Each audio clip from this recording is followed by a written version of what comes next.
Simu Lou. Well, don't know what to say about that, but we're going to talk about it. Dune is poised to have a big weekend.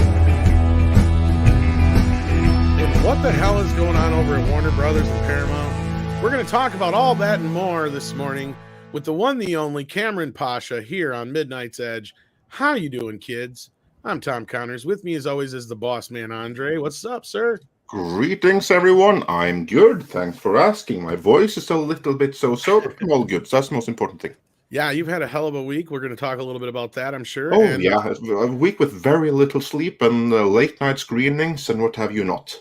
And the man who does more behind the scenes than I can ever list because it'd take us 10 years. Mike, the Mexican Iron Man, how you doing? I'm doing great. Thank you. You're so gracious. It's great to be here with everyone. You do a lot of work, so. Mike is the foundation of this whole thing. And that voice, of course, is the one, the only Kamran Pasha. How you doing, sir? Glad to have you back. I'm glad. Like I said, this is the only channel I wake up for at 9 a.m. in the morning. But I'm here. And we have some interesting things going on in the world, and I'm happy to jump in. Absolutely. And as we wait for the alerts to go out, because YouTube is slow to let that happen and let everybody know that we're live, we'll just say hi. On that note, if everyone can also hit that like and help share this screen, preferably in your YouTube comments, or if you have a YouTube channel, that would really help out. And who am I talking about? Well, I'm talking about, of course, like Grand Wazoo, who's a member and in the chat. How you doing this morning? We have Chef Nation hanging out. How you doing? We got Darth Plato, Darth Maul. We got Fractal Jack. We got Lindsay with a wrench. We got Rob Altus talking about some rabbit chicken tacos. We got Duck Nation, Fractal Jack. Oh, I said Fractal Jack. I think you're right. Well, there you go. You got two. We got Parrot Head hanging out, though. We got the SEM guy. We got Scooter Tart. That's an interesting name. Tara Shula is here. We've got Spider Unlimited. Tina Bohan's listening. How you doing? We got Alex Ashgan, Kenneth LaRock. Hyper Guyver 2 is here. Eric Runge Madsen is here as well. Welcome everybody this morning to the show. Please hit that like button. It's probably Runge, Erik Runge Madsen, I would imagine. And well, Erik, listen, if I say it completely wrong, you have to correct me. It's Danish, so yeah. You and your fucking fancy talk. Yeah, well, Tom, try to say it. Runge. No. Runge. I got it. It's gonna sound really bad when I say it. That's the thing, because I'm practically a youper here, so trying to make but he's Danish. He's not French, so he's going to appreciate the effort. You think so? Yeah, I would appreciate if nobody would butcher my name and just say it. I don't give a shit. I don't have a hard name to usually pronounce, though. So Lord Trinan is here, though, as well, and sends in $5. Says, my condolences, Cameron. Heard Newsom is planning harsher lockdowns as punishment for daring to try to dethrone him. Good luck staying safe. Yeah, I mean, before Kamran weighs in, I just want to bring up one quote that Kamran has even pointed out before. If you aim for the king, you better not miss. Yep.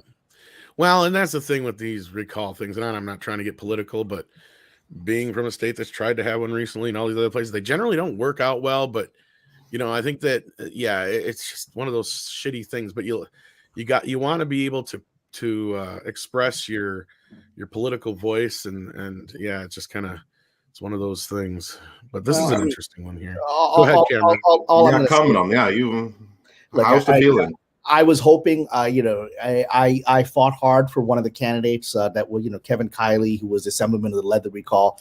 I've said in the past that people in Hollywood hate Newsom privately and publicly have to back him to stay in the club or stay in the club's good graces, right? And so privately, people were like, oh my God, we're all screwed. I got those messages from people in Hollywood, after this. I will say this. I think that that the 2020s is going to be the decade of the Pyrrhic victory. I think a lot of people are going to win and regret that they won. And I think that's going to be true on the national level, and it's going to be true on the local level. So I think that we're in a time where everyone's dark truths cannot remain hidden, as we're going to talk about with Mr. Simu Liu, right? And we're in that world. And I just think that because it's already the revenge began. I mean, literally the next morning, as we expected, the next morning, Los Angeles Health Department said, well, we're going to require vaccine passes to get into, clubs and bars and whatever. And, that literally they didn't do it the day before. They didn't do it a week before or a month before. It's the next morning. They waited. And, that's such an obvious thing. I think that there will be a backlash over the next year. And I think Mr. Newsom will regret having retained his seat. I don't think he's going to have an enjoyable journey ahead. Well, even on the outside of that, I mean, we've seen, since a lot of these movements have decided to get uber political and get into other places, especially entertainment, we've seen a lot of them start to fall apart in the last few months. Isn't it kind of funny how that works out? I have an inside Hollywood question to ask you that relates to this, which is that how can an industry support someone that so prohibitively is getting in the way of making the money that the industry strives and dies to make? Well, that's the thing. You've hit the exact issue there, Mike, which is that they don't support him. Privately, they don't, right? They're supporting the club because they're desperate to, and we're going to talk about what people do when they're desperate to enter the club or keep in its good graces. And the club is not the industry. It's a small group of people that are, at least at the moment, at the top of the industry. So you notice who's supporting this guy are the billionaires because they like social stratification. They like the vast majority to be powerless, homeless, poor, while they have beautiful mansions. They love it, right? And so those are the people supporting them. And so the industry is just afraid of pissing off Steven Spielberg. They're afraid of pissing off the big moguls who are supporting this guy for their own pockets, right? It's the exact same thing that happened in the Writers Guild. And I'm actually on my Patreon, I'm going to put out, hopefully this weekend, a very lengthy article about what happened inside the Writers Guild, where all the writers basically self-destructed in order to try to get into the good graces of a few powerful writers. And now they're beginning to wake up and realize that the bad choices that they've made, that they were just used by an elite. And so that's coming out of the trades now, how writers are becoming angry at the bad choices that they made. It's a parallel thing that's happening in Hollywood. People are trying to get in the good graces of the club. They couldn't care less about Newton. They hate him. But guess what? You still get the suffering of it by getting on board with this. Well, and I don't know. I guess this is more directed towards Cameron and Andre, because I know, Andre, you and I have had this conversation many times where we talk about this whole movement being manufactured, and where does the money come from is one of the main questions we get asked, or what happens when follow the money. Follow the money. Well, as we say, the answer to that, I believe, is these political influencers is where the money comes from. Let's leave it at that. We can say political influence. Now that a lot of them have the power they desire to begin with, I think the money's gone. And I think that's where a lot of this is starting to fall apart. Do you think that's the case? No, I think there's still plenty of money left to squeeze out. Okay. Well, fuck you, give me $500 is where that comes from. I actually want to respond to someone who just came by in the chat, a gentleman named Daniel, who just said, yeah, it's a secret ballot, which would suggest, if it's a secret ballot, then people could have ousted this guy. All I can say is that the entire political machine of California is controlled by one party, every step of it, including how the votes are counted.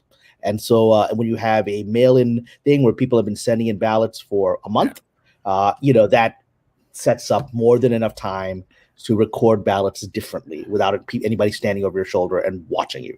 So my faith in the California electoral system is non-existent, and it has been reaffirmed because the general feeling I have, even from the industry, is people despise this man privately. But the end result is what Stalin said: it doesn't matter how many people vote; it just matters who counts the votes, and it's how it happens. So I have an interesting factoid. Yes. So I moved to South Carolina in May. I changed my driver's license out, surrendered my California license. I registered to vote in South Carolina, and at both my old apartment condo in Northern California, as well as at my mom's house, which was the last driver's license address I had a ballot mailed to each California address, even though I've been a registered voter in a South Carolina resident and driver's license ID holder since May. So anyone could have returned those ballots. Yep. In your name twice. So yeah. So it's don't get yourself in trouble for voter fraud, there, buddy. I didn't vote. I mean, I didn't vote. Before we move on, let me say there's absolutely no reason at all to worry about any kind of integrity with anything at all.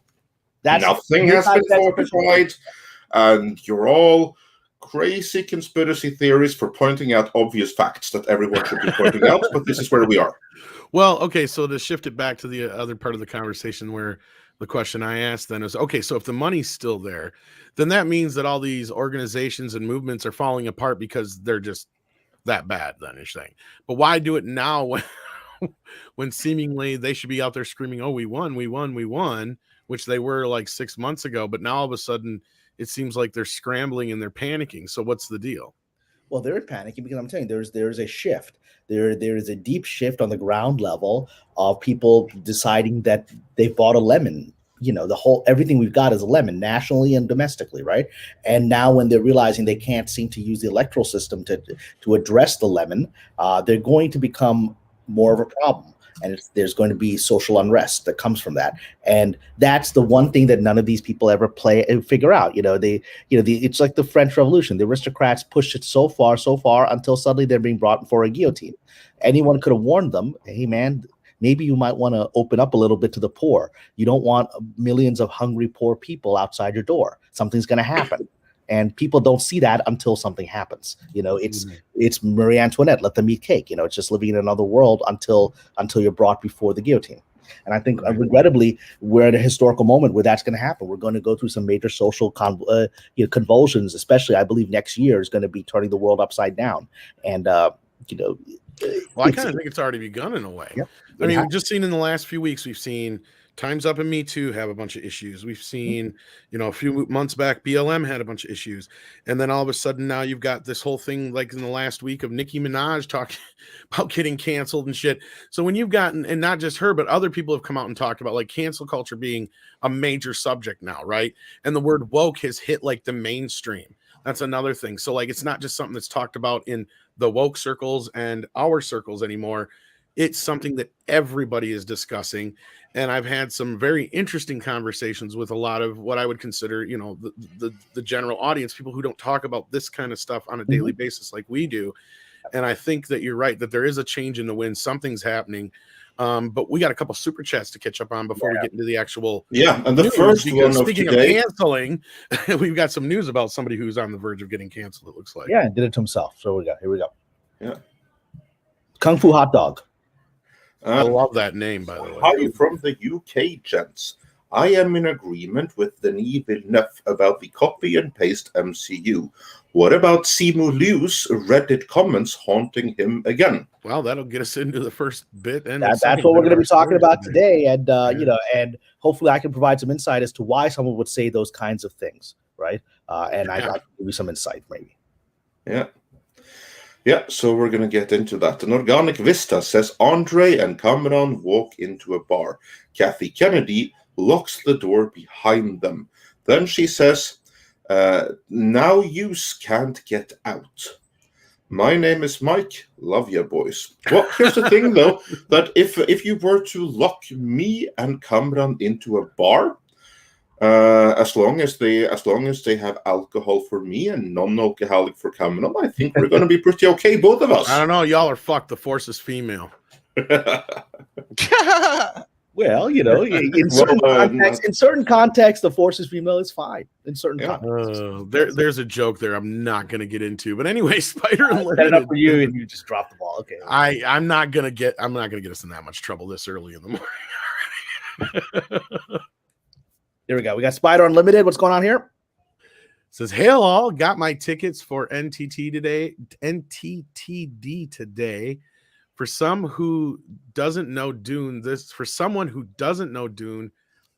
is this something I can go into and enjoy, or do I need the history?" Andre, you kind of addressed this in your review. Yeah, because one of the questions that I had after seeing the movie, because here's the thing in mind. I am, in some sense, a horrible judge because I already know the story. I know what's going to be communicated. I had read the script. I was impressed with how they were relaying the information of the backstory to the audience in the script. And those scenes were wholly absent in the final movie. So what I was thinking when I saw the movie was, are people going to understand what's going on here? Is it clear enough the way that the narrative is? Or is this going to be David Lynch's Dune all over again? So I asked some patrons that saw the movie with me that I just randomly happened to chat with after the movie. And two gentlemen I spoke with. And both of them were huge movie fans. I mean, they were after there at that very, very first screening. And none of them were familiar with Dune outside of its existence, maybe having seen the Lynch movie like 20 years ago. None of them have read the books. None of them were able to say what the story was about. They had really no clue. They knew that it was like some Game of Thrones and space thing. That's it. So there was putting the backstory out was a lot. Yeah, and they absolutely loved it. They said that they had no problem following the story. Now, if I were to give them a written test, would they pass it or not? I don't know. But they made it clear that that them not knowing the story was not at all a detriment to them following the story. And I think that the way that it was narrated probably is pretty clear. I mean, they did it in a different way than what was scripted, but still, I do believe that the main story does come through exactly what's going on there. So, Spider Unlimited, I don't think you need to know anything. You can go in from a completely blank slate, and I think you'll be fine. I do think so, just based on my conversation with these other gentlemen, and they didn't just love the movie, they were blown away by it. They were praising it to high heavens. And again, I asked them specifically, did you get the story? And they were like, yeah, as it was communicated, we had no problem following what happened on screen. Mm-hmm. I wonder if this is going to be like a Star Wars kind of thing. And what I mean by that is you can enjoy all three of the original Star Wars films for what they are without knowing any of the backstory stuff of the outside worlds or all the ancillary characters and all that kind of stuff and the ins and outs of the politics and all that kind of stuff. But even back then at the time, there was tons of research material out there through books and other media that you could find that would tell you different characters and what their names were and who they were and what, you know, like I said, the political ins and outs of everything. Like, so, I mean, you could do that and you can, you know, enrich yourself with that. But I wonder if, you know, in this case, like you said, Andre, and like I said before, I wonder if there's just enough there that you don't need all this excess stuff to go. Yeah, no, they've focused specifically on the plot and the political scheming that's in the movie, but they have simplified and streamlined it so you only see one aspect of it in this movie, and that's the one that you kind of that's follow. Probably a good idea. I mean, Dune is a brilliant book, but it is a very dense book.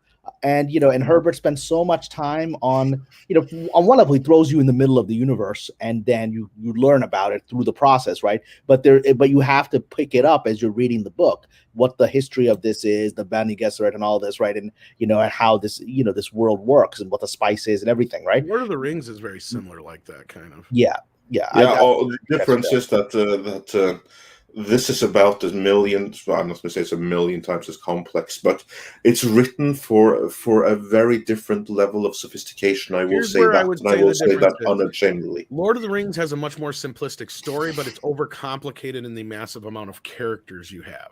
Yeah. Right.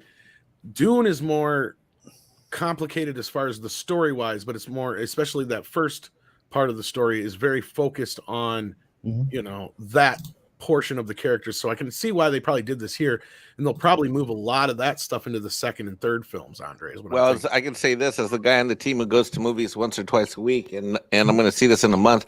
I'm not a Dune guy. I'm a total normie. Never read the books.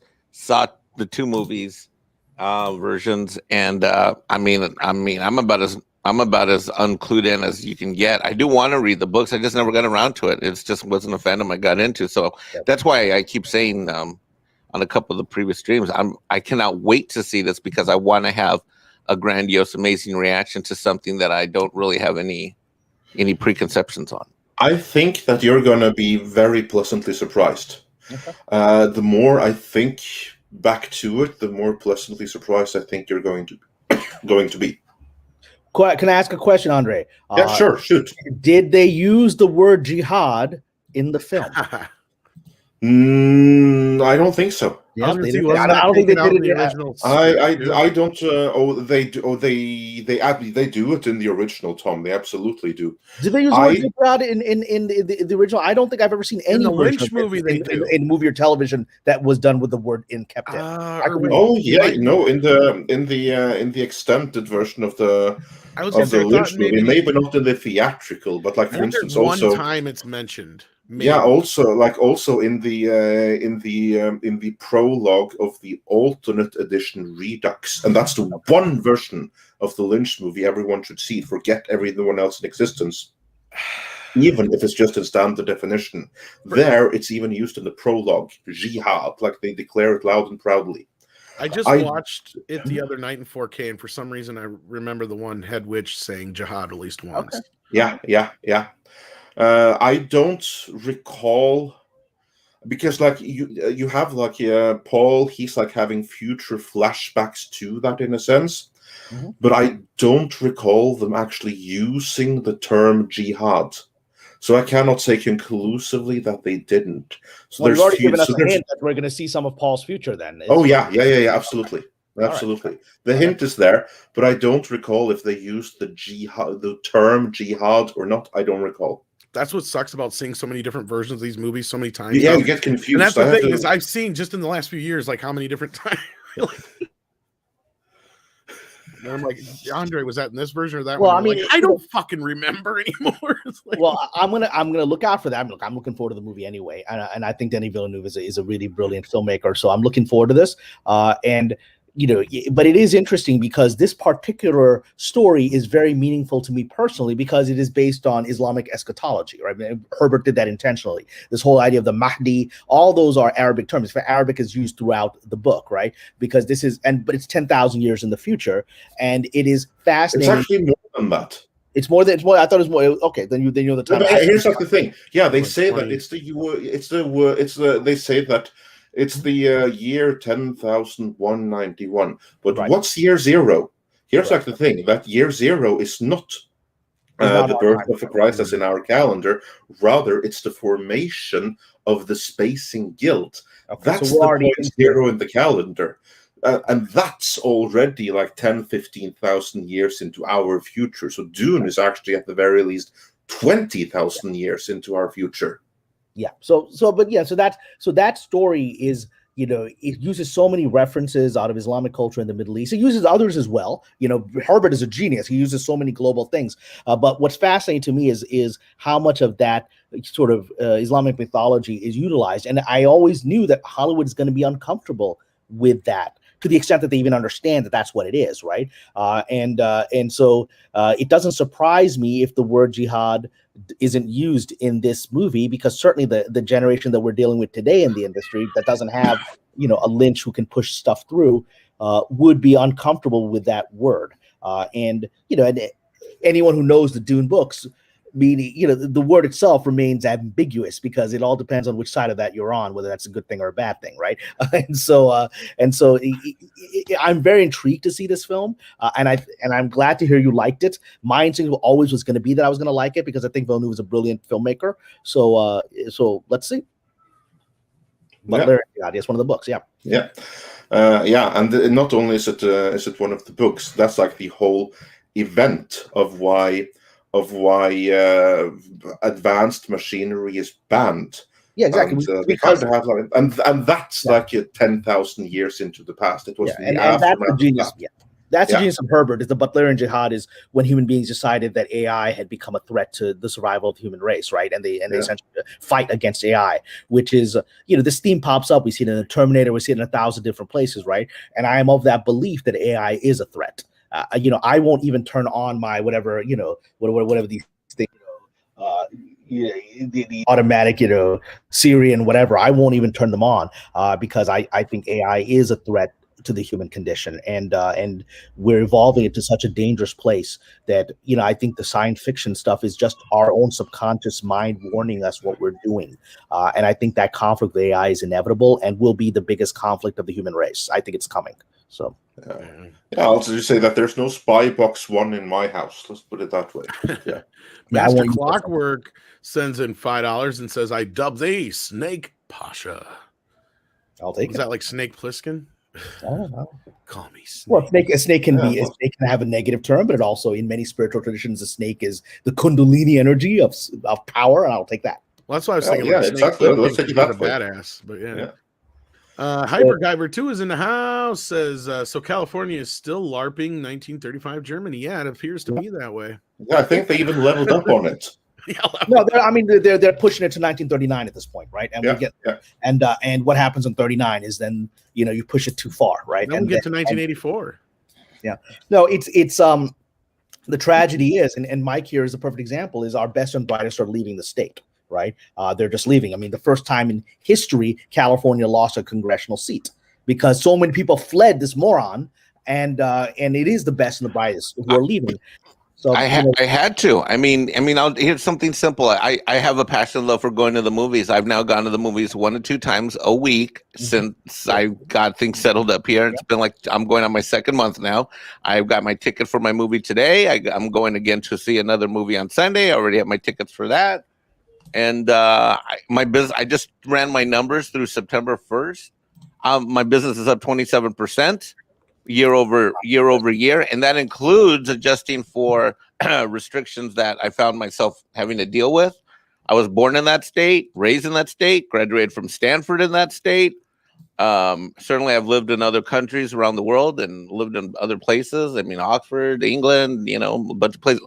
I went back to California because of my love for the state, but I couldn't stay any longer. I could not stay any longer, and I just don't know. There's no way I'm ever going back. I'm so happy where I'm at, and even all the misconceptions about living in the South, they're all wrong. I've never had. I'm the happiest I've ever been, and I have no desire to go back. What city are you in? Because I'm looking for my escape route. I don't know that I can fully escape. I need to at least have a second home somewhere. Come to South Carolina. You're gonna love it here. Charleston? What's a good city? I'm in Hilton Head Island, and so I'm close to Savannah, near Savannah Airport. I'm within a stone's throw of Jacksonville. Stone's throw. I mean, Atlanta's only a couple hours away. Charleston is great. I've been to Jacksonville. That's nice. I think it was nice. This whole region. I was there in 1995. This whole region is great, but South Carolina in particular, there's people from all over the country here, and everybody gets along, and it's wonderful. It's pro-business, pro-creativity, very entrepreneurship. I mean, it's a charming state. And I hear the ladies are quite lovely. I hear. Well, I don't know. Yeah, let's just say Mexican Iron Man finds himself down at the Harbor Bar once or twice a week, if you know what I mean. She knows how to use. Let's go, Cameron. We'll take the boat out. Well, I've been looking. I went to Daytona Beach earlier this year just to check it out. And it's actually very cheap out there to get property on Daytona Beach in Florida. I'm looking at Miami Beach, but I'm going to check out South Carolina. Let's go. I love the South. Let's go. We'll drive down. We'll do a tour. You want to spend 2 or 3 days? We'll jump in the SUV and we'll tour 3 or 4 cities. Once I get past October 15th, I don't have any work to do till February, really. So. All right. Well, this is good. So no, I definitely, I'm trying to, God willing, lock down my next gig, and then I need to do a little bit of a tour of mine. I actually talked about it with my managers. I said, guys, right after the results were announced, I said, I got to get the hell out of here, right? Yeah, I mean, and so I talked to my managers, like, guys, it looks like I need to get a place to escape from LA. They're like, that's a good idea. You're gonna find yourself in a place also where creativity will flourish, and you'll have the peace of mind for that to flourish. So I look forward to seeing you. As we would say, inshallah. Another reason why I think that super chat was referring to Snake Plissken is because the whole escape from LA thing too. Okay. So yeah, just so you know. That's what. Did we get this super chat from Dahawk666? We have not sent this one again. Okay, so thank you so much for the $4.99. It says Simu Liu is Brie Larson and Kevin Smith all rolled into one without the tears. Are you sure? Didn't he cry in one of his videos already? His main problem is just his mouth, just like any other activist. Maybe. I don't know. The stuff that's coming off of Reddit is some pretty dark shit, but we'll get into that here in a little bit. We'll get into that. And there's a reason he did it. I mean, why would you do that? And I think there's a reason for it. Yeah, you have a probable good reason, I would believe. Yes. Stephen Otten sends in $5 and says, "Hail, Andre, Tom, Mike, Cameron, Wrenches, and chat. Seems Midnight's Edge in the Morning called everything right yet again. Yeah. Can you can do 2 things. Fight or stay blind." That is true. Yeah, we do tend to get some things right sometimes. Yeah, it's been known to happen. It's been known to happen. Kung Fu Hot Dog coming in with another £5 super chat. Says, "Hi to Cameron. Is it true there was a different cut for the 13th Warrior, which ended up on the floor? And is it worth watching? Never seen it. Okay, so I can actually answer that question because I was at a special screening of The 13th Warrior, which is one of my favorite cult classic films with Antonio Banderas, right, as an Arab guy who goes with the Vikings, right? And so I was actually at a special screening where the two screenwriters were there. Warren Lewis, who was the original screenwriter, who's a friend of mine, and he brought along the other credited screenwriter, which is Bill Wisher. Bill Wisher wrote Terminator 2. Right. And so those are the two gentlemen that wrote this film, and they're there and they gave the insights. I mean, the movie's incredible, and they gave the insights of the background. And there was another cut. There was another cut with an ending that both of the writers thought was better. And the movie itself is wonderful, but it ends sort of like, okay, the mission has been accomplished, and all that, and we see our main hero back sort of in Baghdad, and sort of writing as an older man, sort of writing his memoirs. And the line that was cut that was in the original or was in the alternative take, which I think would have made it even better, was in that you just see him saying his thing, and that's it. And the movie goes to fades to black. But in the original cut, he sits there, he writes, sort of finishes memoir of his adventure with the Vikings, which is historical. He did have an adventure with the Vikings. And then a young boy enters the room and says to our hero, Ibn Fadlan, who is Antonio Banderas, says to him, "Sir, the generals are waiting." And he says to them, "They're just generals, let them wait." And that anyone who's seen the movie will understand the character journey of Ibn Fadlan, who basically starts off as this sort of pansy, weak young man who is not ready for the world and becomes a warrior through his time with the Vikings. And that one line would have been the absolute punch, showed that he had essentially become a king by the end of the movie, right? And the world obeyed him. So yeah, there was another cut, and it was apparently even stronger. But The 13th Warrior is a superb movie. If you have not seen it, it is unique, it is special, and I would urge you all to check it out. And Will Wisher. Now, one of the things now I know Bill Wisher, who's the writer of Terminator 2. And so we're hopefully going to get together for coffee, and I'm actually hoping to do an interview with him for my Patreon to talk about Terminator 2 and all of his experiences. It's just, sitting there with like one of the most successful writers in Hollywood. He's just a normal guy, right? And to hear the adventures of how he came up with Terminator 2, I hope I can get that out on Patreon for you guys. So that would be awesome. I mean, he's such a great writer. Yeah. He also wrote Judge Dredd, and so he's just and he's a really classy gentleman. Pretty well-known name, yeah. Yeah, absolutely. And did you want to grab the rest of the super chats we got right now, Andre? Yeah, sure. Before we do that, we have a really classic one before we got into any others. Yeah. Said for $9.99. Thank you so much. Hi, gents, and hello, everyone. Hello. And then let's. We gotta have her back. It's been a while. Yeah, she's a lovely lady, and she's never on when I'm on. Well, I think she's been so busy with R&B and stuff and all that stuff. Well, I can send her a link. I mean, she's not busy right now. Sure, yeah. We need some feminine beauty on this, please. Yeah, I'll send her a link, and if she can, she can. If she can't, she can't. But I'll send her a link. Yeah. Let's see. So, this is the next one I have. Anywhere. Yeah. Which is the next one you have?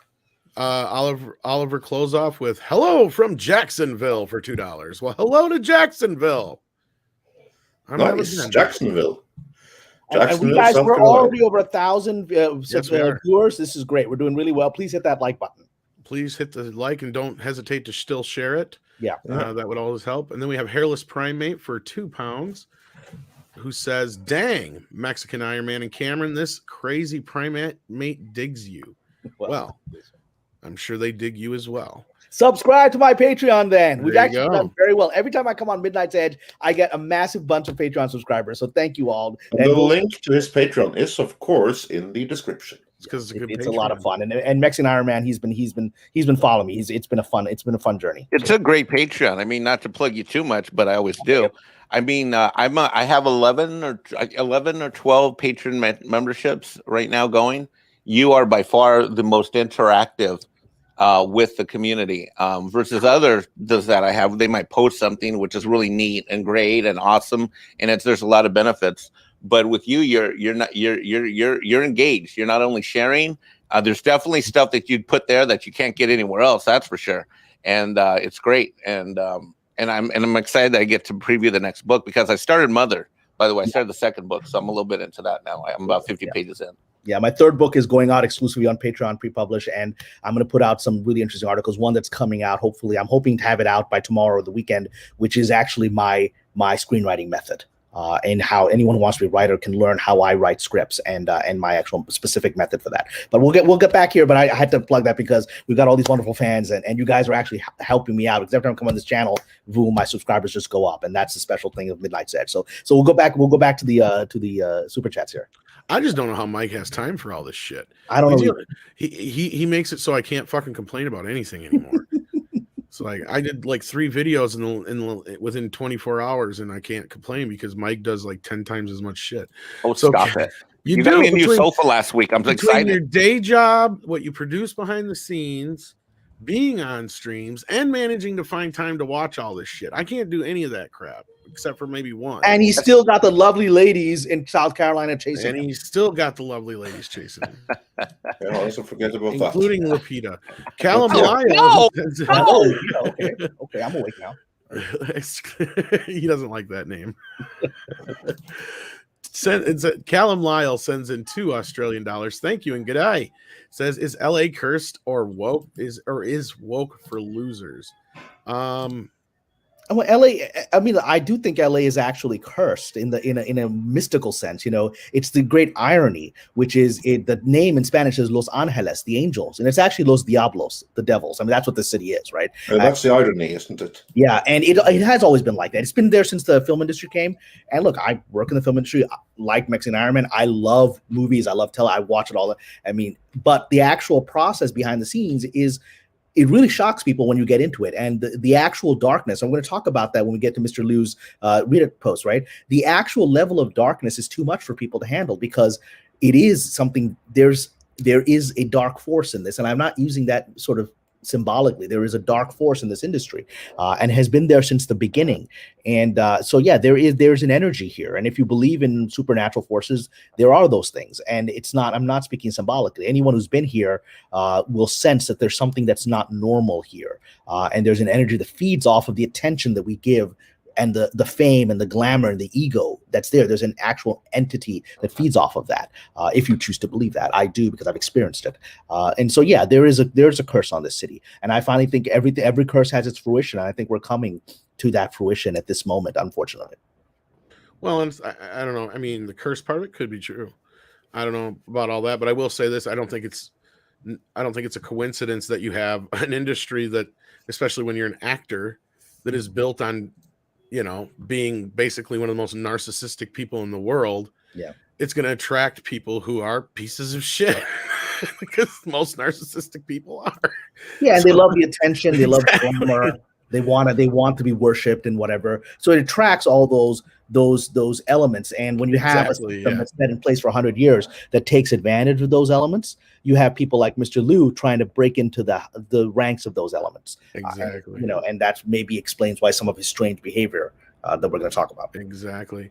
So yeah, I think hopefully that answers your question, Callum. I don't know if Mike or Andre wanted to add to that at all. Well, Mike's live here. He knows. Yeah. Well, I was say like it's entirely up to what one chooses to believe, but Clive Barker, for instance, as an author, he chose to make LA and Hollywood the center of a lot of weird crap.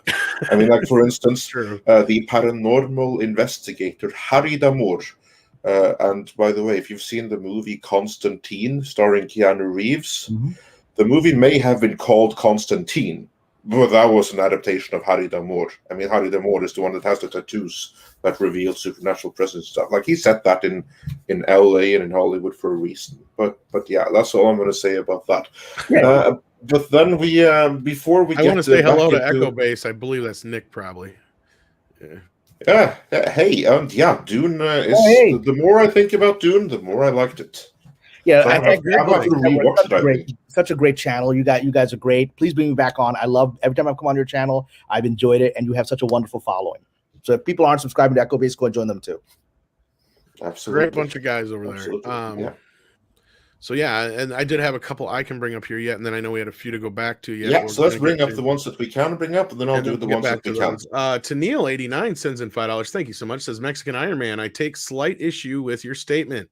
There's still hurricanes, humidity, and alligators. Gators are scary. Holy crap. Okay, you know what? Okay, I want to hear Okay, you know what? There's also one other thing that California is fantastic at that South Carolina has that I never experienced. We got bugs like a mofo out here in South Carolina. Oh. Like we got some mosquitoes that are pterodactyl sized, and out in California, like the most you might run into is ants. Maybe on a bad day. Do you have like big cockroaches? I don't like that. No, well, not here. I haven't seen any, but handle that. But I will tell you though is that the little natty bug flying things they're everywhere. You just so you got to get that. That's why I want to get the fuck out of here. Jesus. And there are gators, but not on Hilton Head Island where I live. I'm over in the more genteel area. The gators don't make it out here. They can't get past the golf course entrance here. So. So it's the golf course between you and them. Gotcha. And then the last millennial says, have you guys lost respect for Simu after those Reddit messages? Do you think Marvel should remove him, or maybe should he apologize, or what? Well, I think we're going to get into that. Well, and that presumes that there was any respect there from the beginning. Exactly. Exactly. Thank you for pointing that out. That was like, well, that assumes that we had in respect to begin with. Yeah. So I mean, it's this guy's an interesting character, and it's an example of what happens when you finally get someone desperate to become famous finally gets a little bit of fame. I mean, it's really both ends of it. The before fame and the after fame reveal a lot. Right. And Reichen Zion, if I'm pronouncing that correctly, says nothing. Okay, but thank you. I don't know if YouTube took it away or if it was just a donation, but either way, thank you for that. Sorry if the Google monsters got to it, though. But before we go any further with any of the newer super chats or anything else, what did you have for some classic ones, Andre? Yes, and let's get into the Simu business. Yeah, for classic super chats, before we take a deep dive into Simu Liu, Gran Wasu 42 says for €5, Hail Midnight Sedge, can we consider Kamran Pasha now a regular on Fridays? No pressure, but I love when he's here.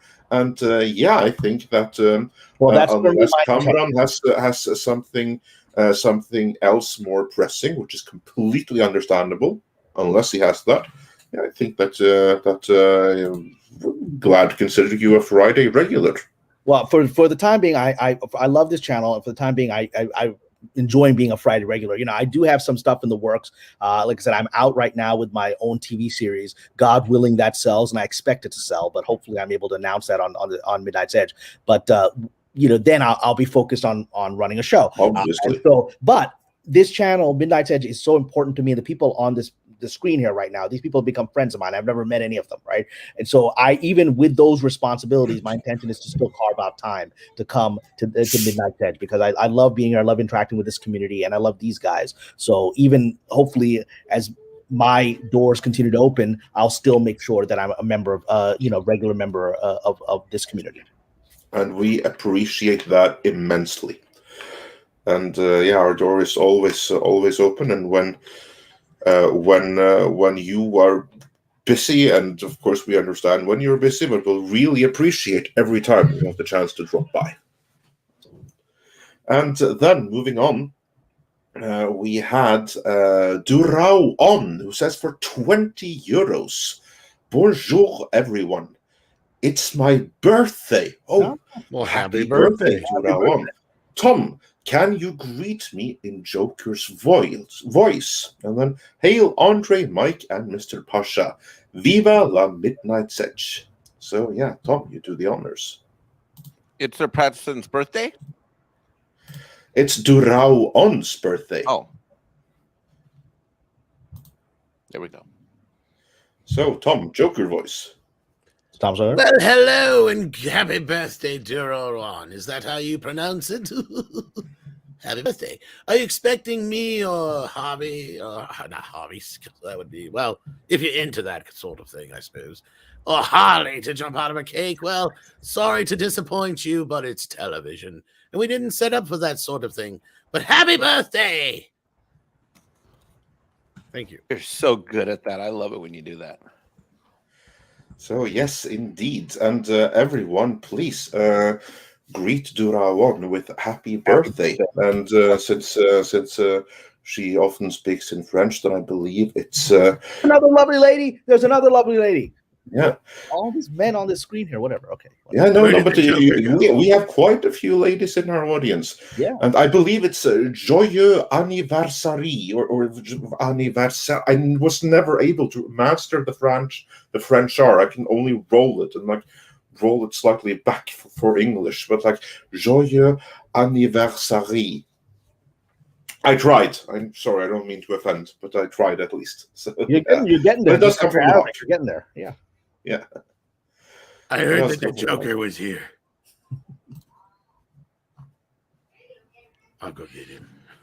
Well, go get him, Bat Tom. Go get him. Where'd he go? Which way? Nobody tells me nothing. He went to hunt an alligator. Go get him. So, do we have any lovely ladies in the chat who do voices like Tom and can do Margot Robbie as as Harley Quinn? Because I got to think as Harley Quinn. So, Actually, a couple of Toxic Femme girls do a pretty good one. okay, all right. Well, I'm on their show pretty regularly. I love those ladies. I think Nina does it pretty well, actually. Yeah. From my Okay, recollection. I'm going to tease her for that. I'm going to get that out of her. I think that's That's We had a great Toxic Femme discussion earlier this week where Nina's like, I have all these guy friends and they're not into me. I was like, all your guy friends are into you. They're just that was fun. We should clip that. Yeah. And so like, no, none of my guy friends are doing like, you don't have any guy friends. They're all waiting to off your husband. What are you talking about? It's just it is what it is. I'll agree with Joey, though. I hope that none of them have a voice like me, because that would be weird. But yeah, moving on. We have a couple of more super chats. We should jump in. Yeah. 700 viewers. Real quick before we get into that, Darius Munchausen sent a popcorn super sticker, so thanks for that. Dr. Donglud sent us £1 with no message, so thanks anyway. Callum Lyle said for $5 Australian. What did Frank Herbert mean by water is like oil in the Dune books? Well, yeah, I can answer that real quick. The planet Dune is a desert planet where water is really, really hard to come by. And water is kind of essential to life. It's as simply as that. And like also, if you are stranded on a desert island and you can choose between like a mountain of gold and some water, you're not going to be able to drink that gold. Let's put it that way. Right. Like basics and like this is basic Maslow's survival pyramid. That's basically what the still suits are built upon. Is like exactly. It's preserving your own body's water. Yeah, and that's like why, like for instance, like spitting on the floor of someone is a sign of respect because you sacrificed your own water. You're not going to recycle it. Yeah, exactly. So yeah, that's why. Mr. Wonderful suggests nuking the San Andreas fault. # Lex Luthor was right. So he's evidently not too happy about the results of the fortified thing there. And then Cultured Casino says for $5. And this is what's going to take us into the next main topic. Cultured Casino says, so many stories around Simu Liu yesterday. Amazing how many people followed up on the various threads. Great having Kamran on again. So yes, let us get into that. Let's jump into it. Let's talk about it. If we could, Tom, do you have some of that stuff that he said, or how do you want to do it? Well, or we can just read them. Well, or maybe there was a few things he said on Twitter that were dug up that were whatever. I'm not going to get so deep into those so much. He still has a Twitter account? I don't know if he still. I think he still does. Yeah. Well, Tom, but take us through the summary of the story. Where were these messages and what approximately was said? Oh Lord. Well, he did come out in defense of his Twitter quotes or whatever yesterday on Twitter by saying, "Oh yeah, if you go back and far enough in anybody's Twitter, you can find stupid stuff people say when they're young."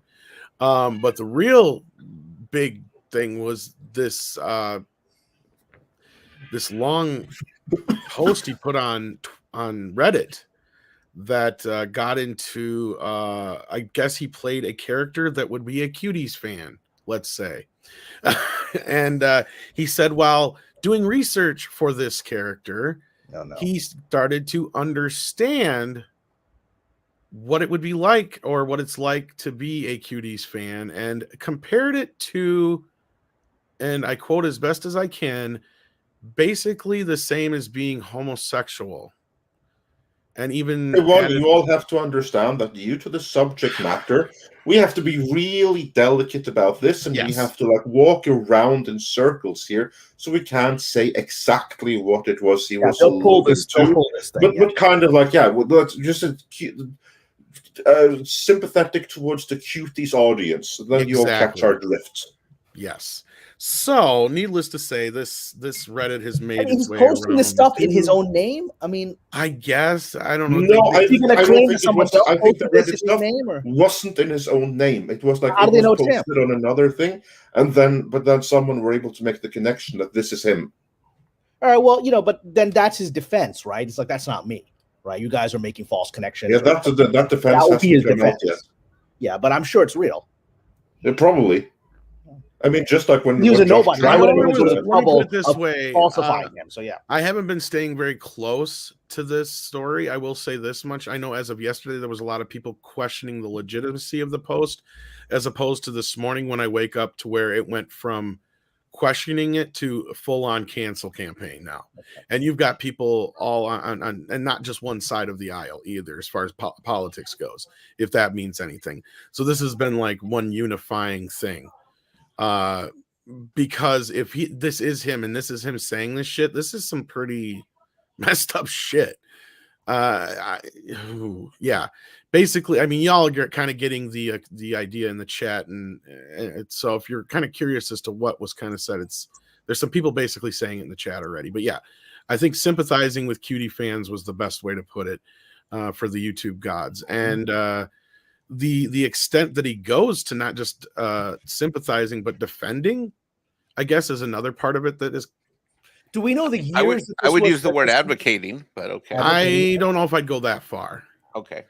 Well, there's certainly empathizing with that. Definitely empathizing, but I mean, I don't. And the only reason I would say that, Mike, is because I don't want to be accused. Okay, got it. Accusing him of something that he. Yeah, exactly. Again, we have to be really careful with the particular thing, because that's gonna. It can blow back and shut down the stream and everything. So that's why we have to be careful here. Which leads us into what I was saying earlier. There's a curse on Los Angeles. There's an occult curse. There's a dark metaphysical curse, right? And it originates from this phenomenon that we're talking, the cuties phenomenon. It's very old. It is. And when I talk about that phenomenon, I know people get uncomfortable talk about religion, but we talk about the history of religions. This phenomenon goes back thousands of years. Abusing and sacrificing the little ones goes back thousands of years. It is a global dark thing. It existed in the Middle East. The Bible references it. The story of Abraham, sacrificing his son. He was in a world where that was normal, right? And we know some of the ancient Canaanites would sacrifice their children to Moloch, right? And even, and I think Mexican Iron Man knows, in South America, in certain parts of Peru and Chile, when some of those cultures started collapsing, we now have archaeological evidence of sacrificing and hurting those children, right? And that is an ancient phenomenon. LA has, for the occult side of LA, that was brought in here very early on. This has been part of the dark side of Hollywood going back to the silent films, right? And so this has always been there. It's also been the sign of the people that are the sort of secret forces behind this industry that have always been there. And so when someone puts out something like that, that is not meant for the Reddit crowd. That is meant to get the attention of that sort of the ultimate dark club. That I want to talk about the club. There's a subset within, which is this, right? And it's to get their attention and get their approval and hopefully raise his career standing, because there's no rational reason to have this conversation on Reddit unless you want to be noticed. That's my view. There's dead silence now when I lay actually, but it's like and honestly, I think that adds a lot more legitimacy to this probably being real. Because I feel like you're right. He's pandering to a specific group. We've seen a rise, and I hate getting into this shit because, again, it's a horrible conversation to get into, but it does need something. And the only reason it's tough to talk about is because YouTube won't let us fucking talk about it, right? Like, let's be real. Like, I would love to just be able to flat out say what I want to say right now, but I can't because Google will shut us down, and that's a problem. And I think that's one of the key problems here is that, look, tolerance and exception is one thing when it comes up to a point, but then there's wrong. And when there's a line that's crossed, that line needs to be heavily like pointed out and said, no, this line has been crossed. We cannot go any further than this, in the words of, Captain Picard. Like, I have no problems what you want to do in the comfort of your own home, behind closed doors, with a consenting adult. But once you start to, oh, well, this, that, and the other, and it's not abnormal. Let's just say to those that are not in a position to consent. Exactly. Once you get into these like fucking shady areas of, I understand why people like, no, like, yeah, okay, yeah, those, I agree. People like that need treatment, yes. But do I feel like there's a situation where they should be put in with the same category as other people that have, that are just gay or lesbian or whatever? No. And I know a lot of people that are in that, and they feel like that is a very bad thing and a very and some of the loudest spokespeople against adding this as a P classification to the rainbow letter are people within that community who are like, look, what the hell? This is, I love someone who is my adult, my equal, but this, you're trying to put this criminal, horrific, abusive thing as an orientation that I was born with, or I am, and you're putting that into that. It actually goes right back to the critique that religious conservatives and conservatives have had of LGBTQ, which is, going back generations, which is, it is actually this, it's part of this broader evil thing, which is the P is part of, right? And so they don't want this classification put into it. But there has been a movement on the fringes of sort of even the woke, on the fringes of the woke, but it's been there for a few years now, trying to say this is a natural proclivity, right? And it's part of a deeper issue right now where we are in culture, where we're unable to classify things as moral and immoral. We're unable to classify things that are mental illness as mental illness because it's politically incorrect, right? And so this is a combination of mental illness and immorality. And so this is the ultimate thing that should not be put into a classification of a natural form of orientation, because it is not a natural form of orientation. It serves no reproductive purpose. It serves no natural purpose, right? And it is not something that has been the norm in any culture in history. Whereas LGBTQ has had moments where it's been a part of the open part of society, and often a very lauded part of society, especially in Greek culture. You'll see, right? Ancient Greek culture, the classics, the founder of Western civilization. However, this stuff, has always been on the fringes for a reason. Exactly. Now, are we accusing him of anything? No, but we are. No, we're just having a general discussion. No one's saying anything about it. We're accusing him of trying to getting the attention of people that have this sympathy in order to advance his career. I certainly think that's what's happening here. And now there's the next conversation point of this is, now what do you do with him? Right? Like there's been a lot of people, I think one of the super chats we had earlier ask, well, what do you want? Do you want an apology? Should he be fired from the MCU? What's the situation? Well, I'm not one who believes in this whole cancel culture business as far as it goes. But then again, there's also, a situation where you got to sit there and go, he can go work somewhere where there's no kids. He can go work somewhere else in a field where he's not anywhere near kids or anything like that. Now, do I feel like he's a threat to any kids? Not necessarily. I said that just at the beginning of my conversation here, but you have a point where this is a company that is supposedly has this family-friendly image, and we saw how quick they were to react to certain things in the past and certain other political things. Do I think Disney's going to act on this? No, I don't think they will. I really don't. But do I think he's going to be held to any kind of accountability for this? No, I really don't think he will be. But should he be? I guess that's the big question, you guys. Well, here's the other question, though. Has he said anything to indicate that anyone would be in any kind of risk around him, or has he merely expressed empathy and sympathy with the kind of people that would be attracted to cuties on Netflix? The latter, not the former. Yeah, exactly. Yeah, so that is like it's abhorrent, but that itself doesn't mean that necessarily. It's the fringe element of woke, which I understand everybody. I empathize with everybody, right? And let's use the word empathy. Empathy is does not require sympathy. Okay, so that's, you can understand why someone is there. But I would suggest that the entire premise of which this element is being discussed is false. That this is a naturally occurring phenomenon that's part of the human condition that, that we can empathize with, even if maybe we need to prevent them from acting on it, right? I'm suggesting that premise is false.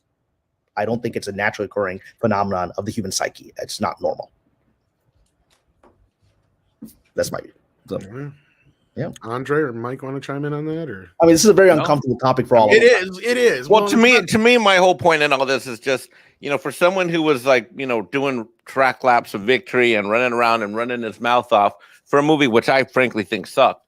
But for someone who was running around running his mouth off, to have stuff like in your history, I mean, you play woke sports, you're gonna win woke prizes. So good luck to you on Twitter, buddy.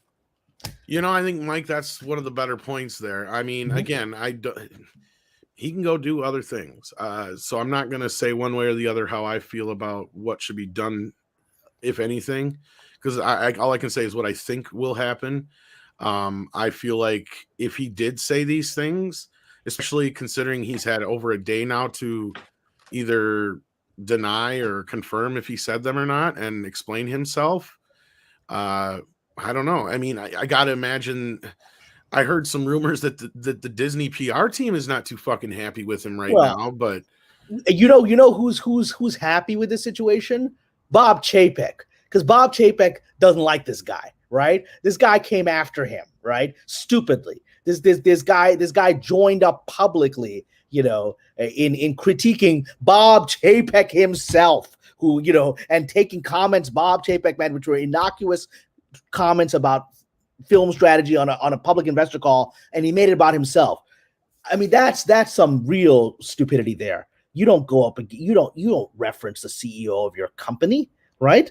That's some really lack of forethought there. Bob Chapek knows who this guy is now. He knew it when he was. He's like, who's this clown I'm reading about, talking smack about? Well, now it's double. Now it's twofold. If I were an executive with, and I'm an accountant, and we analyze things. If I were him, I would be sitting there and going, first, you moron actor, to wannabe checker player. First, you didn't understand what I meant when I was using the term experiment and flexibility. Now, this is happening to you. So that's like 2 in a row. This guy's an idiot, the Simulu. He's a moron. Yeah, and it's what's also interesting. I just did a quick check on who he's represented by. He's represented at CAA by Brian Lord, who is part of that war against Bob Chapek, right? And I think Mr. Lord has actually shot himself in the foot in this process. And I don't know how much longer Mr. Liu is going to retain his representation. We'll see. There you go. Yeah. I mean, I just. Well, somebody actually said something here which came to my mind. Somebody says Darth Maul with MALL just posted, how do we know Bob Chapek's camp didn't release this? Being of the belief that this is an incredibly Machiavellian smart guy, I'm very open to that possibility. He at least had people bring attention to it, because these are posts hidden in the internet for He could be learning how to play the game. Well, I mean, Chapek, he doesn't have to know how to do that himself. Chapek can just, I'm sure Chapek's like, who the hell is this guy? I'm sure Chapek didn't know this guy's name until this idiot spoke out and criticized him, right? Directly. And I was like, who's this guy? This nothing, nobody actor, I don't even know who he is talking smack about me. I'm sure it's certainly plausible that Bob Chapek could have said to an underling, hey, find some dirt in this guy, get rid of him, right? Because this is like, who's taking the effort to look for this kind of stuff on Reddit? Well, let's use one of the things that you, Andre, and Tom always talk about on this show, which is that who stands to win, who stands to gain. Correct. Right now, it's Bob Chapek. It's always like, cui bono, right? And yet again, Bob Chapek wins here, right? Because this clown, who's going to defend him? And also, guess the timing of it coming out. To add to my conspiratorial view of what's happening here, the timing comes out after the second weekend, which was a disaster, even though the trades attempted to portray it as, the deadline, it had a 67% drop the second weekend, right? Or at least the second Friday. This movie, Shang-Chi. And that's the exact same drop that we had, Black Widow had. And when Black Widow had a 67% drop, all you saw in Deadline, the other trades, was what a disaster. Look, Bob Chapek screwed this up. They were all being fed this by Marvel, right? This is the second worst drop, or worst drop in whatever the number was in Marvel history, for a second weekend. And now the same thing happens to Shang-Chi, and the trades, particularly Deadline, which is very tapped in apparently to the Kevin Feige world. The Deadline came out with an article on Monday saying that Shang-Chi holds strong. I was like, it's the same number. It's the same drop. Why aren't you saying this is a disaster, that you said for Black Widow? It's the same drop. And suddenly you don't hear about Shang-Chi no more in the press. It's done, right? They got the virtue signaling. They got the whatever, Kevin Feige, got his reporter friends happy for a bit, and now they've moved on. So the genius of Bob Chapek, if this was him, which I'm saying is possible that it was him, I would suggest it's plausible that it was him. It happens right after they've already injured themselves, because internally people are Disney like, man, this second weekend sucked. You can't even blame it on streaming. It's just people didn't like this movie. They didn't want to come back see it. Word of mouth isn't what you think it is. That's a terrible drop. And Bob Chapek's like, okay, you guys are wounded now. You wounded yourselves. Maybe it's time to move in for the headshot. And this to me seems like a headshot to that movie. This is not going to go away, right? And I think this is, as people pointed out, a certain director was removed for making jokes about this topic, right? For at least for a while, he was removed. He's got his career back. And I'm not so sure this gentleman's got a career now. I think he already made an enemy of one of the most powerful people in Hollywood, and now magically his past shows up right after his movie doesn't. Well, when you're the type of person that doesn't have a backbone and you don't have a strong compass, and you spend your comments in the press simping, he feels protected and shielded by the directors, the studio folks, right? You don't realize that this is a battle. People may think $20, $50, $100 million is a lot of money, but you're talking about someone who controls literally billions, multiples of billions of dollars. Is what Chapek controls. Yeah. All right, we got a lot of people who are upset, or not a lot, but a couple people that are upset in the chat. They want me to actually read what was said because they feel like I'm misrepresenting it. So I'm going to read this now, and I'm going to leave out the words that I can't say. Be careful. But I'll do my best. Okay. Because I don't do your best. Please. I don't feel like we are. So here's where I'm going to start. Okay. Recently did a show in which I played a Cuties fan and did a significant amount of research, clinical studies, mind you, not the method stuff, on the disorder and how it's perceived in the media. In the end, the role completely changed the way I look at that, and has made me much more sympathetic to anyone who is born with those urges. From a biological standpoint, it's no different than being gay, a small mutation in a genome that defines our sexual preference. Depending on what area of the world you were born in and what time, it also may have been perfectly acceptable to act on those urges. Now, we all know taking advantage of minors is wrong, disgusting, and vile even. But with the exception of Germany, we are going about it completely the wrong way. Yes, he said that twice. It's like we have learned, it's like we having learned anything, that's how he wrote it, by studying homosexuality. We're talking about exploring the same cures to and again, this is simile words. Let's just have that in there, so making sure that Simu says this, so it can't be clipped and used against us. So Simu says this. The last bit he says, we're all talking about exploring cures to this, as we were talking about homosexuality 20 years ago. Again, Simu says this anytime you make reference to that. Make sure Simu says this. Like, so there, those in the audience now who feel like I'm misrepresenting, please continue, because I don't feel like I misrepresented anything he said in any way, in shape, or form. In fact, I probably made it sound a little better than he probably just did. In fact, so I'm gonna actually refer to something here, and I'm gonna talk a little bit, because this is, when I've come on this channel, I talk about my religious background, and that makes some people uncomfortable. But I want to now take it to the most uncomfortable part of it, so that people can fear it, right? Because one of the accusations that people that dislike my religion make is they call Muhammad a Cuties fan, right? Which he wasn't. But because one of his wives, I wrote my novel about her, Aisha, right, was a young girl when he married her. According to all the accounts, she had menstruated and was able to bear children when he married her, right? The age ranges are all over the place. We don't know exactly how old she was, but she was already considered a woman in that culture. And so people have often said, because some accounts claim she was as young as 9. And so they've said, well, he was into this cuties thing, and they use that to insult him. One of the fundamental rules of Islamic law is that you cannot have intercourse with someone who is not menstruating. It's a crime, right? And because it's child abuse. And so the accusation that is often used on him, which is, I've seen it come up in unfortunately in some of the more agitated figures in, who watch Midnight's Edge, who decide to attack me, has been used against him. And yet even in the earliest accounts that we have, and this was a pre-Islamic taboo in pre-Islamic pagan Arabia, and the accounts that we have is, Muhammad's enemies were on him for everything, any kind of thing they could find to critique him.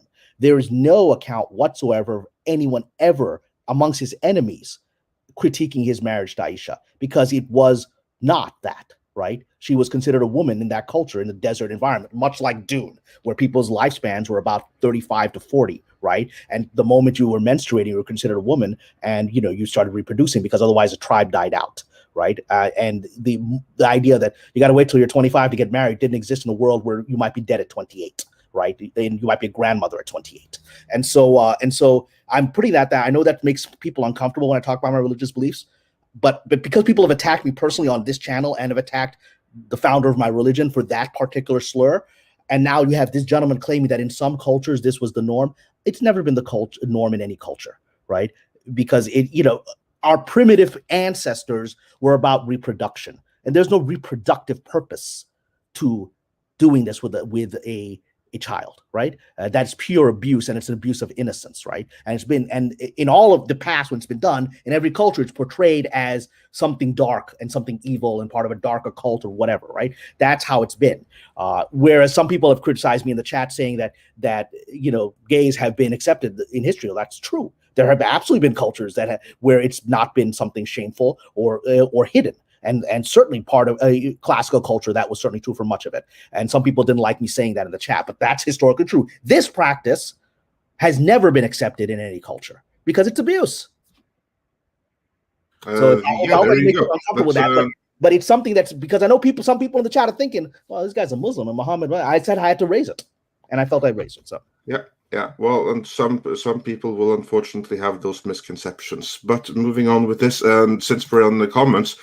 There was one super chat from Wise and Sage, who says for $4.99, was he defending Cuties fans, or was he just saying they can't get the help they need to fix it due to the stigma?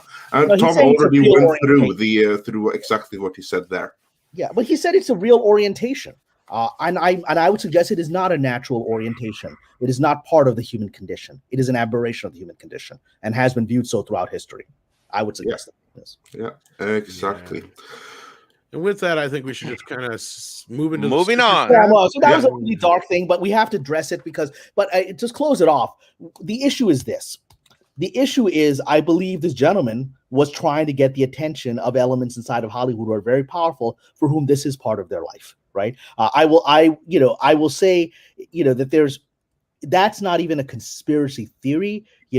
There's been some brilliant documentaries done about how powerful people in Hollywood have been involved in this kind of stuff. They've been suppressed. One of them is called Open Secret, which you can get on YouTube, which was done by a brilliant award-winning filmmaker who was loved by Hollywood for her previous movies until she did this one, which identified people involved in this kind of behavior by name. People in the videos said, this is who did it to me. And that Hollywood just ignored that film, pretends it doesn't exist. And that's the way they hope you don't find out about it. But it is a real thing. And regrettably, someone like this, I think, was trying to get the attention of those people. Because this, from everything I can see, this guy has been desperate to be famous and be somebody for his entire career. He's just a desperate dude. And he's got his break. And now all of that is coming out.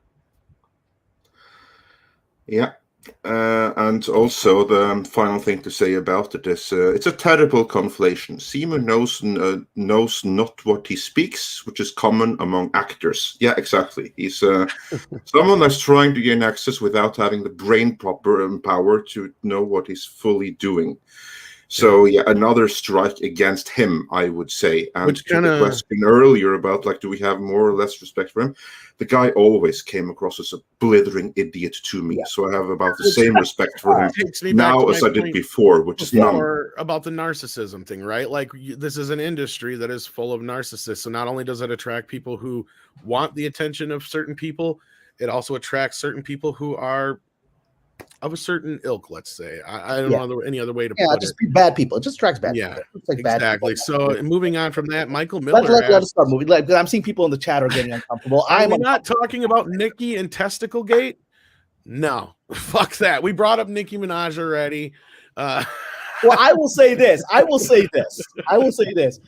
to say, God has an incredible sense of humor that the most based person in 2021 is Nicki Minaj. And she's like the George Washington who's leading us to freedom. I just think that's God's incredible sense of humor. All right. You never know who might be blessed. I think it's a little bit of well, and who would know that the great new South Carolinian, who is now a leader in South Carolina, would be a Mexican feller. Yeah. I mean, I guess on the one side of it, I will say this. I'm glad to finally see more people stand up and go, look, this cancel culture stuff is bullshit. We should be able to ask questions. We should be able to have conversations. We should be able to talk. We should be able to disagree with each other, getting us right back to the game. I get it. There's certain people on the panel and even in the chat that are disagreeing with each other all the time. That's called conversation. It's called discourse, right? Where did that go? And I think that was the biggest point that Nicki Minaj was trying to make. And regardless of the hoopla that came around it, she's not wrong, right? Like we are in this place now where there is no way you can get away with any kind of discussion without somebody raising an eyebrow going, oh, well, you shouldn't talk about that, or policing your thoughts. And well, all of a sudden, just because you don't think something a certain way, you're considered a bigot or whatever. And that's the kind of shit we've been dealing with for the last few years. And it's like, we're saying like, yeah, welcome to the party, pal, in the words of fucking John McClane. It's like, we've been here. We know what you're talking about.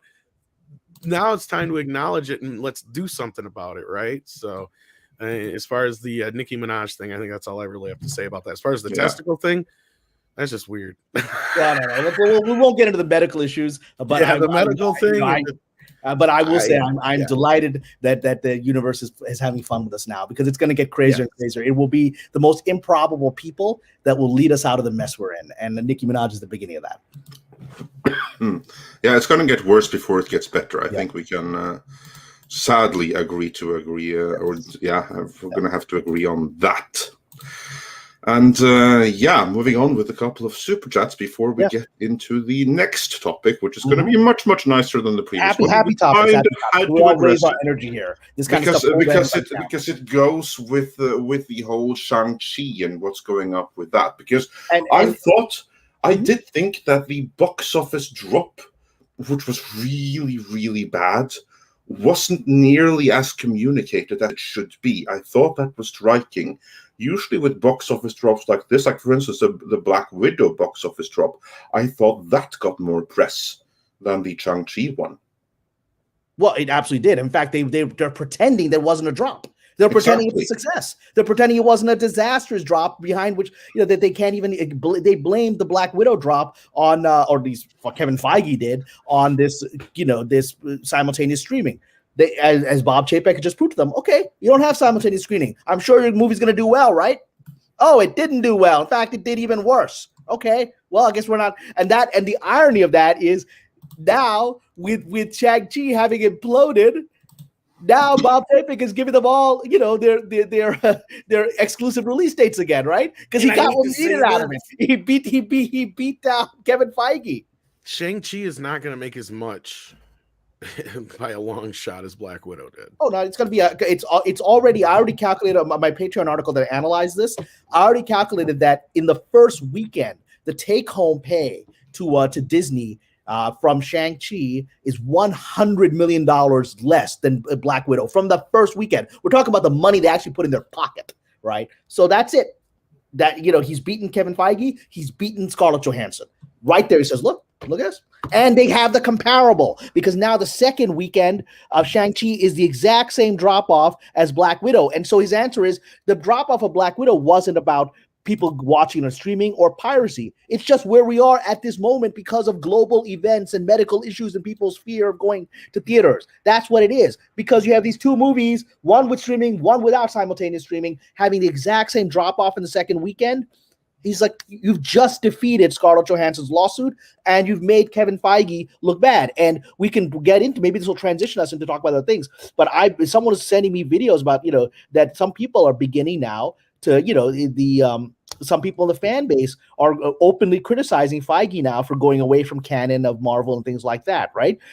And you never heard criticisms of Feige from the fans, or at least it was never publicized. Now you're hearing it, which is all part of the unraveling of Kevin Feige's throne. I really believe he's already over the edge. He went over the edge when he went against Bob Chapek, right? And he lost. It's like we're going back to what you said, Andre. If you come at the king, don't miss, right? They came at Bob Chapek and he missed. And now this is going to be a steady fall for him. And Eternals will be part of that. So I think over the next year, you're going to watch Kevin Feige's luster begin to go down. You're already seeing it where fans are, or at least they're publicizing the fans are criticizing some of his creative choices, right? Here we go. Yeah, absolutely. So all of these headlines that were last week when Shang-Chi opened, how much are they worth in arbitration now when you have the second week box office numbers that tell a very different tale than what the headlines tried to spin last week? I say that again. I missed you. I was just distracted by a chat. I'm so sorry. What I was saying was that last week we had all of these headlines celebrating Shang-Chi as this massive, massive success. And then we didn't get similar headlines declaring it the kind of failure that it really was. They pretended it would. They got the opposite. They pretended it would continue to be a success. Exactly. But do those headlines, that perception at the time, mean anything when it comes to arbitration? Or is that like a completely lost cause now? No, I mean, arbitration is going to be about the fundamental issues there, which is all what Feige was doing was just a PR war to try to unseat Bob Chapek in the public, right? Which he failed at, and so the arbitration is just going to be about the fundamental underlying issues, right? And there was on my Patreon, on my article on Feige, I actually linked to a YouTube video that one of my Patreon members sent me, which is a lawyer analyzing the arbitration, right? And the lawyer, she analyzed it, and one of the things that I did not know. But the lawyer looked at the actual original case that Scarlett Johansson brought, and the interesting thing is we'd heard that Scarlett Johansson had only sued Disney, had not sued Marvel, right? And the interesting thing she pointed out in the first case, that when she sued Disney, it's a very convoluted legal argument because her contract is with Marvel. So instead of suing Marvel for not giving her the bonus she claimed she expected, right? She says she has a convoluted legal theory that Disney, which is not the counterparty, it's actually Marvel is the counterparty to her contract. Disney, as a third party with the parent company, interfered with Marvel and forced them to do something they didn't want to do, and forced them to deny her the proper bonus or put it out in a certain way that she didn't like, right? So that's a really convoluted argument. If it was just a sincere contract dispute, she would sue Marvel. Said she wouldn't care who induced them to do anything. But she didn't want it. She wasn't going to sue Marvel because Kevin Feige put her up to it, in my opinion, right? And she's not going to sue the guy who told her to do it, right? And not to embarrass him. So she made it out of the way. The Marvel's not at fault. And so the response, this legal analyst on my Patreon talked about this response. She says that Disney then put out, in my opinion, that response just finishes the whole thing. Number one, the response is that we're not the right party. We're not the signatory to it. Okay. So why are you suing us? Okay. You have a deal with Marvel, go sue them, right? Number two said, okay, let's assume that that what you're saying is true, that we're responsible for this. Well, under your own contract, you can't go to court, you go to arbitration, which is standard. I have arbitration clauses in my contract. That's standard. You go to arbitration because Hollywood doesn't want public trials. It's embarrassing. Discovery makes embarrassing things get out in public. If you have a discovery that forces them to hand over emails, then you have the situation with Sony, where you have the Sony hack, where all these embarrassing emails come out that make people look bad, and even worse stuff can come out. So you have arbitration, which is done confidentially and privately. Number two. But the third thing that the lawyer pointed out, which for me, it finishes the whole thing, if it is true, and I believe it to be true. The third thing that Disney said in its response was saying, there is no case here. We called Scarlett Johansson's representatives when we made the decision that we were going to put it out simultaneously in streaming. We called them and said unilaterally, we told them that we will credit 100% of the revenues from streaming to her box office bonus. They will be treated the exact same way that the gross of the theater would have been. So they said, what is the lawsuit about? You're going to get if you're going to get the money as if we're going to credit all that as if it's a second theatrical release. So what is your complaint? You're getting all of it. And I believe that to be true because there is no complaint, because none of this is rational. This lawsuit wasn't rational, and it was a PR move. And if, as Disney is claiming, they already said to her, which is what I would expect them to have done with their most important actress and the most powerful actress in Hollywood right now, is just have said preemptively, hey, look, we're going to do it this way, but don't worry, you're not going to lose anything. We're going to credit that as if it's a theatrical release, and you'll get 100% of your bonus. So there is no case here. And let's build on two things. One is that you alerted. Excuse me. I'm going to say. Yeah, please go ahead. Oh golly, I'm sorry. I don't know why I sneezed. But number one is that I was alerted to this through your Patreon group. You threw that in the Patreon group, and then you threw a link to a video. I don't know if that same attorney from the YouTube is your attorney, but I found it incredibly fascinating. And basically what we have here is a sense of that upon due diligence, because I went and I looked up that complaint, with the cursory amount of due diligence, you can see that she may have actually already been paid everything that she was due. And there's not only this lawsuit is beyond is a complete and total nothing burger. I mean, that is the shocking thing of it. Right, that's a shocking thing. And that did not come up in any of these initial press releases. I never saw that. And so anyone goes to my Patreon, you'll find that video, which is there, which I don't know. There's been no conversation about this, which to me, this is no wonder Bob Chapek was angry, because I'm sure when I've said on Midnight's Edge that the first thing that happened when the legal department called Chapek and said, hey, we got a lawsuit from Scarlett Johansson. I said the first thing that happened is he called her agent, Brian Lord at CAA, and he said, what the hell are you doing, right? And now I'm convinced he did that because he called and said, what the fuck is this? I already told you I was going to give it to her. What is this? And Lord's like, hey, we gotta do what we gotta do. A girl's got to get attention. However, she's got to get attention, right? Hey, this is just the game, Bob. And that's why Disney had this response ready to go fast, because they knew there's no case there. And I believe that. I think I've said on this channel, I've said that this is going to be dismissed. I think it'll be dismissed in arbitration. I think it'll be settled real fast now because Feige blew his wad. Shang-Chi blew up in his face. And now with Bob Chapek saying, okay, from now on, we're going to just release it theatrically, and hold off streaming for a few weeks. He got nothing because, the other movies will do better than Shang-Chi did under that model. So he will simply say, well, whatever. It is what it is. It just, Black Widow did fine under that previous model, but now it moved into the other model, and most of them probably won't quite live up to Black Widow, right? They won't be as bad as Shang-Chi. So he's won. He's absolutely won, and now he's going to make nice with the theaters and keep them on for long-term partners, right? And slowly but surely, except for Los Angeles, except for California, culture is now shifting to normal in much of this country and much of the world. And so, he's now going to relax and just let Feige flush himself out of the system. The only other thing I can think of is just because Disney handles the distribution side of things, but I mean, there's so much that goes into that yeah. Well, it's going to be very interesting to see how this continues to play out. But I do agree with Kamran that, and this is the point that we made before with Script Doctor as well. Now, when this flops, then that's the entire Black Widow thing gone right there. There's no case anymore. So I'm really looking forward to if there's going to be any kind of rollback. And I honestly kind of hope so. This thing ain't even going to make $300 million. It's only done like 255, I think, so far. And it's not going to make 300. And there's no way it's going to make 300 million now. Yeah, it's going to probably end up being a loss ultimately, which is going to look really bad for Kevin Feige internally, and added to this, the sudden surprising stupid comments by the lead. They really, because again, internally, Stephen Liu is nobody in the system. He's a pawn, right? Literally a pawn in this chess game. And, he's half a pawn. And now you've got the bishop, which is Kevin Feige, taking a fall here on behalf of this stupid guy has opened up another angle against him. And, Disney were like, look, this kind of crap we can't be having associated with our family company, right?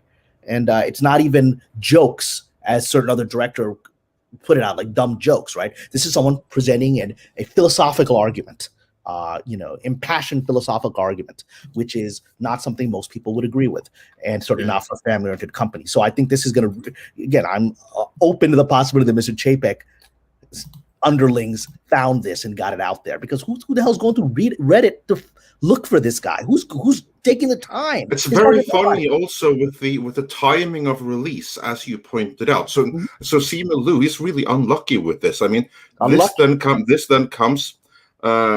comes just as the movie is bombing in its second week, just as China went and announced that we're not going to have any more sissy men in our movies or in any movie to be released in China, the same day that his movie opens in the US. It's obviously like, as you pointed out, that's obviously kind of like a dig at him, or if not him, then at least his movie. Absolutely. So yeah, good times.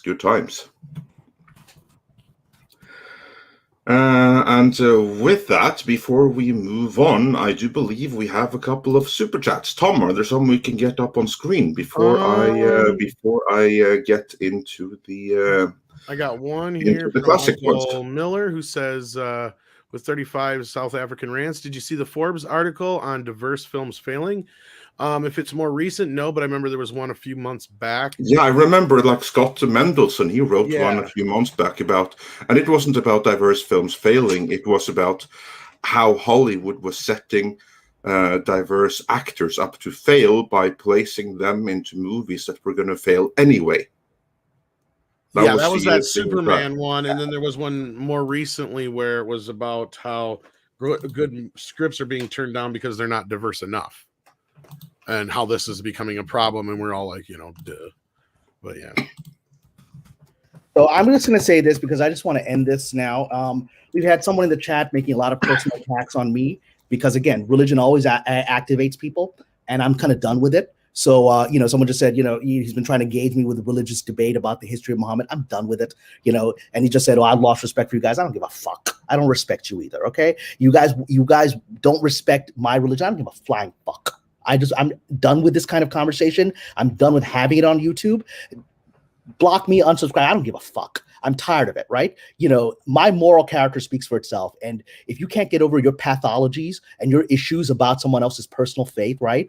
I'm just kind of done with it. I'm done with dealing with it in the chat. So that's it. Yeah, exactly. I will just say, like, let's focus on the stuff that we agree on, that we all love, and let's not leave the things that we're not going to agree on kind of like off the table, because that's not what we're here for. And whenever I bring up those things, I try to bring them in the context of the topic we're talking about. And this was a very ugly topic that we brought up. But, there's people that feel the need, and it happens every time I come on any YouTube channel. They feel the need because they have their own pathologies about my religion. They don't have pathology about Mormonism, Jehovah's Witnesses, whatever, any other. They just have a pathology about mine. And it's boring me, and I'm tired of it. And I don't give a fuck if you don't respect me. I don't give a flying fuck, right? Because you obviously have bad moral character. You can't judge people as individuals. So we're done.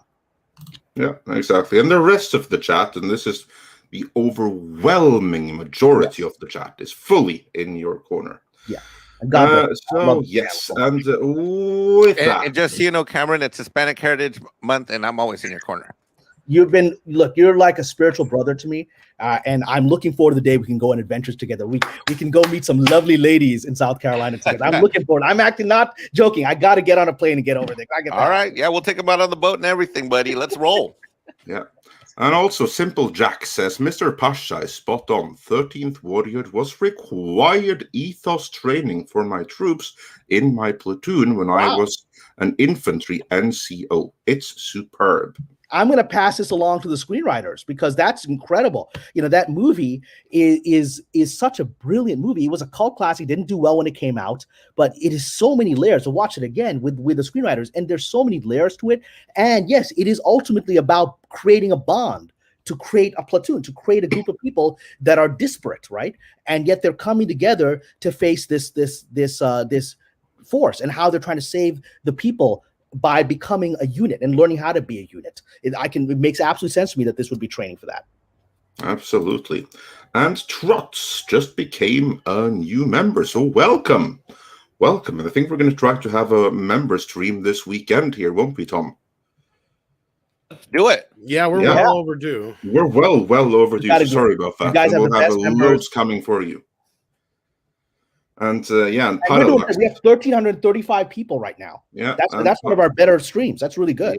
Yeah, and Parallax also says on behalf of everyone, "You cool, Kamran. Don't let them get to you, bro. We love you, Kamran." And I love you guys too. And we're all, let's focus on what we're united on. We're united on great storytelling. We're united on filmmaking. We're united on hopefully, trying to make society better through storytelling, so that we make these critiques of where elements within storytelling, within the filmmaking, are not making society better. That's part of our conversation to try to elevate us forward from this.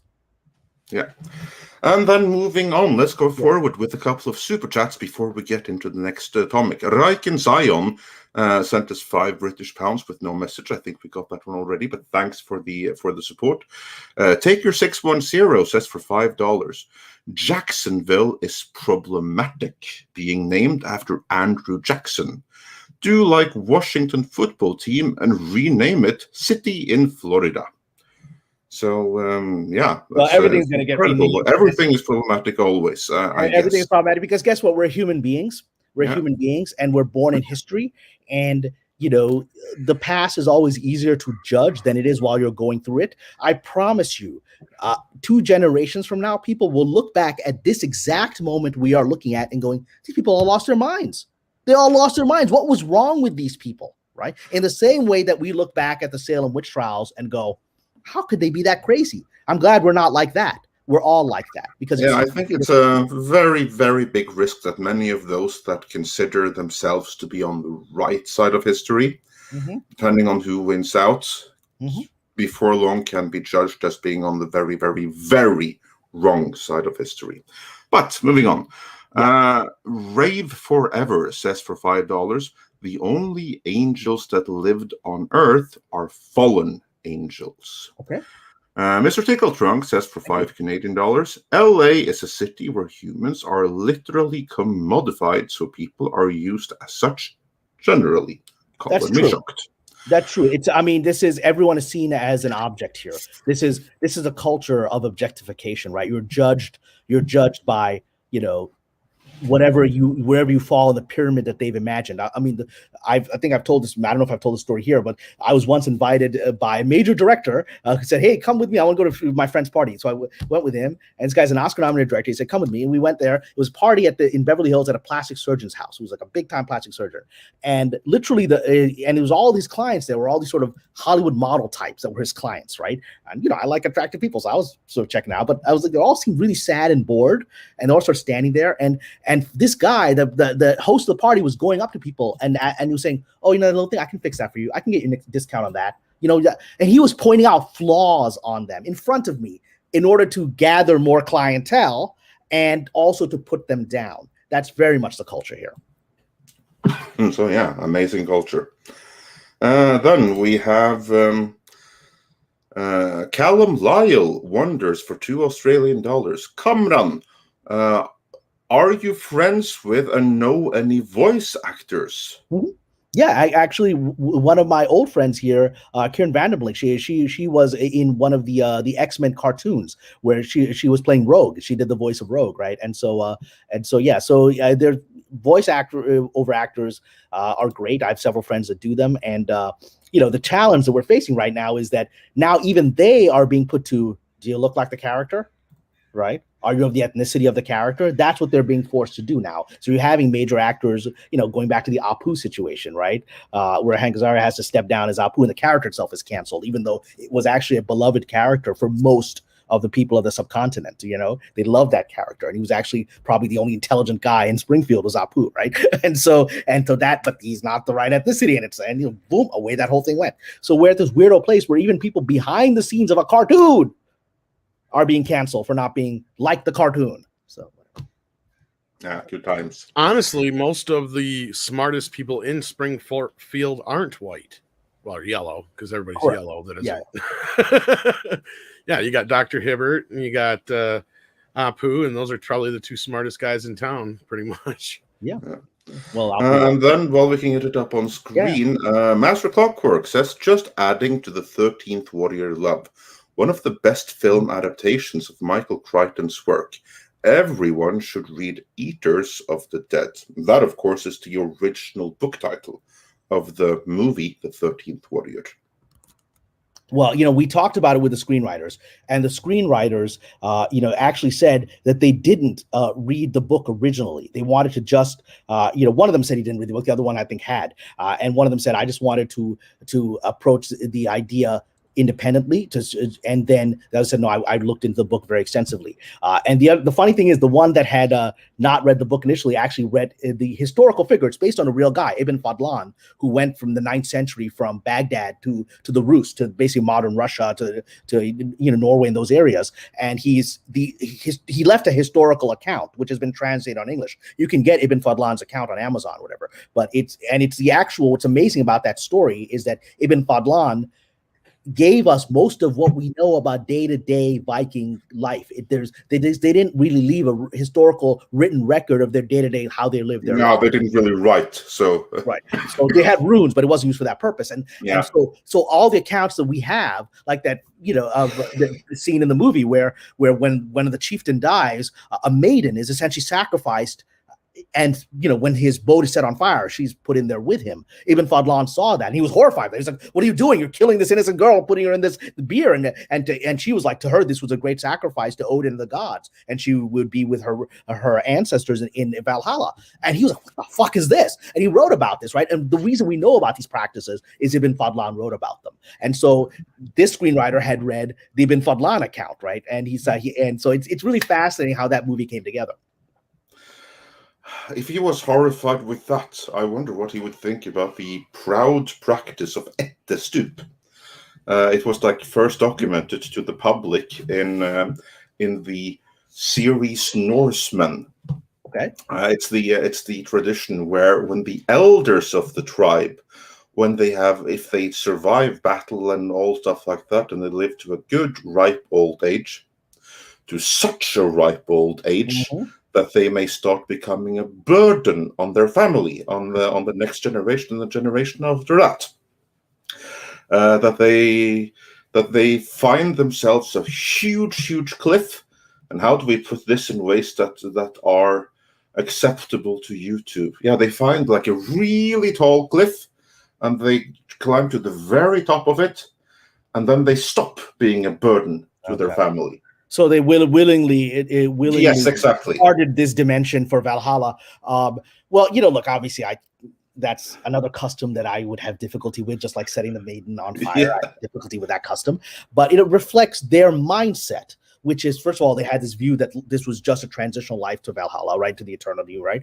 They had that view, and this was very much about the survival of their group. We have forces in the world today that believe the elderly should be thrown off that cliff and have set up things in the last year and a half to make that happen, right?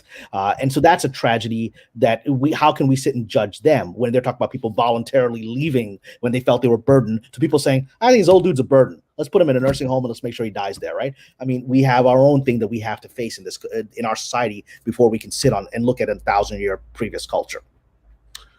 Yeah, and then back to the 13th Warrior thing. Corian Witch Resonance sent in $5 Canadian. That Viking prayer in 13th Warrior is used in modern practices as it speaks to Vikings' recreationist soul. Okay. Yeah, I've been reading about that in I don't know if it's happening in Norway, Andre, but I'm reading in Sweden, there's definitely a cultural renaissance of Viking culture where people are training in the old Viking ways. Yeah, a little bit. It's not many, but there are some. There are some who are modern day Vikings, who rediscovering, really into it. You have some famous YouTubers and stuff like that that's gotten big on that as well now. So yeah, it's happening. There's kind of this spiritual awakening, and the funny thing when you look at the Viking beliefs and stuff like that, of course they're vastly different, but many of the things there are extremely similar to many of the other major religions, like the creation myth and stuff like that. It's different in the detail. But those are archetypal. But there are some repeating archetypes in there. Yeah. And I mean, look, one of the central images of because Norse mythology was the first mythology I read as a kid, even before Greek mythology. I love Norse mythology, right? And so you've got the great tree, Yggdrasil, right? You've got, and forgive me if I'm mispronouncing it, but you've got the great tree. I like close enough. Just more emphasis on the Y. Yggdrasil. Could you pronounce it? How would you pronounce it? Yggdrasil. Yggdrasil. Thank you. Now I'm going to do it right. So you have the great tree upon which I believe it was Odin himself, hung from the tree and gave up an eye to get the eternal sight, right? Yeah, that was one of the wells, one of the 9 wells that actually feeds or that sustains the tree, and so he put his eye inside the well, so he could forever. So yeah. So, but that's a concept of this cosmic tree that is the heart of the universe. Is a concept that actually exists in religions and cultures worldwide. It's in the mystical side of things. So I would suggest that a lot of Norse mythology is actually very mystical, and it's symbolic of deeper truths. So that the eternal tree exists in the Kabbalah, it exists in Sufism, it exists. The idea. You've obviously got the trees of life in the Bible. It's the concept of a tree being at the heart of the cosmos is a universal idea. Yeah, and anyone who's into ancient asteroids and stuff, they can have a field day with Norse mythology, with how you can teleport from one world to another across the Rainbow Bridge. Yeah. Marvel did not make that up. That's actually part of Norse mythology. And it's such a lovely, simple idea. You see this beautiful rainbow, and your mind as a child imagines it as a bridge to heaven, right? And then you have a whole religious tradition based on that beautiful idea. But I know The Giving Tree by Shel Silverstein. I don't know if that counts, but yeah. I'm sorry, say that again. What'd you say? I know The Giving Tree by Shel Silverstein. I don't know if that counts, but hey, it was kind of a joke. Anyway, not that. I see someone just put a super chat about a Viking channel. We should promote. Before that, not that alt-right guy sent us $10 with no message, but thank you for the support anyway. Whether there was none or it was redacted. That alt-right guy, but the other one. So. Yeah, exactly. The other one. So yeah. And Rambam 3000 said, if Kamran is interested in the Vikings, he should look up Björn Anders Bull Hansen's YouTube channel, especially his Viking-related content. Yeah, he would be one. He would be one of the one I'm referring to. But there's one more. I don't recall his name. I'll find it. Give me a second here. And he does more of the spiritual side of things. Oh, that'd be really interesting. He talks about the rune magic and stuff like that. Well, I mean, for my friends who practice, I just found this guy and I'm just going to subscribe to him. My friends who practice sort of because in Hollywood you meet everybody. So I've got friends who practice, various forms of Wicca or occult and things like that. They will say that the runes are one of the most powerful forms of magic in the world, and they're very effective, right? People use rune divination, which, I tried it a couple times, and I got to say, it's pretty dead on. You're like, how the hell is this rune saying exactly my situation? It's pretty impressive. Also, the other channel, I'm going to put this in the chat for everyone to see. This is a channel that's really, really cool. It's Norse Magic and Beliefs. Now, if you want a proper Viking channel, that's the freaking channel for you. So head on over there, check it out, everyone in the chat, and and then say Midnight's Edge sent you. Same with Björn Hansen. If you go to him, then say Midnight's Edge sent you. I'm going to put the link to his channel there as well in the next one, come to think of it. Because his channel is actually really cool for history and for the spiritual aspect of it and everything. So do check that. Oh, crap. We got a very nice comment from Raycon who just said, that Raycon Zion just said that, we may have lost one jerk, but he's come on board and subscribed. And so thank you for supporting for this channel, Ray. There's always one or two. But what it does is they catalyze other people to wake up. And we've got such a wonderful, positive community here. And it brings everyone together saying, no, we're going to protect and preserve this really open community that we've created on this channel. Yeah, exactly. Oh yeah, Mr. Tickle Trunk, he helped me out here. Norse Magic and Beliefs, and there's a channel. So yeah, say Midnight's Edge sent you. I recommend that channel for Vikings, and it's really cool, really cool channel. That's Xenobit says, have you seen Woke Magic?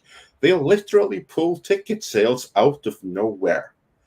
I hear it works pretty good for elections too, but we're not going to get. It works for all those things. When the outcome needs to be the outcome you need, especially the Birds of Prey needs to be the #1 movie. You got lots of tickets bought and nobody in the theater to actually claim those tickets. It's interesting. Yeah. And Callum Lyle on the topic of Vikings says, do you know the anime Vinland Saga and God of War 4? And have you seen the next trailer and for the next game? To me, the answer is no, no, and no. I wish I'd seen this because this anime sounds really interesting. I actually wrote a treatment for a movie that I was pitching a while back called Saga, which is actually about it's about a group of Vikings that essentially arrive in northern in sort of what we would call northern Scotland. And actually, encounter sort of a 13th warrior type situation where they're facing a primitive tribe that wants to wipe them out. And the idea being that this is the basis, that 13th warrior is the suggestion is it's the basis of the Beowulf story, right? And so this is what I wrote. Saga was essentially trying to go into some of the deeper myths coming out of Viking religion and how this incident would have inspired those myths, right? Where we would have come up with Loki and Thor and those characters and how they would have been a primordial beings that from this historical event that would become part of the thing. I haven't made that movie yet. I hope to make that someday. Oh, that sounds really, really cool. Of course, Andre wouldn't know what it is. It's not on the Sega Mega Drive. Yeah, well, if it's good, if it would have been good, it would be on the Mega Drive. So yeah, I mean, they still put out Mega games on the Mega Drive to this day. That's no excuse. Disruptive Innovator says, very important if dark discussion today. Thank you, Kamran Pasha, Andre, Tom, and Mike for having the bravery to talk about it. God bless you, brothers. So yeah, you just have to excuse us for walking in circles, but that's where we are. It wasn't pleasant, but again, we need dark and light, and so like we need in the chat, we need one jerk off to remind us that how wonderful community we have. We need these incidents to remind us that there is filmmaking can and should be a wonderful experience, and the community around it should be wonderful. So the fact that we're all uniting and saying some of this stuff is inappropriate means that we're all not crazy, and we find each other through this. Yeah. So here's and Crown Witch in Residence says, hey, Kamran, your saga story sounds a lot like The Thunder Gods by Paul Watkins. Well, I don't know that story, but I'm going to look into it now because that intrigues me. Like I said, I mean, the Vikings, that whole culture, the Norse mythology is so deep to me as a storyteller because it was my childhood. While Joachim Stark says for 50 Swedish krona, watch Norse magic and beliefs, differences between Norwegian, Swedish, and Danish Vikings video. Yeah, that's the video that first got me aware of this channel. That's a great freaking video right there. Very honest. Like the guy running it, he's Norwegian. But he's exceedingly honest. So, do they have any beautiful Norwegian girls on that channel ever? Oh, maybe the pictures, but not among the hosts. But in terms of like just learning the truth about it, it's really cool. Oh yeah, speaking of it, Hypergarver 2 says, I am a Norse pagan. There's definitely a revival going on. There's a huge Norse pagan community in area. Avoid Asatru. They're a bunch of racists. Yeah, that's like the. I don't know. No, he means Asatru. That's what he's trying to say. Asatru. That's like the faith in the Aesir. They're a bunch of racists. Yeah, you always have that. Using ancient Norse religion as an excuse to be that. Okay. Yeah. Okay. Which is something that and again, there's like no room for that in actual Norse mythology, because it's not like that they were tremendously exposed to what they called blå men, which is like their word for like black people, and which is what everyone who wasn't white. But as you know, they could perfectly well work with trade and everything like that, and there were like some great history going on there, and both as mercenaries and everything like that. Hey, one of them even left like tagging in the Hagia Sophia, carving in Hans was here or something. Mm-hmm. Well, speaking of videos, I want to recommend puppy videos. I like puppy videos. Puppy videos. Wait. Where are the puppy videos? Where? Anywhere. They're all over the YouTube. Well, I prefer cat. Look, I love doggies, but I love cats more. And so the kitty videos may drive me crazy. I love them. Well, we got a new member, and that actually segues. So, like, I like to give the new members a cute puppy video. So I'm going to give Jack Oscar winning puppy. There you go, buddy. Thank you for becoming a member. And then Monkey Drawers sent in $5 Says, greeting, gents. I went to the Vikings exhibit when it was at the Royal Alberta Museum. Blew me away. Anyone else catch it? No, I did not. But that's actually fun. That when you that many of the Viking collections abroad are better than many you'll find in Scandinavia. Like the best Viking exhibit I ever saw was one in Santa Cruz de Tenerife. It was far more extensive. Of course, it didn't have the 3 huge ships that you have in Oslo, but it did have more artifacts and more complete story than you'll find in the Oslo Viking Museum.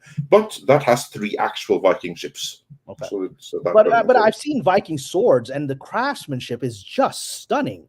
I mean, it just blows you away. There's a reason why they were good at swords, right? But I mean, they're stunningly beautiful, and they were craftsmen even in the arts of war. So, yeah.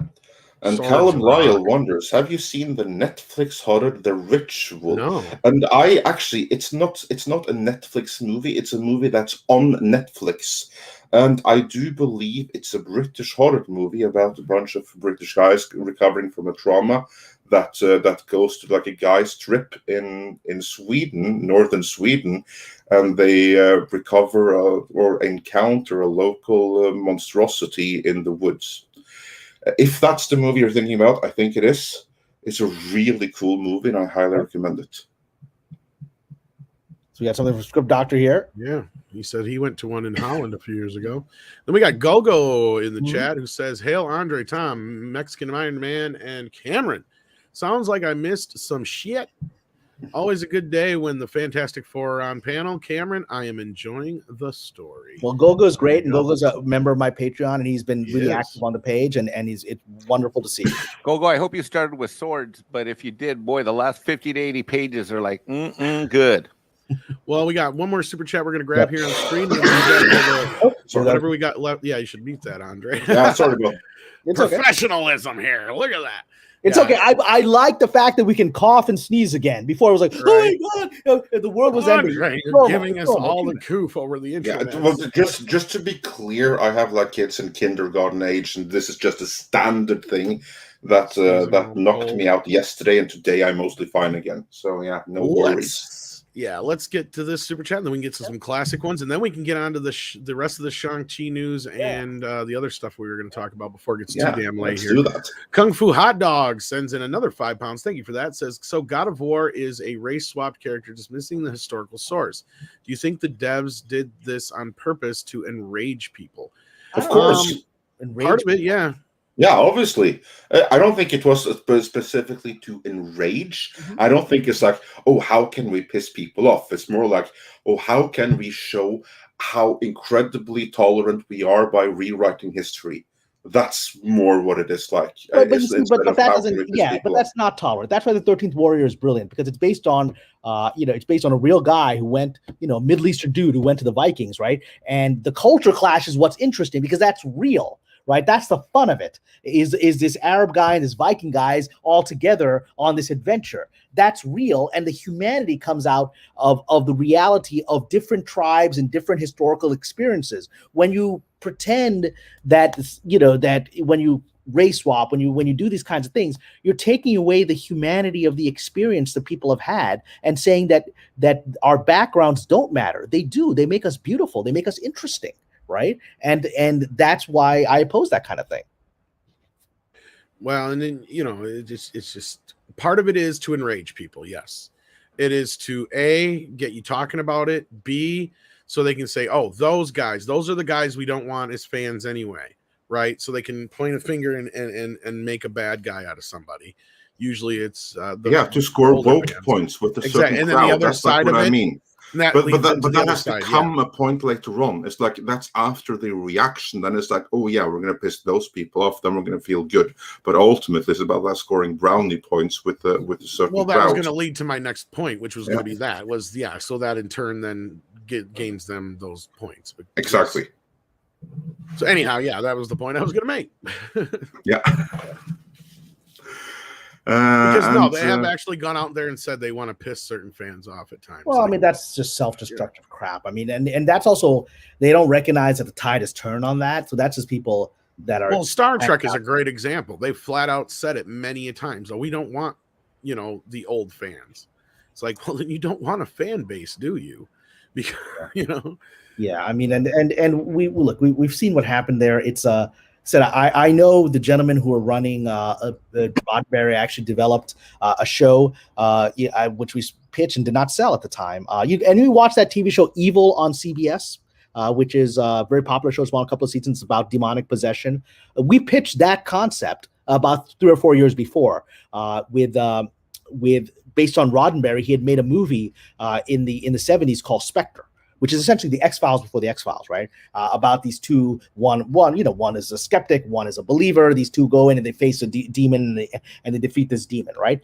And so I tried to develop a whole TV series. It ended up remarkably interesting because I pitched this about 3 or 4 years before this show Evil came out, and they ended up doing exactly the same thing, which is a female psychologist who's not a believer and a Catholic priest, whatever, get together. It's like, didn't I pitch exactly that thing? Whatever, but it's interesting because they. What I could say is the people at Roddenberry, it was amazing because I was actually reading Gene Roddenberry's original notes. They gave them to me, and it revealed something to me. Reading Gene Roddenberry was actually fascinated by religion, and he thought the other realm of demons and spirits was more interesting than space. That was in his notes. It was fascinating to me. But I don't know what they think of this current Star Trek, but they're involved in it, so I guess it's going along with them. Had I been involved, I would have said to the guys, I was like, I don't know, guys, I don't think this is, you guys are the protectors of Gene Roddenberry's legacy. I don't think this is going in that direction. But Organic Vistas says he's Jewish and he's been out of Disney since the camp deal. He's talking about Mulan. Some of the worst things ever by humans. I stand with Cameron and with unity. Thank you, Organic Vistas, and I sent you a message. You're a good person, and look, that's also all. We just have. These are the moments that try men's souls, right? We're going through one of those historical periods where all this evil is being revealed. And the fact that we have such a lovely, united community of people of different backgrounds and faiths and atheists and whatever, everybody coming together here on Midnight's Edge is a blessing. I hope you're right, Cam. And I hope this tide is turning into what's going to be ironic about this whole thing is that the lot of people who think that they are the ones who are changing history and on the right side of history and doing all these grandiose things and virtue signaling and all this kind of business, they're going to learn that, no, you are the ones that are wrong. And the historical moment is going to be when we tell you to shut the fuck up. Well, as you say this, we should get to this chat in a second, which actually links to it in some ways. But as you say this on my email, just flashed a message from the Writers Guild, which is saying that there's a special panel or thing for Latinx writers that they breaking barriers. And every single Latino writer that I've talked to in Hollywood privately hates Latinx, and we've talked about it, with you, we've talked about Paulie on his channel, that most people of the Latino community find Latinx to be this obnoxious term that they're being forced to use in some circumstances, certainly in Hollywood. And I have a 30-second reaction to that. Tell me. I'd rather be called every Mexican or his brown. I'd rather be called a spick, beaner, greaser. I'd rather be called any derogatory term that you can come up with for someone of brown skin than ever be called Latinx. It's insulting. It's degrading. I'm not going to lose my mind right here because it's Midnight's Edge in the morning and I've had a great week and I love the three of you very much. You're my brothers. But good Lord Almighty, if more than rabbit chickens, more than Shang-Chi, more than even He-Man, that triggers me, angers me, insults me. And frankly, as an American, it's absolutely degrading to do that to me. You want to take my language, my culture, my heritage, it's the worst. I literally would rather be called every insult in the book. I'd rather be forced to sit in the kitchen and eat a meal that I had to pay for, not be allowed at the counter in the main dining room, than have someone refer me to that. That's how deep it cuts. That's how deep it's real. No, I hear you. I would go to say that it's an outright racist term. I really would say that. It is an effort to do two things. One is to take control of the Spanish language by white academics. Number two it is actually an effort to take away the masculinity of Latino men, which is something that Hollywood finds any kind of masculine man in this moment very threatening.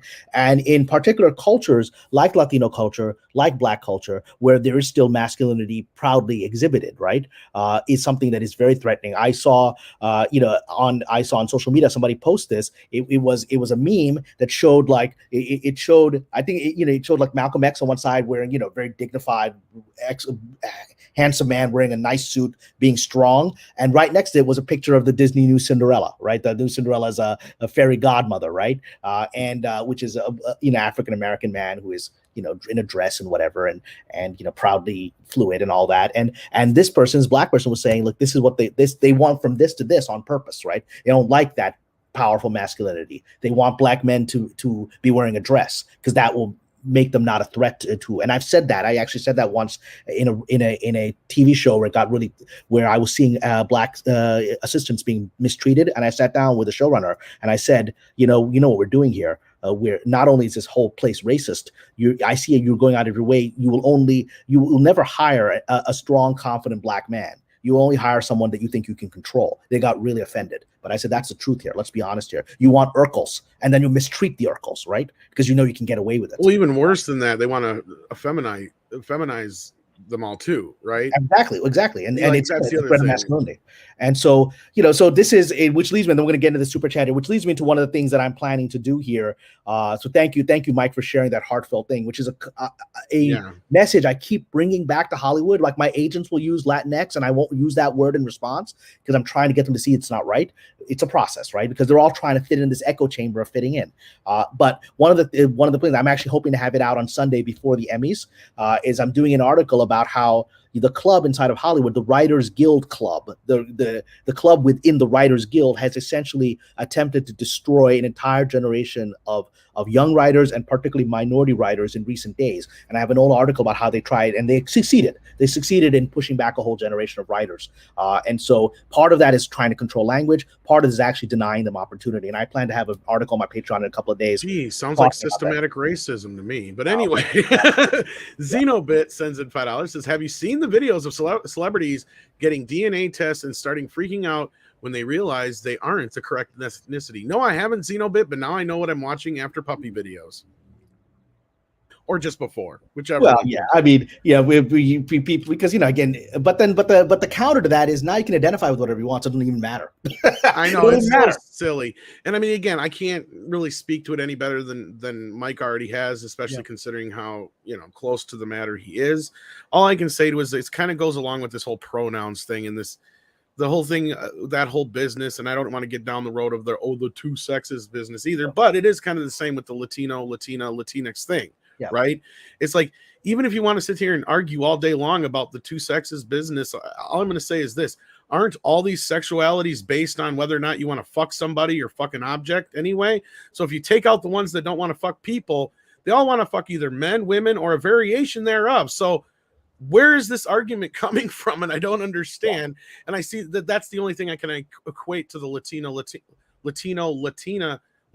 argument is that Latinx is a stupid fucking word and it shouldn't exist. And I think that it doesn't exist. It doesn't exist. That it's insulting.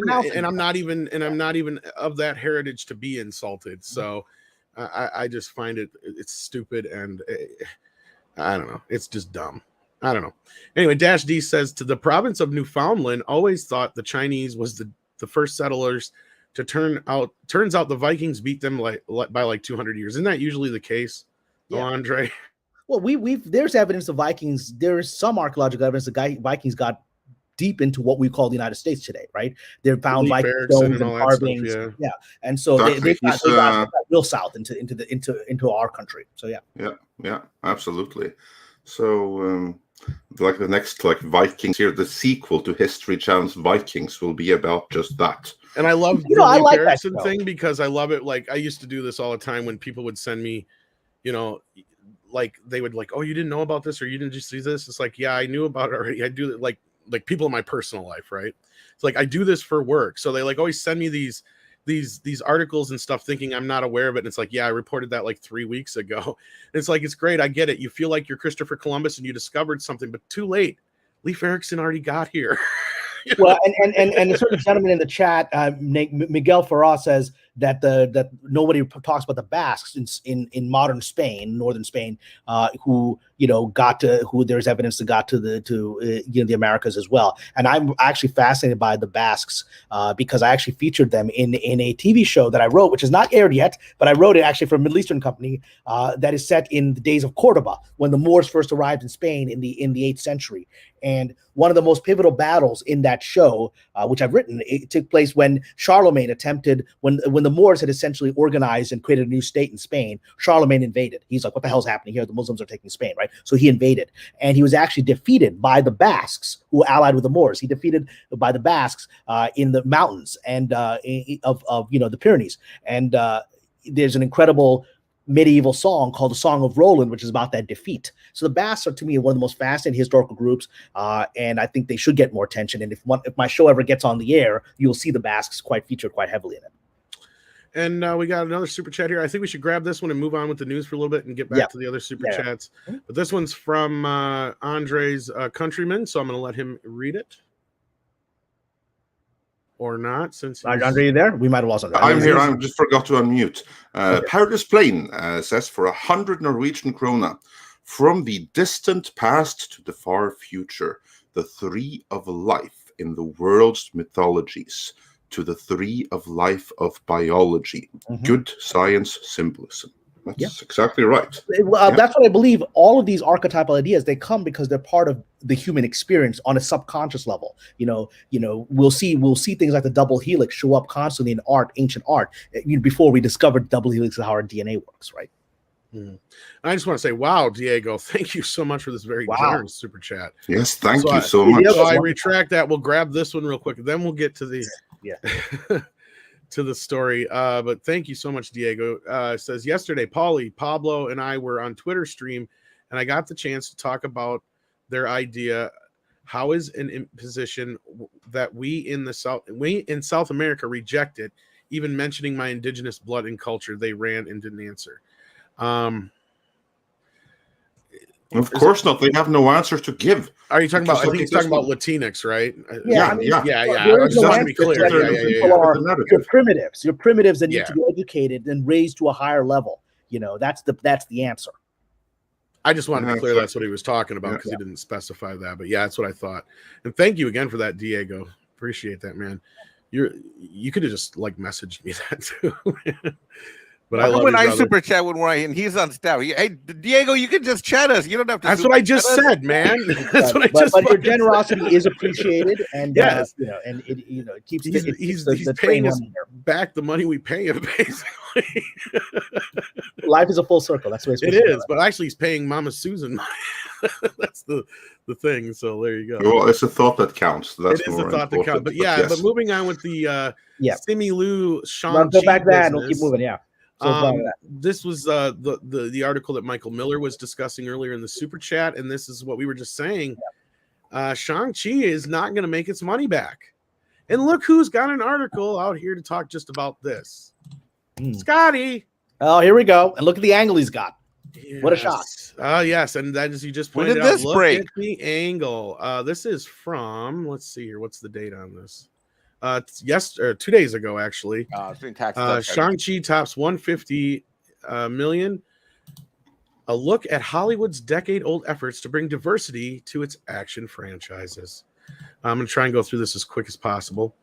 Hollywood wants to make movies that you can tell I've been doing some Masters Universe shopping. Hollywood wants to make movies that look more like its audience. Success lies with the execution. Well, we've been saying that for how long? Editor's note. The original version of the story has been edited. The headline and its story synopsis have been changed to more objectively reflect the issues raised by the author. So this isn't even the original version. He didn't like whatever title they put on it, and he told them to put a new one on.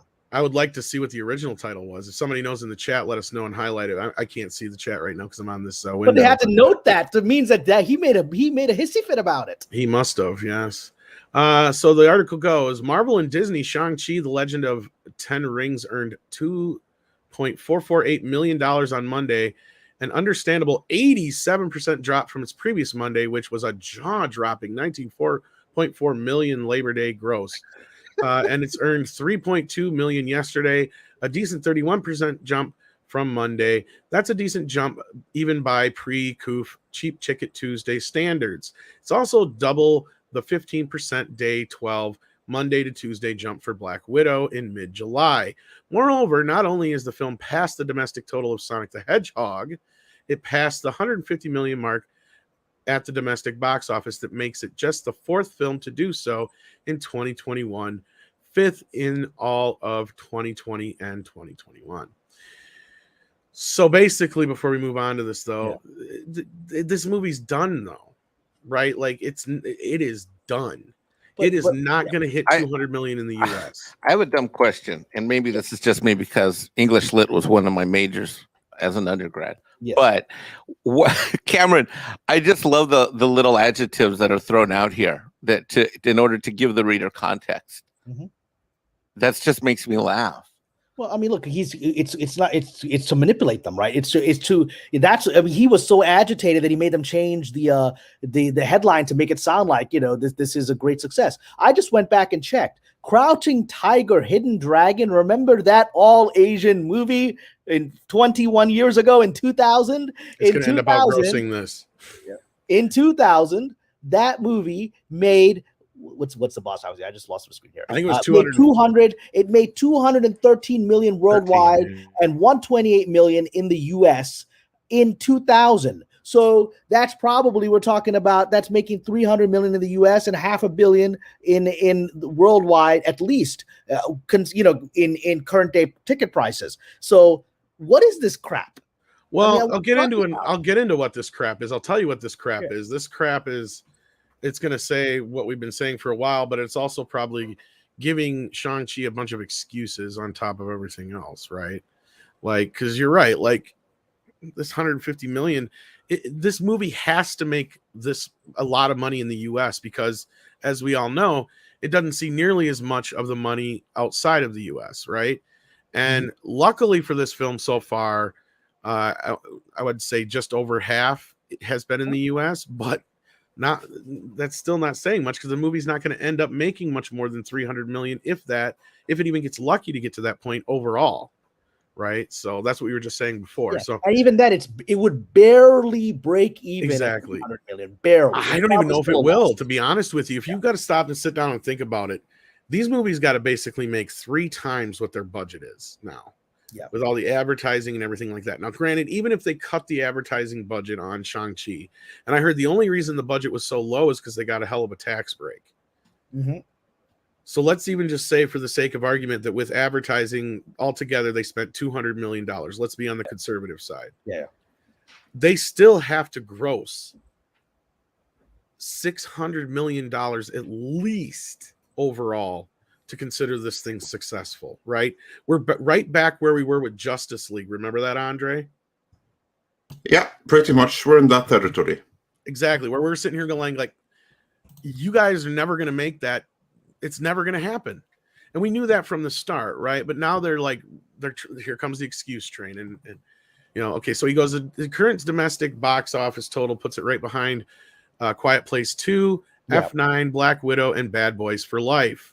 If it can avoid collapsing this weekend, which it's going to, the Simu Liu Awkwafina Tony Leung fantasy should be crossing 200 million domestic right as Sony Venom Let There Be Carnage rolls into town on October 1st. Alas, it will probably need more than just the end of the weekend to pass Black Widow.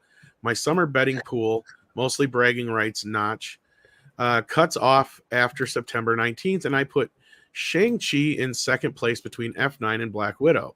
So if David Chen or friends can buy out another theater or two this weekend, I very much appreciate it. Well, hint, hint, hint, buy out the theater. That's how this is going. I mean, look, I've been arguing these numbers since day one. And you know what? I don't believe. Well, I'm not going to get into it here, but anyway. Well, what this is referring to, I don't believe the numbers too. So don't worry. Is this links to the Gold Open stuff, which is kind of ironic, because does that mean that they are actually admitting to doing what we've been saying they've been doing? Which we basically said on day one, and I said on day one, most vehemently so. And I took a lot of heat. The box office. I took a the lot of link heat for this. Is to the Crazy Rich Asians opening. I can't open it because I don't have a fucking subscription. But yeah, well, what did Crazy Rich Asians box office? What did it gross? it doesn't matter. They bought out theaters for it. That's yeah. what we've been saying all this time, and that's what they've been trying to do for Shang-Chi is give it this gold open like they did for that. Is it on IMDb Pro? I can bring it up. Maybe. Here, I'll see if I can get you a link. Well, it's on Forbes. I've got Forbes. Send it to me.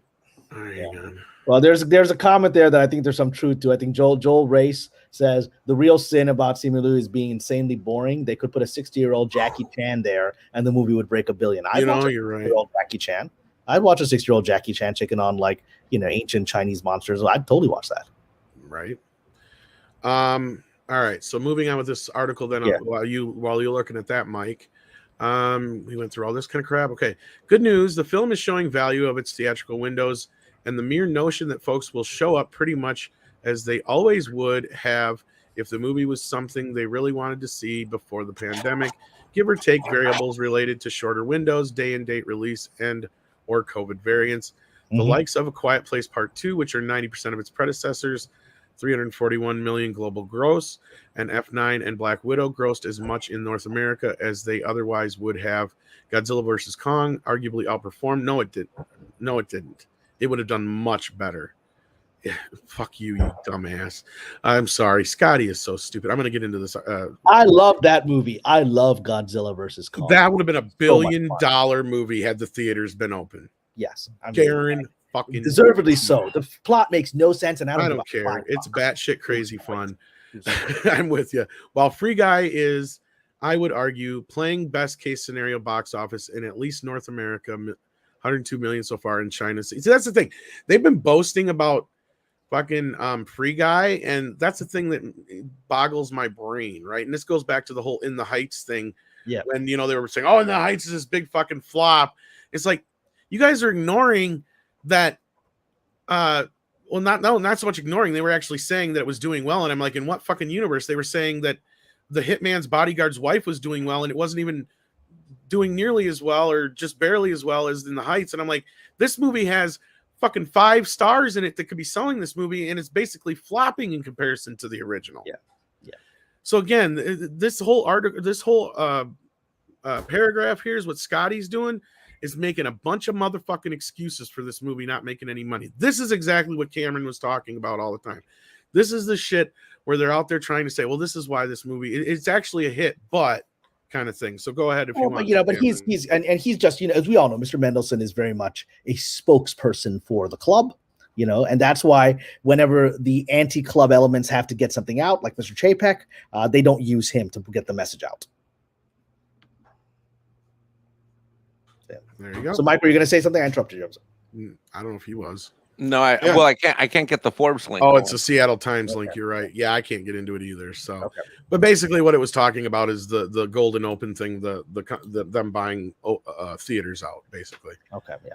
So he's basically telling them to do what we've been saying they've been doing, so he can win this stupid office pool. That's how stupid Scotty is. Thanks, Scotty, for and the office pool. I mean, why would you bet that? I mean, I knew that it wasn't going to be higher than Black Widow before this. Because newsflash, Cameron, Scotty's a moron.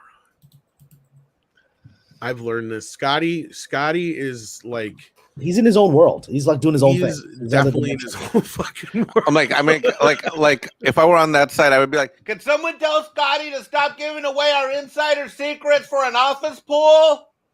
Jesus Somebody? Christ. Anybody? It's not even so much the office pool part. He just basically confirmed what we've been reporting, and they've been saying, oh, you guys are crazy about for how long now, since Captain Marvel? Yeah. Anyhow, sorry. Moving on with this fucking article. I love Scotty, but you know what? I'm not a good-looking man, Scotty. You need to change your fucking picture, though. This picture he's got here is bullshit. That is Scotty Mendelsohn circa like 1990. Okay, I'm just gonna say that right now. I'm being a little mean. I'm sorry, Andre, but Scotty just rubs me the wrong way. So for my Patreon for my Patreon friends, I intend to be posting for my VIP Patreon. I'm be posting the last time I was at the Emmys, which was a while back, right? I have pictures of myself, and you'll see I age better. I look really old in those pictures. It's amazing. I get younger. Honestly, I can hardly tell the difference between your older pictures and your younger pictures outside of one thing that affects myself. And that's probably the only reason that I notice, and that is the hairline, my friend. Yeah, so that's from one bald man to another person. Well, talking about a healthy and regular diet of rabbit chicken tacos will keep you feeling young.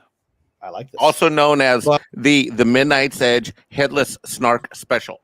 So are there any good taco places in South Carolina, particularly fish tacos? I love fish tacos. Yes, because we're right on the water. There's a great place. It's run by this family. They've been here for like a billion years, Salvadoran and Mexican. We'll go down there right before we go on the boat docks.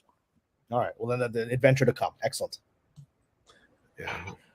Yeah. So anyhow, he's right. He's kind of all. He's just. I mean, he's literally just making those headlines for the club and to be read by the club. He's a mouthpiece. He's a fucking mouthpiece. That's all, okay.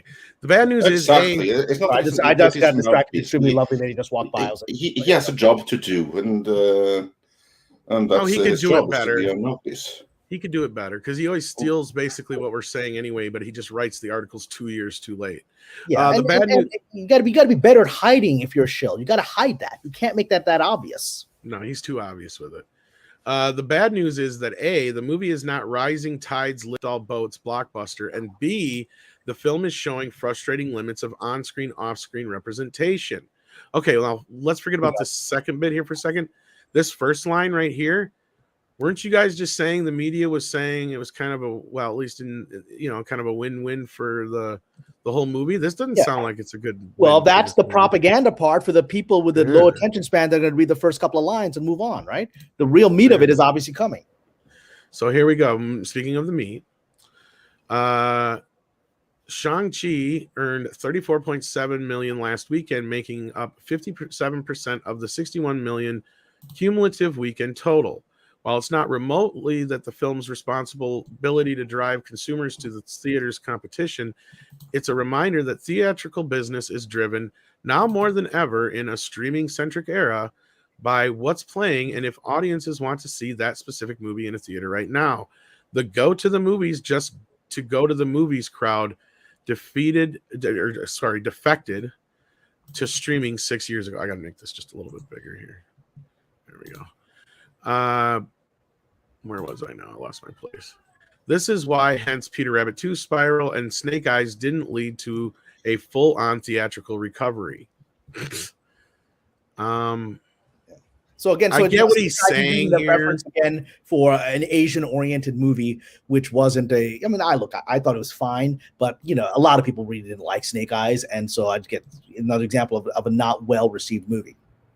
I think it's funny that he even acknowledged Snake Eyes' existence, because that was a movie that was wiped out of existence last week, so that Shang-Chi could be the first Asian-led movie ever in history.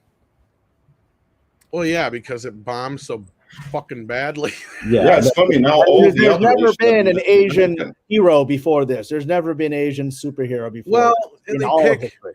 And here's the movies that he picks to put it up against, though, right now. I mean, you had Peter Rabbit 2, Spiral. Both of those, I think, premiered on streaming, if I remember correctly, day and date with theatrical. Peter Rabbit 2 is a sequel to a movie from 5-6 fucking years ago that most of the kids that probably remember that movie have grown out of by now. Because this movie was supposed to be out, 2 years ago? Yeah. And Spiral is the 12th fucking Saw movie that doesn't even have the title Saw in it. So most people don't even know it's related to Saw. So that was dumb. And same thing with Snake Eyes. Who the fuck outside of G.I. Joe fucking fans really knows what Snake Eyes was going to be or had any reference to go on as far as what it could be, right? Although, to be fair, Snake Eyes, maybe I'm speaking for my generation. Snake Eyes was a very important character for I'm not saying that. Right? And but again, those of us that know Snake Eyes knows his history, and he wasn't an Asian dude. He was a white dude who was adopted into an Asian, group, right? And that was his history. I guess my reasoning for this is why isn't it called something more like G.I. Joe Origins Snake Eyes or something like that? Even though I hate that shit. Correct. But I think that's the other problem is You're nobody. right. Knew this It wouldn't be a movie cultural reference existed. for young people. They don't necessarily know. Not just that, there's other normie people who may see something like that, but they don't know. They could think it's just some fucking thing else. That I know. I talked to a lot of people, or not a lot, but a few people about it. When it I first have a came out, theory. is that they had no idea it was G.I. Joe related. But go ahead, Andre. What's your theory? Bumblebee. I think that that they had like this idea that we're going to do prequel movies that are not going to have like the original title in them at all, and everyone is going to recognize it anyway because I, producer, like that guy de Bonaventura, is so amazing that I can do no wrong. Lorenzo de Bonaventura. I think he's the guy. I have a Lorenzo de Bonaventura story. Do you want to hear it? Yeah, absolutely. But before that, he's the guy who decided so many stupid things. But he decided that Bumblebee is just going to be titled Bumblebee, with no Transformers in the title or anything like that. And Snake Eyes fits that model.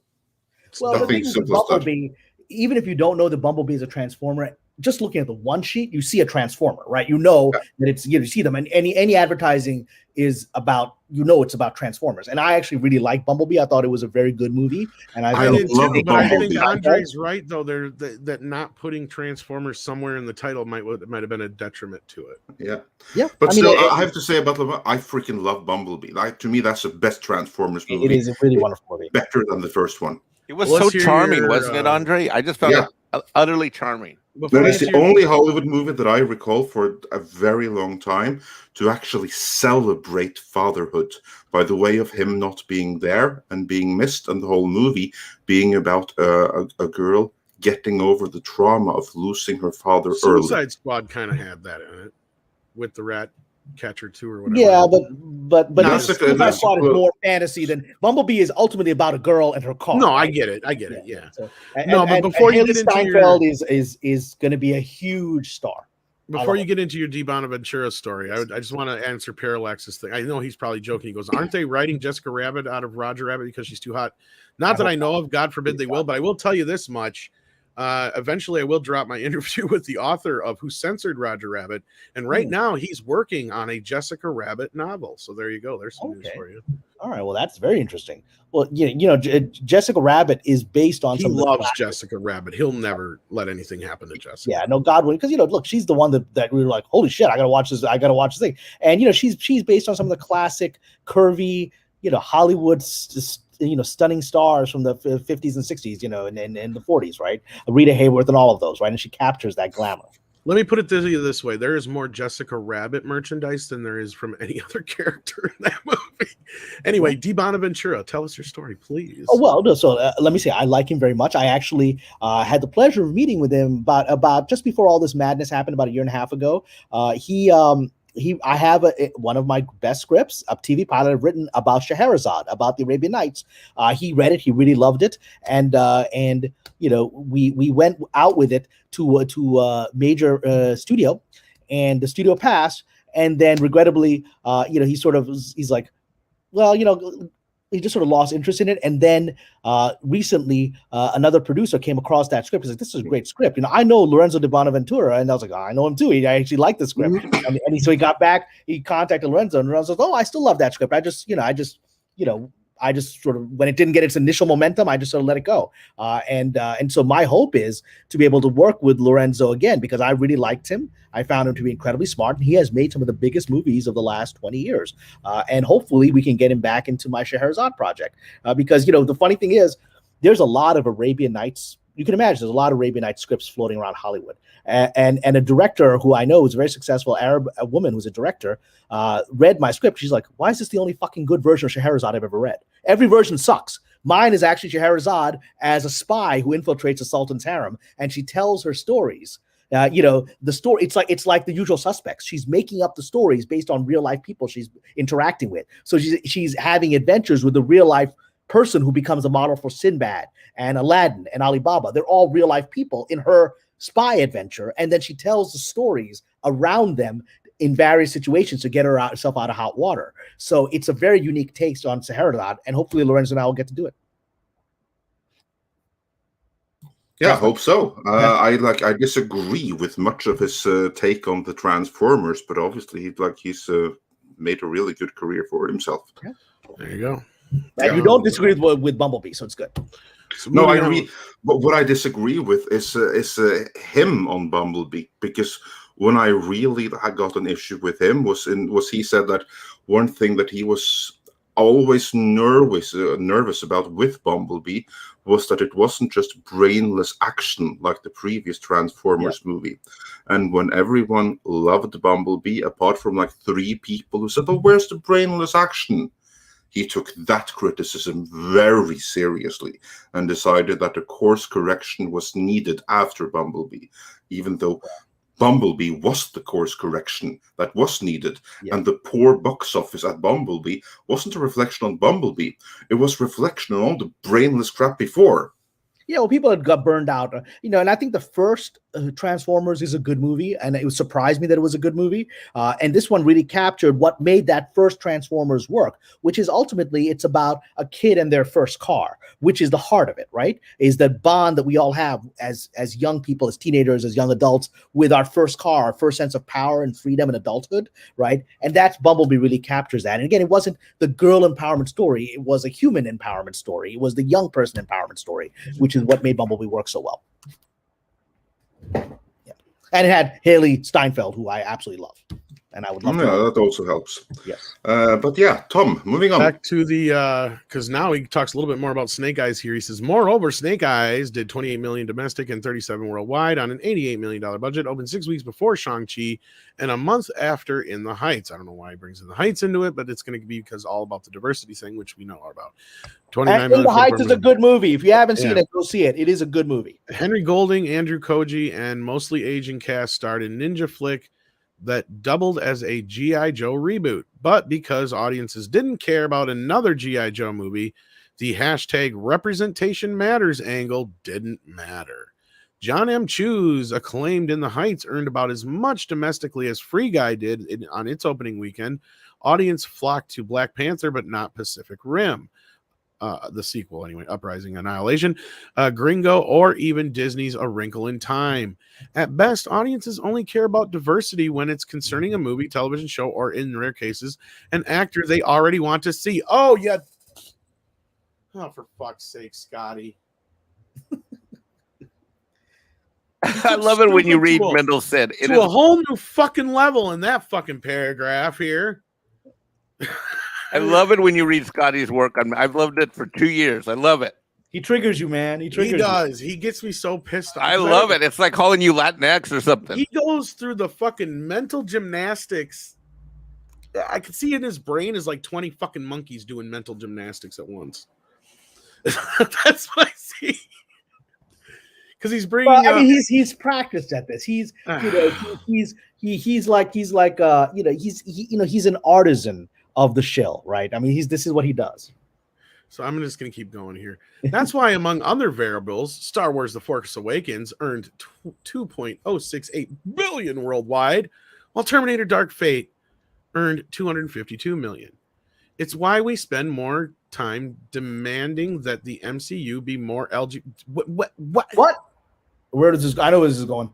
I know where it's going to, but he's such an idiot about how he's getting there. Again, come on, Tom, you can do it. Monkeys in the brain doing mental fucking gymnastics here. You can do it, Tom. You can do it. If they add any more letters to this, they might as well just put the fucking alphabet there. You know what I mean? Well, apparently they want to put a P on it as well. At least some. Yeah, of them. Don't go there. Then empowering the already friendly Arrowverse. Granted, Black Panther was better than Pacific Rim, and while Shang-Chi was better than Snake Eyes, but it would be nice if A, comparatively inclusive films didn't have to be 4-star classics to be hits, and B, more inclusive not because we have to be, but because we want to be flicks, could be themselves become hits alongside comparative diversity. That's like saying, why aren't you dating the ugly dude in school? I mean, it wouldn't be nice if the nerdy kid got the cheerleader. Yeah, it would be nice, as most of us were. I certainly was a nerdy kid who didn't get the cheerleader in high school. It would be nice, but hey, that's life. A guy who looks like I love he said the diversity of the movie. A guy who looks like Simu Liu had to play Shang-Chi, but a guy who looked like Henry Golding didn't have to play Snake Eyes. The cruel irony is that Hollywood finally got off its ass in regard. Why? Okay. Finally got off its ass in this regard as the general movie-going audience was migrating to streaming.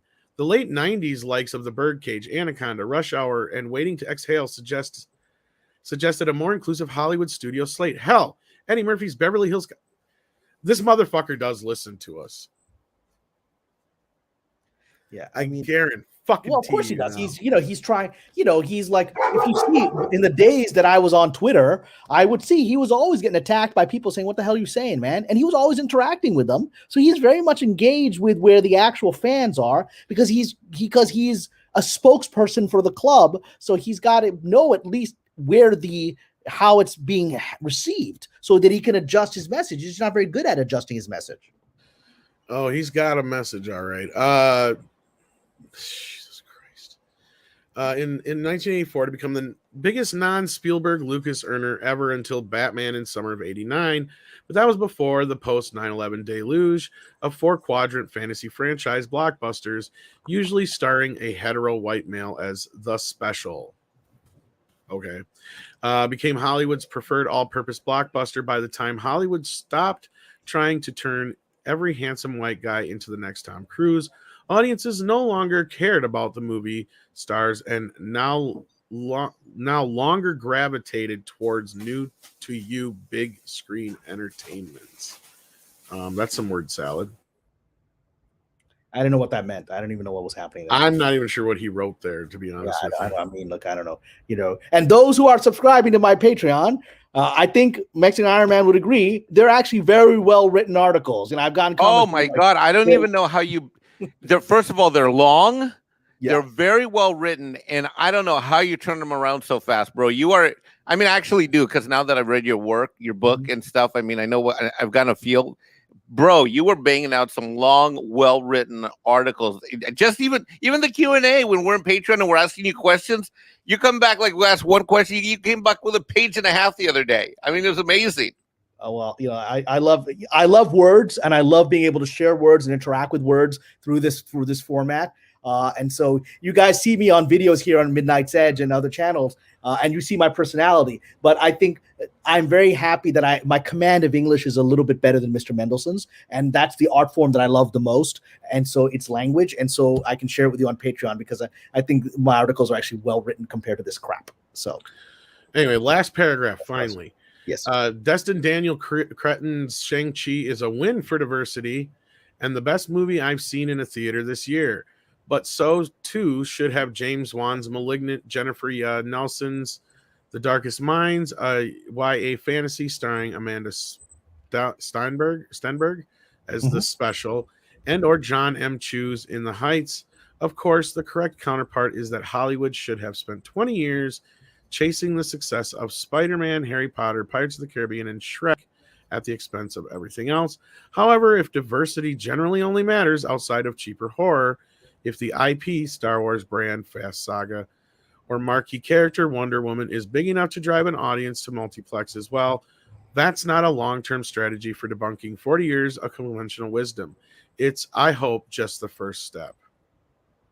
The fuck is this, man? Is this like some freshman kid in like a film studies class? Welcome to the world of Scotty Mendelson. He's saying that it's too bad that blockbusters make a lot of money, and I wish other things didn't make made more money, but they don't. So it's too bad. Is that the whole point of this thing? I would give this a D in a freshman film studies class. What is your thesis here, buddy? What's your thesis? I don't know what your thesis is. His favorite movie of the year is Crouching. Was it Crouching Rabbit Chicken Hidden Snark? That's what we're going to call it. Somebody said this guy writes for a living. I understand 0% of it. I got to be there with you. I was like, what are you saying, man? What's the point of this article? I don't know why this. And then you were upset with the headline, and you bothered them enough that they changed the headline. But I don't know what this article said. I wish Tom would turn his camera on, and in Tom right now, his head's just shaking at the screen, like, how the hell is this guy getting paid for this crap? I mean, this guy has a bigger readership than I do, and I don't know what I read. Maybe we should let Tom read it again so we can gain the understanding. No. Let's not torture him. I don't think anybody can take this. I don't know, man. I had to run away for a second. What I miss? No, I was just saying that this is just. We unanimously voted that just like I had to go watch the final 5th episode of He-Man for Andre, you have to read the entire article again. I'm kidding. That was a joke. Don't fire me. Don't fire me. I'm kidding. Seriously? No, it's a joke. I was kidding. All right, fine. You're fired. You're unfired. I need you. Come here.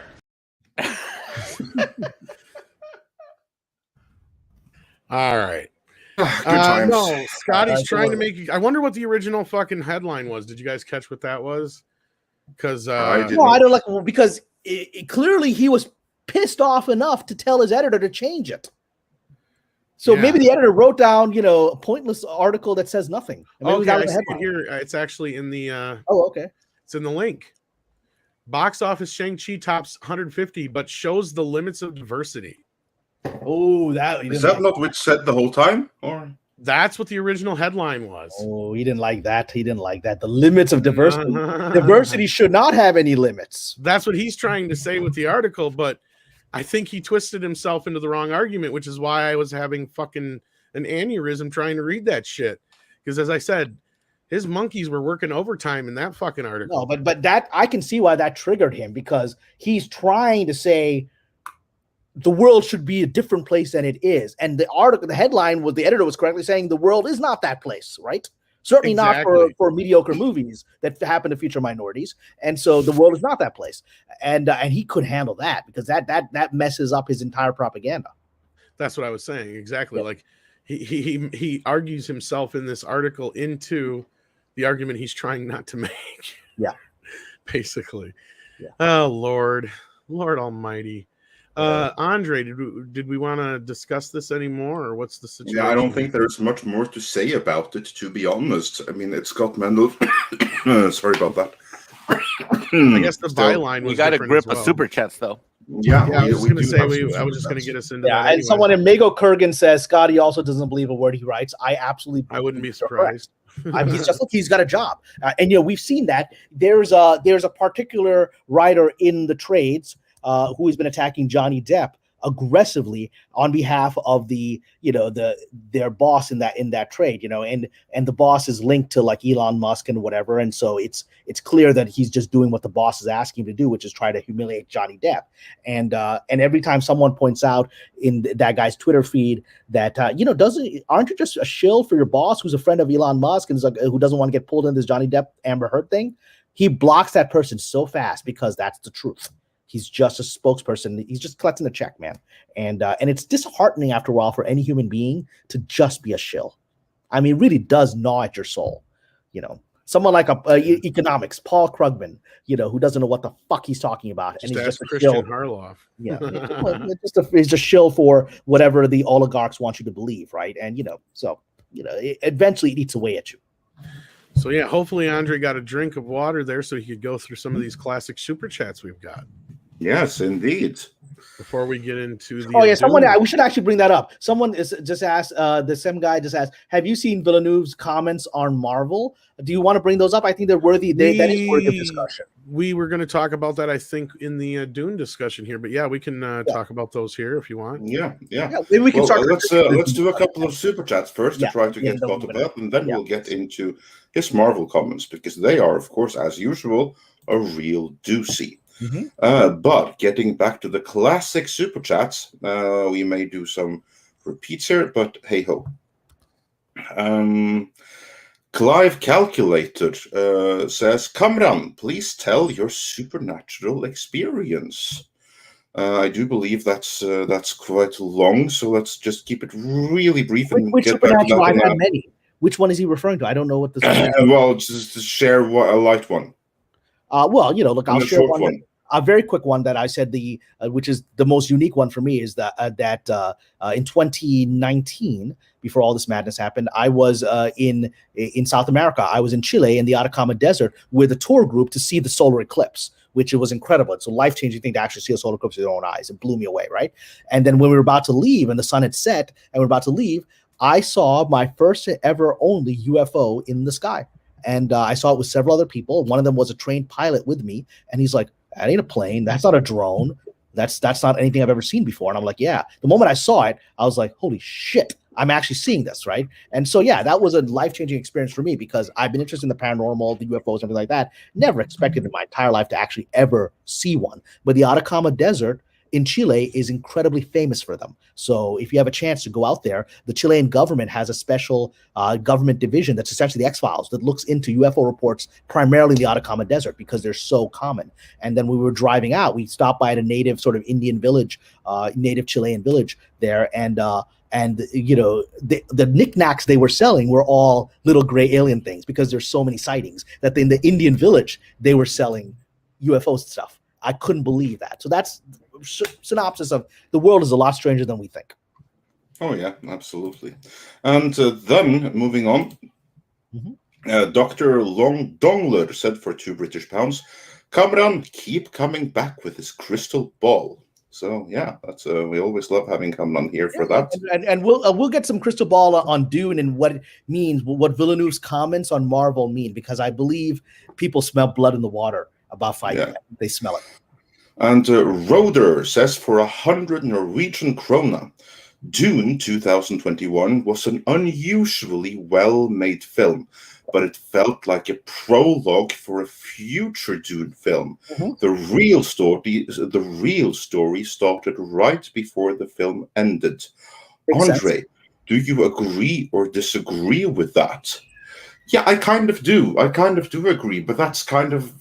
And you see, like many reviewers, like say that this isn't the full story because it just kind of like ends when the story really has begun. But that's kind of inevitable. Does it follow the book? I mean, it does. Okay. The book does that. The book ends at the like, wow, now we've been building to this. Well, that's it. Now I'm going to read the next one. Yeah. It's completely inevitable. Yeah. But here's like the thing. It doesn't adapt the entire full book. Like you'll recall that the first book is actually comprised of like 3 books within that first book, right? Yeah. This one does book 1 of that, so it doesn't even do the full. So we don't see the Princess Irulan or anything. We don't see any of that stuff. No, we don't see the Princess Irulan. We don't see Feyd-Rautha. We don't see the Emperor. Don't see the Emperor. Nope. So they have just the ending then, because the Emperor is so pivotal to that ending of the first book. Yeah, but here's like the thing. He's pivotal to the ending, but that's not in this movie. Okay, so it doesn't end the same place as the book. Okay. No, that's exactly it. Like the first 2 movies will adapt the entirety of the first book. I understand. So they did what they did with The Hobbit, which is they broke it up, right? Yes. But but I think you can do that obviously with Dune because there's so much happening. There's just so much happening that you can. I mean, you could have made this a 10 episode miniseries and it would work. Yeah. Which they did. Sci-Fi did that. So yeah. Yeah, exactly. So basically, like this covers the same territory as the first episode of the 2000 miniseries. That's what's covered in this book. What? Really? Yeah. That's a very small portion of that story. It's right before the time jump. It's that kind of like the natural point. Okay. All right. Well, I'm still intrigued. Like I said, I'm excited, especially because I trust your judgment on films, and that you really like this movie, and I believe for some time the Villeneuve was going to get it right. So yeah. Yeah, I look forward to hearing your take on it when you get to see it. And I'll do a review for my Patreon. Yeah. We'll get into why it'll be so long before you do get to see it when we get into it here. But moving on, Timothy Robertson says for $5, Kamran, what sci-fi or fantasy film based on a book would you like to write the script for? I would have loved to have written Dune. I think because my knowledge of the Middle Eastern cultural elements that were central to it, I would have brought some unique perspective. But setting that one aside, and I've actually tried to get. There's a Dune series coming, which I've been trying to get onto the staff of, and we'll see. We'll see whether that ever pans out. Fingers crossed for that. Yeah, I had my agents looking into this because they've got that show, which it's a prequel. It's set in the days of the witches, the Bene Gesserit, and how they set up the world to become the world that Paul comes into Dune. We'll see if I get a chance on that. We'll find out. But or they may already be staff. We'll find out soon enough. But aside from Dune, the other thing that I would have loved to be involved is Foundation. The Foundation books, are so powerful and so fascinating to me. I think you could make a 5-year series out of Foundation. I'd love to do that. How do you think that the trailer for for Apple's Foundation looks? I haven't looked at it because I don't want. I technically subscribe to Apple. I don't think I've ever seen anything on Apple TV ever, so I've not even looked at that trailer. I'd love to hear what you think about the trailer. Like, the series is coming like in a month or something. Yeah. That might actually force me to look at Apple for the first time. I was like, nobody watches Apple, including people who have Apple, so I don't know. Yeah, exactly. Brilliant stuff. Well, we'll see. We'll see what they do with Foundation. And then Organic Vista said for $19.99, have a 2-garage studio making an anthology movie project. 5 pale brunette gals. We are nurses. Decided to have fun. Fight back our own way. Mini studios may be the future. Difficult to develop, as you guys know. So, what do you think, mini studios? Is that the well? future? It's a conversation I've had with our friend Willie Woodward, who's been on before, right? And he's been a client of mine as a writing client, and he's got some really interesting animated stuff that he's doing, and so that he wants to do independently. Ultimately, I think economics are shifting to making more sort of independent mini studios. Stuff more possible. We still haven't gotten to a place where you can crowdfund a major movie, but I've seen real movies, like small independent films, that get crowdfunded and get distributed, actually get into a theater. I have a friend who did that, and now has a very successful career as a director in the studio system because she was able to crowdfund her $100,000 movie, and then it was so good that Universal put it out in some theaters, right? So, I do think the economics are shifting towards less centralized stuff, but I still think the bigger budgeted material will still be done by the major studios. Well, I know there's movement being made, and we'll see what happens here in the next few years. And with the changes in the world now, pre-COVID and whatnot, with the theaters, it's even possible to start, like 4-walling some movies and stuff again. Who knows? Like, the next big hit might come from some independent little group of people that just put together a movie. Who knows? You never know. But it's been a long all time. Kinds of things are possible now, Tom. I was very hesitant to think that things could be democratized in the system, and there will be a long process. But there's a lot more happening than I expected, and I do think there is a devolution of power from the studio system. It may be a trickle right now, but it's happening more than I expected. Yeah, the very thing they tried to do to empower themselves might be their undoing. I think you're right there. So we'll see how it goes, but we're way overdue for a new independent revolution in Hollywood, because they usually happen about every 20 years, 30 years. And it's coming. The one thing I've said, and if there's any prophecy I can give on today's channel, is that despite all of our grumbling over what's happened to our franchises and our movies and our storytelling over the last decade, that was a necessary process. It was the death of a generation, of a failed generation, essentially, of a bloated elite generation of Hollywood. And so we are now at a pivotal stage where new filmmakers are being born in response to the poor storytelling of the last decade, right? Of this bloated club that not only locked out talented people, locked out good ideas. And so I've said for some time that the 2020s is going to be like the roaring 20s of 100 years ago, which is going to be a birth of a new cultural renaissance, a new ideas. And that is what comes out of chaos. And we are in a world of chaos right now. And the studio system is cracking under its own contradictions. So with things that I never imagined possible, like Discovery, which was not a respected, company inside of Hollywood in the sense that it wasn't prestigious. It was just very profitable. And now Discovery is taking over Warner Brothers. And I was just having a conversation yesterday. We actually pitched. God bless you. We pitched. Sorry about that. It's all good. We pitched my my Ottoman Empire series to one of the major streamers yesterday, and we were talking about Warner Brothers just on the call. We're talking about how Warner Brothers went from being one of the most respected institutions in Hollywood to a complete basket case. I mean, the place is literally on fire right now. People don't know what the hell's going on the movie or the television division. And I've worked for Warner's TV several times, and I found the people at Warner's TV to be quite smart. But people are jumping ship. They're being fired. Nobody knows who's in charge. They're all terrified of Discovery coming in. And when Discovery comes in, I think they'll bring order back. And that's this new age. Discovery, which is a populist, people-oriented company, is now taking control of one of the old stodgy ones. So we're in a new time. And hopefully a better time. Yeah. And we'll discuss that a little bit, Warner and everything more a little bit later on. But for now, let's continue with the super chats. Yes. STR Red Wolf said for $5, this is one of those third rail topics that you need to properly de-energize the topic with precise preparation, lest you touch it and be fried. Yeah, that came during we did our best previous cuties like discussion. And Wise and Sage said no, we got that one already. And T Neil 89 said for $10, pardon me for using this joke again, Dom. Frankly, any attempt to minimize those remarks is still like saying all of those places I've ever been kidnapped to, Treblinka had the nicest trees. So yeah, exactly. Yeah. And we did our best. It was an uncomfortable conversation, but we got through it, and we said some important things. And Mecha J said Disney was quick to fire Gunn over his old tweets. It might happen to Lou too. Yeah, well, we shall see. I don't have too much hope for that, but we'll see. Yeah, I don't. I mean, I think his career is over. I think his career was over the moment he spoke against Bob Chapek. I think people noticed that. I think people said that's not a smart thing for this up and coming actor to be doing. Right? They noticed that, and he doesn't have the mojo or the power. Scarlett Johansson went against Bob Chapek and lost. Who is this guy? Right? Even Shang-Chi the movie sets up his sister to take over the 10 Rings, and you can easily have him go out of commission and Aquafina take over like for him. And Aquafina, I love her as an actress. I think she's great. I think she's funny and she's charismatic. And when they had this what's it called? The board game that comes alive.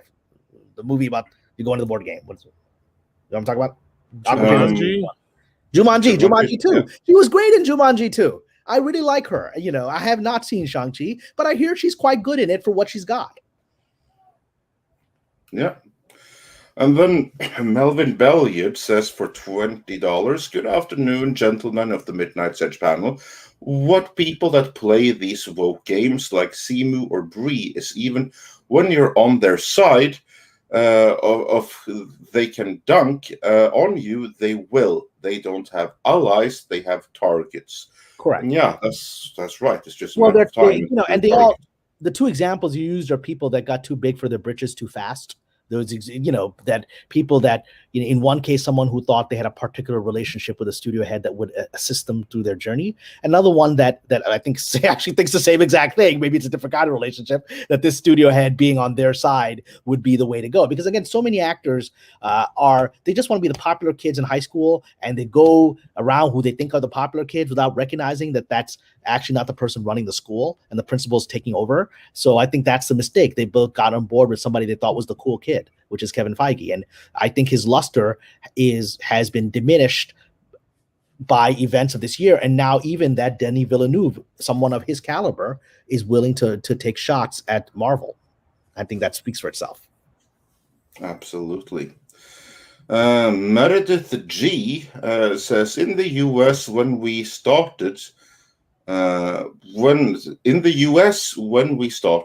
age of consent laws, they were as low as 13 in most states and as low in 7 in one state. Let's those in glass houses.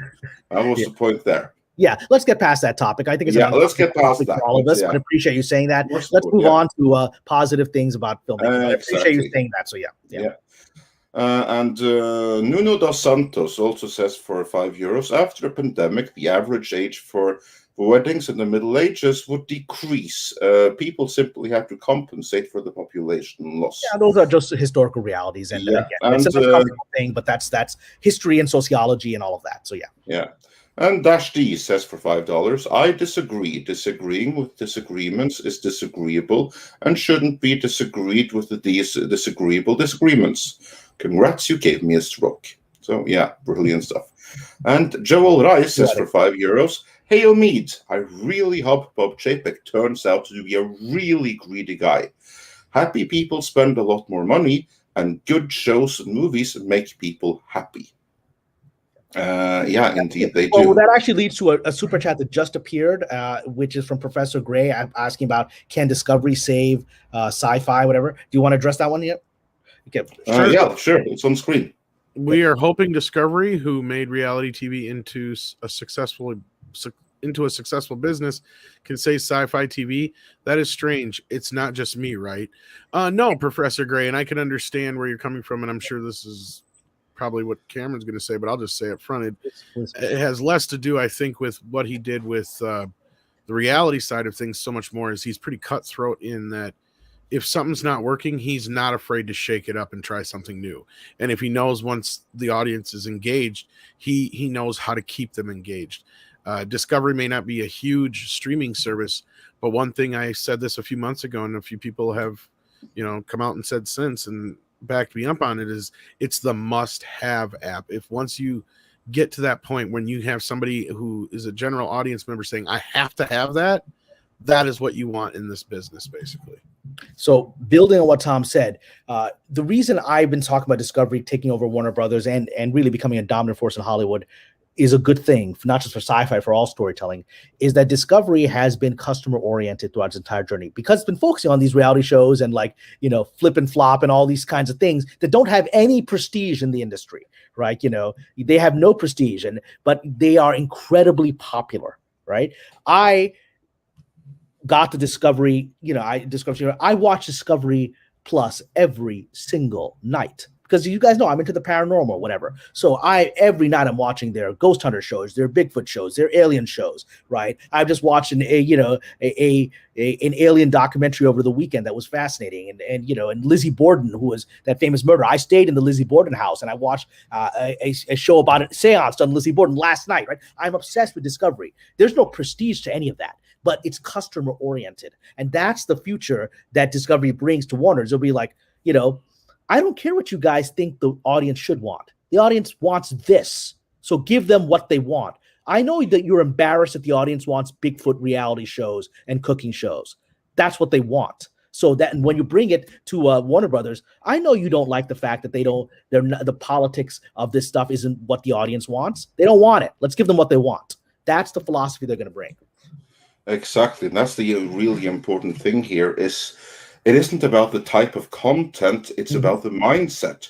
It's about it's like there you have reality and you have documentaries, and still you then have a guy who's running that who is able to make that kind of like much watched TV. And he's then the perfect guy to take over the entirety of the Warner operation, not because of the reality TV specifics, but because of his strategy, because of how the means that he used to make that work will work for Warner as a whole. That customer and that's it's the biggest. That's why I'm hearing. That's why yesterday on this pitch call with this major streamer, the talk of the town is how people at Warner Brothers are panicking. And what that was, what I interpreted it to be as they were saying that was, this is the club panicking. This is the club that I talk about, which is the club is all about itself. It's a narcissistic self-reflection, right? And they're all panicking there because somebody's coming in and said, I don't care what you want for yourself. Who cares? You got to give the audience what it wants. I don't care whether you like it, right? And that's the thing that's breaking Warner's panic. Yeah. That will make the likes of what's her face again, Anne Sarnoff. She will panic like that. Remember what she went and she told in like either Variety or Forbes, one of the two. I think it was Variety, where she basically went and said, "I'm very disappointed in the audience. those that demanded the Snyder Cut in the first place, and those that dared to be mean to our executives for having denied you the Snyder Cut for the last 5 years. I'm very disappointed in you people. You fans need to do better. She didn't use those exact words. I'm paraphrasing. But that's the that feeling. was a general vibe. intent. That's the That's vibe. a feeling. And then she also said, "No, what we're going to do for the future of DC is that we're gonna use the title, but we're going to change it up, and we're going to make it more diverse and more accessible, and mostly we're going to make it so that it's easy for us to greenlight it. And what you fans want, or staying true to the source material, hell with that. We know better." That's the attitude that's panicking right now. And the other thing I just saw this morning, this came on the trades this morning, HBO Max just cut its streaming subscription cost by half, or at least for a few months, because they've just been pushed off the Amazon platform. And so they have to stand on their own. So the only way they're going to get that is to give the audience what it wants. This reality with Discovery coming in, and the fact that they've had to cut their prices because they no longer have the support of Amazon, Prime. They have no choice but to evolve towards the audience, because if they need them, they need to make up that money by having more people subscribe, and they're only going to get that by giving them what they want. Indeed. Exactly. And with that, we have some more super chats to go through here. Callum Lyle says, for $5 Australian, "You think the Latin X thing will affect Disney? No offense to Mike. And how annoying is Kevin Smith's face and appearance?" Well, let's lay off Kevin Smith's appearance. But if the Latinx thing will affect Disney, I think it's going to affect everyone all around. That's not a good way to win over the largest growing consumer group. I don't think. And there is beginning to be recognition that there's something wrong with the term in Hollywood. But Hollywood has been using this woke term for about a couple of years now, right? Someone needs to point out to them in their face. Every single time someone says that, it needs to be pointed out. You're actually a racist for saying that. Yeah, and I have, it's all about, like, do I need to argue with my agents about it? No, I don't. I mean, I got to talk to them about selling that project, right? But what I do is I gently just change the thing. I will say Latino on purpose. I will always use that word, because I won't buy in. It becomes this Hollywood becomes this peer pressure of language that you have to say things like, and I just won't play along with the language, and I won't stop anyone else from using it. I just will in your face reply with the verboten word, right? Latino, right? And that gives them the freedom to know it's okay to use because everybody kind of knows this is propaganda in their hearts, right? But they got to go along with it until they feel they're safe enough to not go along with it. So just recently, the trades started having articles talking about that some people are offended by Latinx. So you're beginning to have that conversation.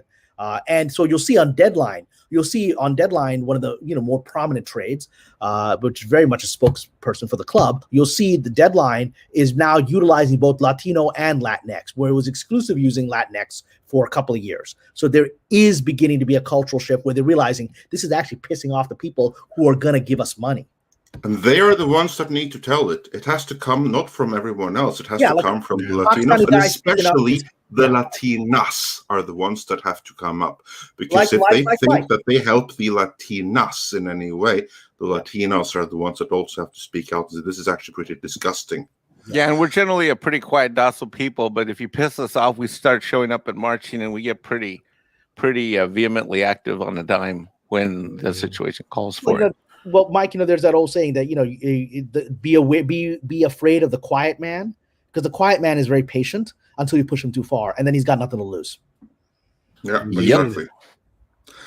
We do have some hot news, so I don't know if we want to jump over into the super chats for a few minutes here, but just 2 minutes ago we have a new box office update for Dune.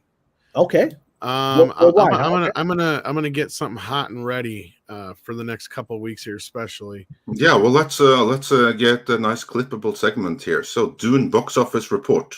Well, I was gonna do my I fucking knew it thing, but I'm gonna get that ready eventually here when it drops in the US, because I told you guys this might be big. Okay. Via Deadline right now, just over the past 2 days, and this is just in foreign. And remember, this isn't only open in so many areas right now. Dune has already made $8 million on Wednesday and Thursday. That's insane. Okay, so In which markets? Is it? This would be what, Norway? Where else is it opened right now? Norway, Germany, wow. France. Generally, it's opened in dubbing land and a couple of instances of subtitle land. Okay. So Norway, Sweden, Denmark, Germany, France. I'm guessing the Netherlands. Did you see it dubbed or subtitled? We are in subtitle land, but the big markets where it's been released, like France and Germany, they are dubbing land, which I actually think has something to do with like anti-piracy concern, but we'll get into that. I'm just like pointing out, like, for instance, if someone were to like bring a camera into the screen, you'd either get messed up audio because they speak the wrong language, or you'd have subtitles over the picture. Which the subtitles I don't care so much about, but I haven't really looked to see if anything's gotten online yet. But this is one of those I don't think people are really going to want to see a bootleg. I will say though that when I went to see Dune, and this was in the very first screening, the similar screening that was completely empty for Shang-Chi, the one for Dune was packed to the brim, given of course COVID capacity restrictions and stuff like that. But for that, packed. So it's going to bring some money from even Norway, like not huge money, but a bit. But if I'm reading this right, so that's $8 million, and we're not even at the weekend yet. Yes, exactly. And this, that's not even counting Friday. And that includes in England. It includes a lot of large markets. It includes all the entirety of the English-speaking world is excluded, and also the French-speaking world. Sorry, the Spanish-speaking world. And as SEM guy, you just kind of pointed out too, Mike, it's in very small markets right now. So the fact that it's grossed this much in 2 days says a lot. Yeah. They've already, because I have the story here. I'll just bring it up. We'll start with that because they already had an estimate that was pretty high, but I think they need to change that now. Friday update. The House of Atreides lacks in spice. They're making up for it at the foreign box office with sheer American dollars during the pandemic. Deadline has learned that the legendary Warner Brothers sci-fi epic has risen to $8.4 million through its first 2 days at the overseas box office from 17 markets. So it's only in 17 markets right now. On Thursday alone, it collected $4.9 million. Wow. So there you go on that part. And we're looking at the big movie of the year, I think. I have the list of countries here. I have the list of countries, so we can do comparison because it opened some places on Wednesday, most places it'll open today. So the numbers that they would have collected from so far would be France, it would be Belgium, Norway, Sweden, Germany, Denmark, Italy. And to be Sweden was up till Wednesday, and then from Thursday. So these are like 1 day numbers. It's Germany, Denmark, Italy, Lithuania, Netherlands, Russia, Singapore, and Ukraine. And then starting from today, so these numbers are not included in these 8 million. Spain, Finland, Iceland, Latvia. And then from the 23rd, United Arab Emirates and Saudi Arabia. So not many huge markets in those numbers from the 15th and the 16th. And Dune is pretty big in the UK, isn't it? Like it's got a but it's not going to open in the UK. No. But I'm just saying, it should be, yeah. I'm not kidding when I said they might want to. This is from yesterday. Deadline might want to rethink their estimate here. I think they're going to be a little low. Because they said yesterday it was poised for 20 million opening. I'm looking at, with these numbers, I'm thinking more like 30, 35 at least. And that's probably pretty close to what it'll end up being. And that is damn good just for 17 markets. Yeah. And especially in the world, and a lot of those countries are still having a lot of restrictions put in there, and look at this nonetheless. Yeah, absolutely. So that's a really impressive figure so far.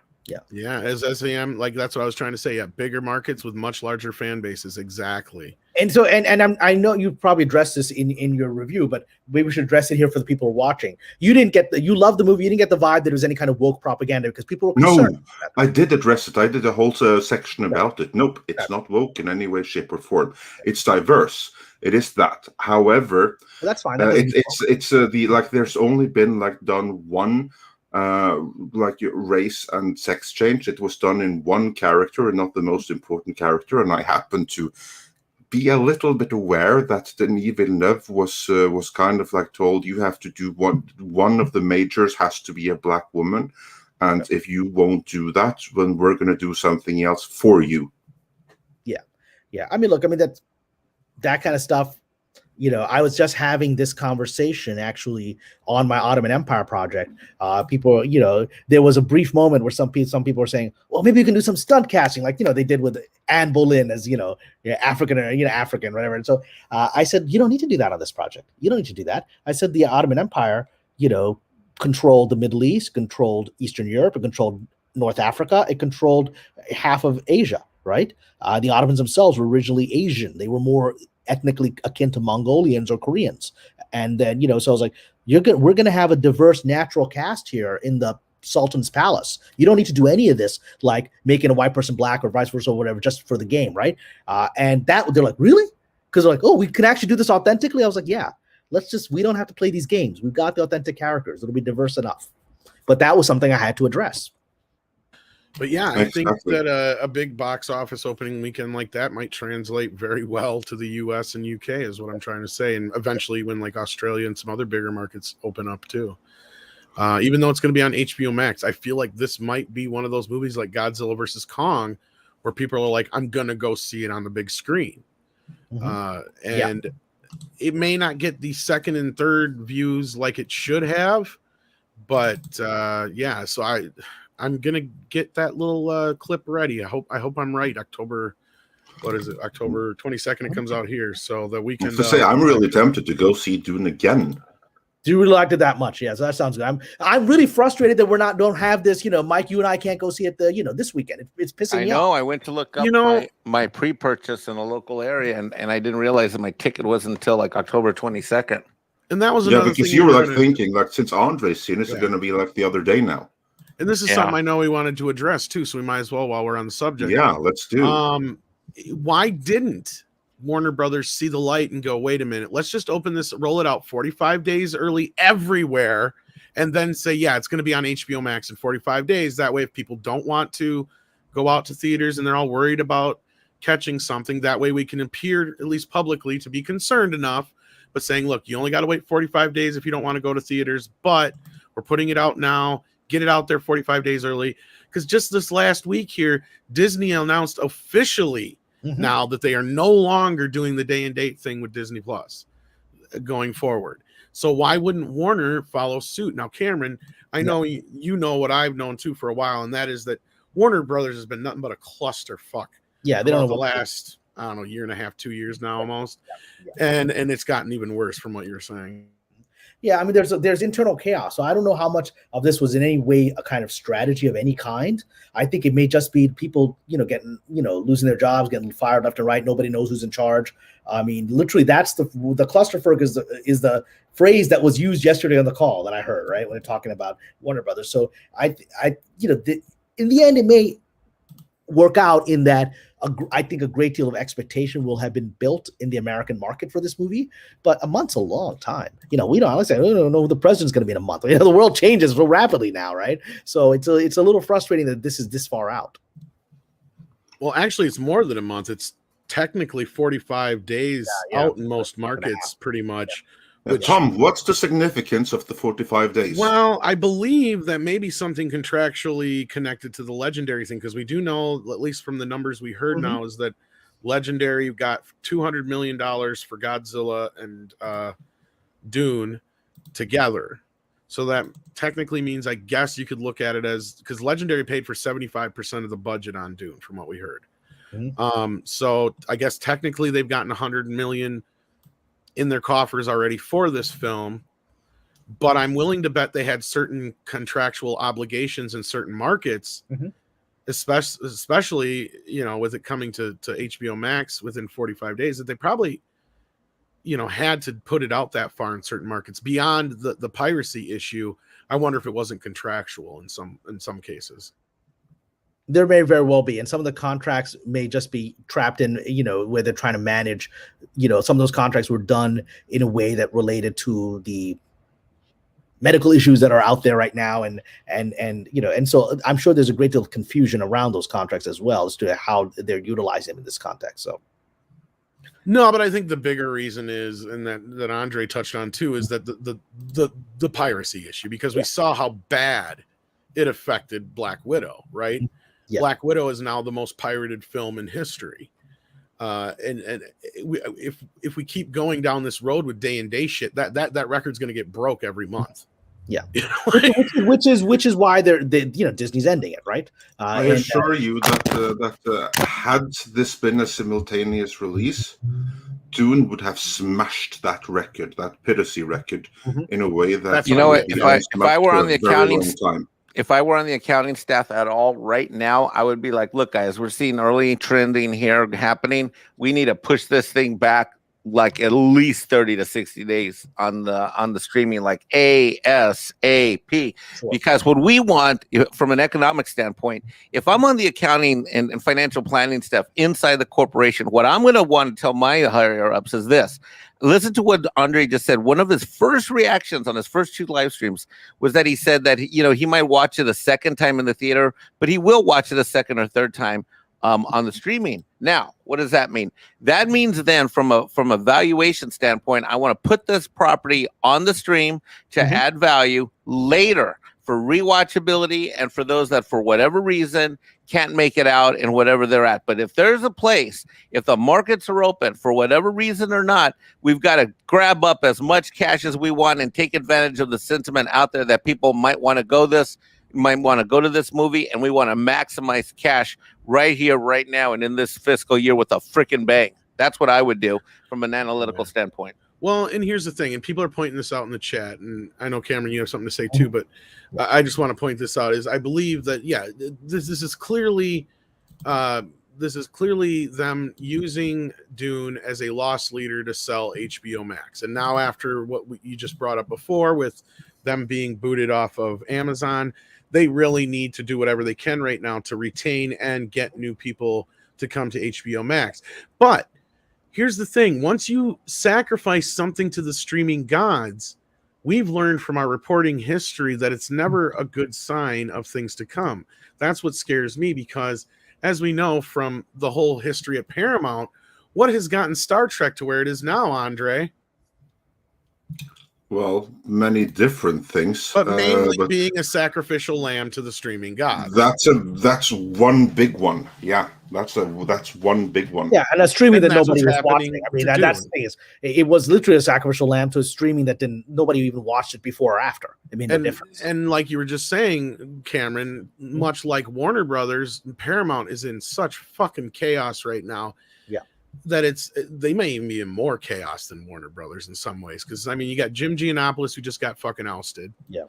And I know you got a lot to go on, so please just lavish us with your thoughts on and well, Giannopoulos was a respected guy, so even the trades are coming out in kind of defense of him, right? And so, you know, they're worried that that you know, that Sherry Redstone, who's currently running, like, you know, Viacom, whatever this whole thing is being mismanaged, which, again, Ms. Redstone represents the last remnant of the club.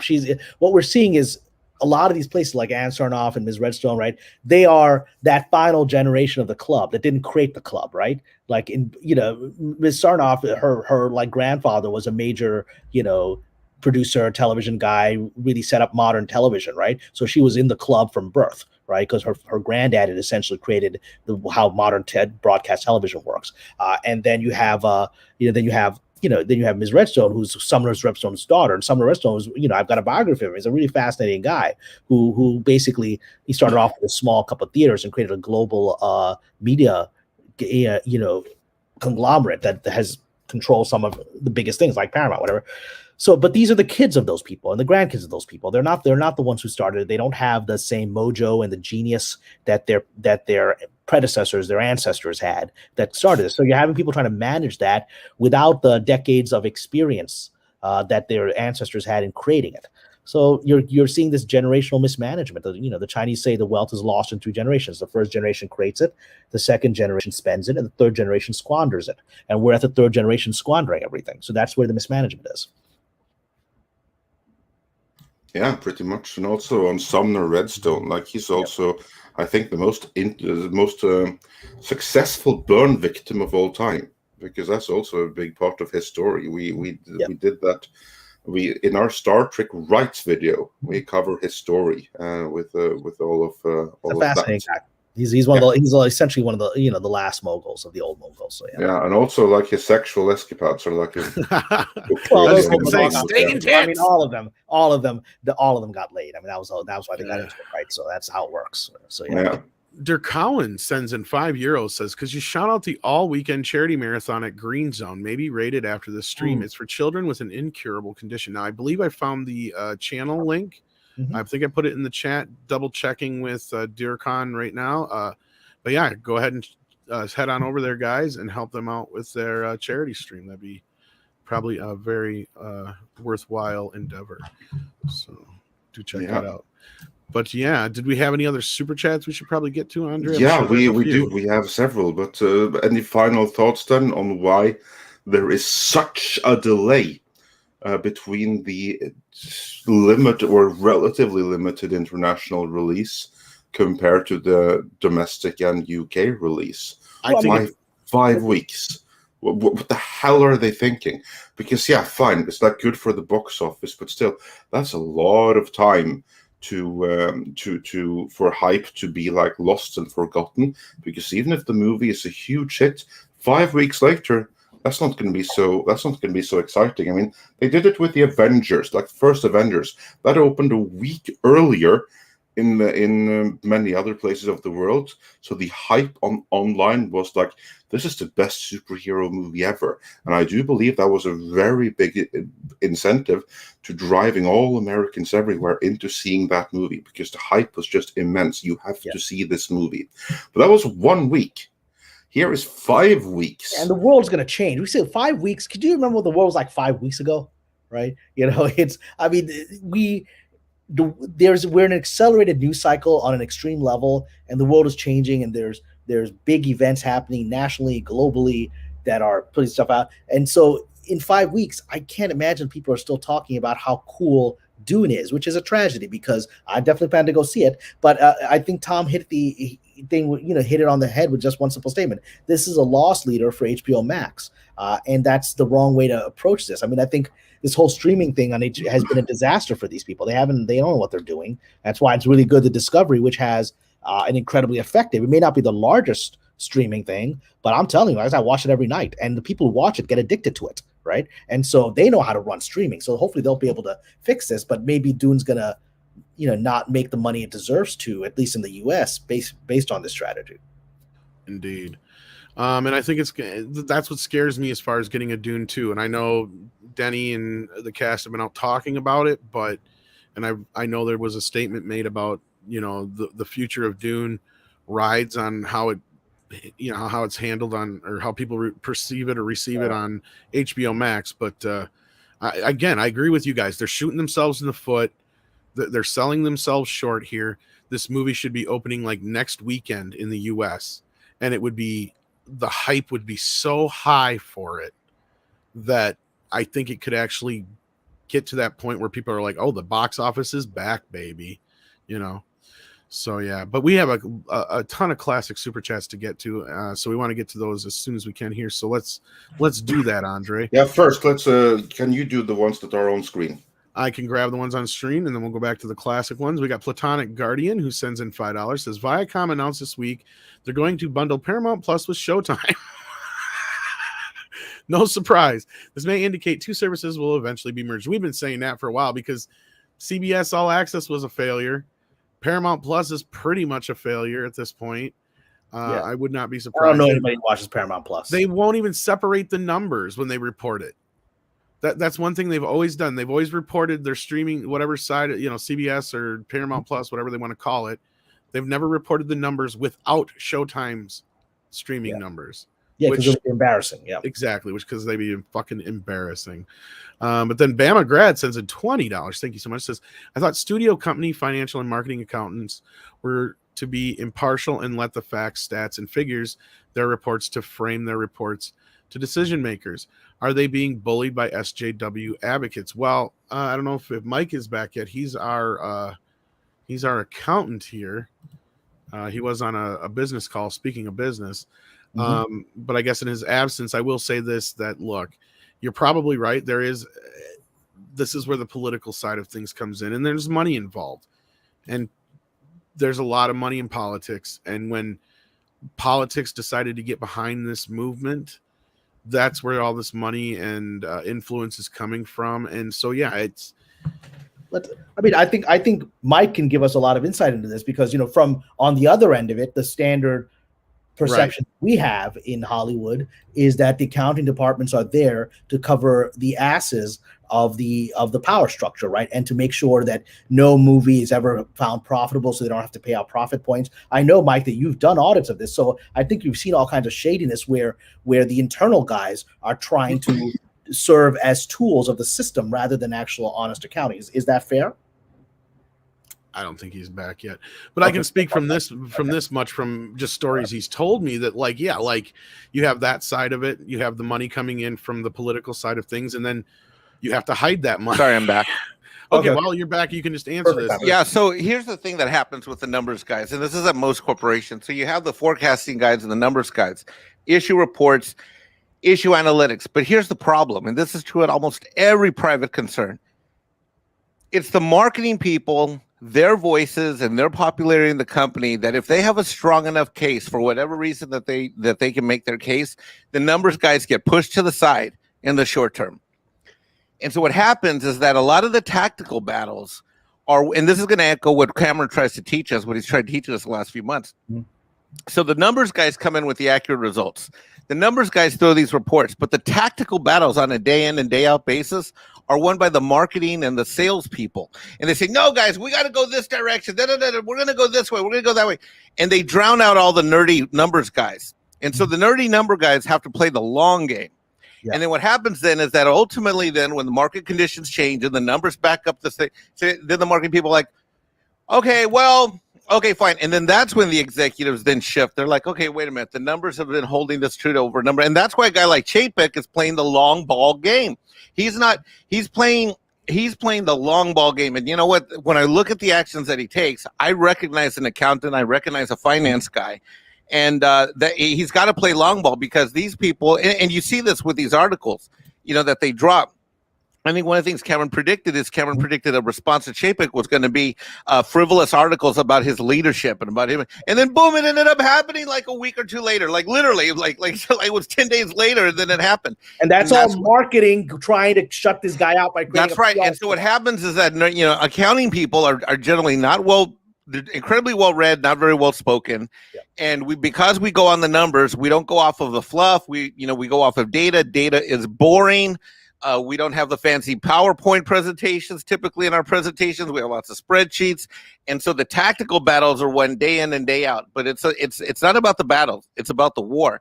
And the numbers, it really is it's about statistics, it's about trends, it's about analysis, and ultimately finance and numbers carry the day. But that is a long game. It is a 9-inning baseball game at the minimum, and it's going to go to extra innings. And then at the end of a 160 game season, that's who really makes the playoffs.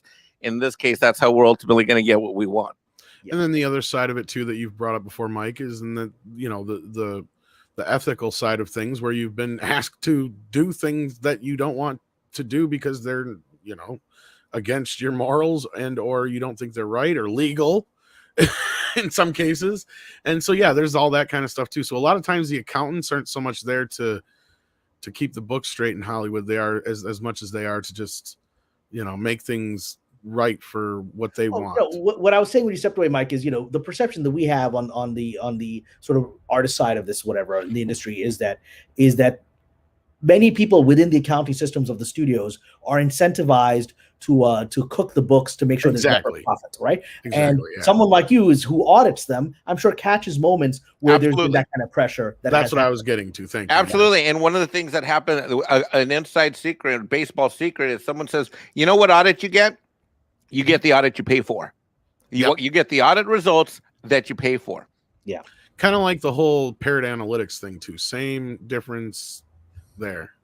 Well, it's a direct analogy is HR. HR in Hollywood is not there to protect the human resources, the employees. HR is there. Anywhere. Yeah, but pretty much anywhere, but certainly true in Hollywood, what I've seen, which is an industry that is filled with Me Too and abuse and disrespect and all that. It continues built on that shit. Yeah, it's built on it and continues to be that. And so HR's purpose is to protect the company, the image of the employee. Yeah, and so there was a young woman I knew who was an extra on a show I worked on. She said she had been harassed by the grip, and I'd heard a reputation of that grip on the crewman who was a little bit of handsy with people, right? So she's like, I need to go to HR. I said, that's not what you need to do. HR is gonna make you the villain and is gonna make him the hero. And that they're going to do that so that they'll pretend to be your friend, and they'll get your statement, whatever, and then they're going to convince you to drop it, right? And if you don't, you're going to get fired, and they're going to start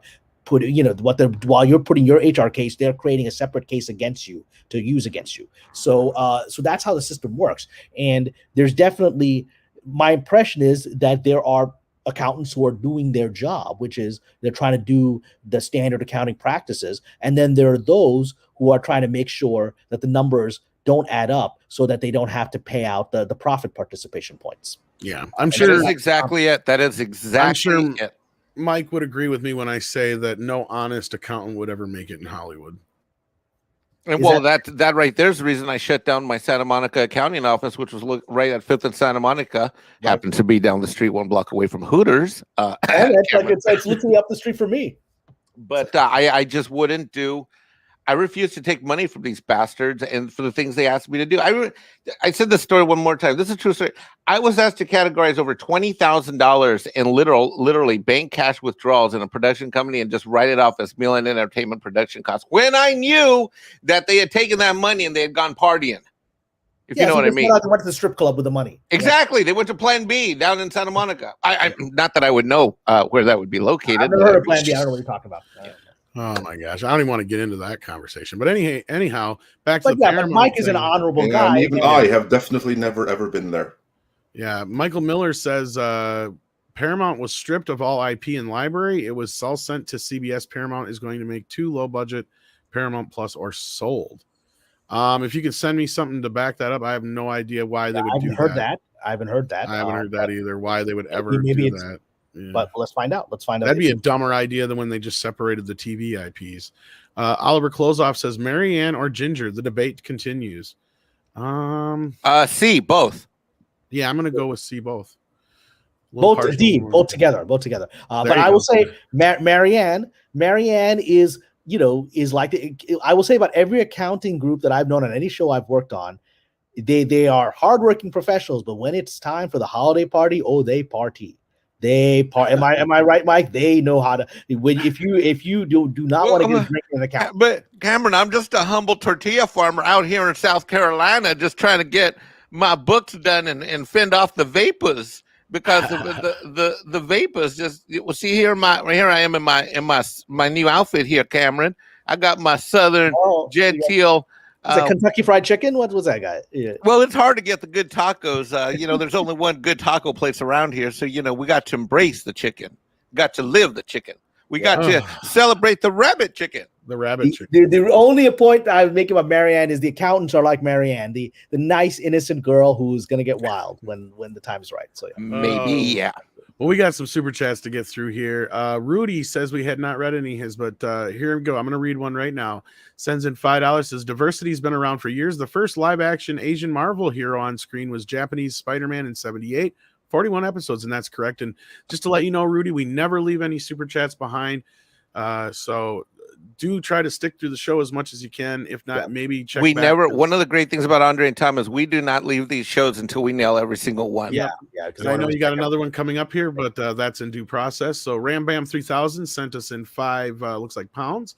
It says Cameron should listen to episode 122 of Lex Friedman's, which features ex-U.S. Navy pilot David Fravor and the Tic Tac UFO encounter. Sure. I don't know that interview. I've seen that episode twice. It's excellent. Well, there you go. You can send the link. I've seen the entire thing twice. It's excellent. No, please send me the link because I've been following that whole Tic Tac incident for some time, and remember that's the stuff that they're willing to release to us after a decade or whatever. The stuff that they actually know about is far beyond that. All right, and then Douglas Nelson, who actually sent me a couple of cool pictures I'm going to send off to you, Cameron, if he hasn't sent them to you already. Okay. Says, speaking of Apple TV, does Cameron and you guys think Apple will make a move to buy Warner Discovery so they can finally have content? That's a good question. I don't think that's in the works. I don't think that's plausible. That would be like, I think the government would step in for something like that. Yeah, I think that at that point you're getting to a high level of monopoly. But again, let's let this Discovery thing play out, because I think Discovery, their goal is to succeed. It's not just to get bought out, right? Their goal is to actually make this work. And so I think AT&T's goal was to get bought out with Warner's, right? And they did. So that's not the goal here. Discovery is successful entertainment conglomerate, which is AT&T was not. And so I don't think that their goal would be to sell out to Apple, which has been trying to become this streaming thing and hasn't quite figured it out, right? And so I think they're going to their goal for the head of Discovery is to become the dominant force in town. So selling out is not the plan.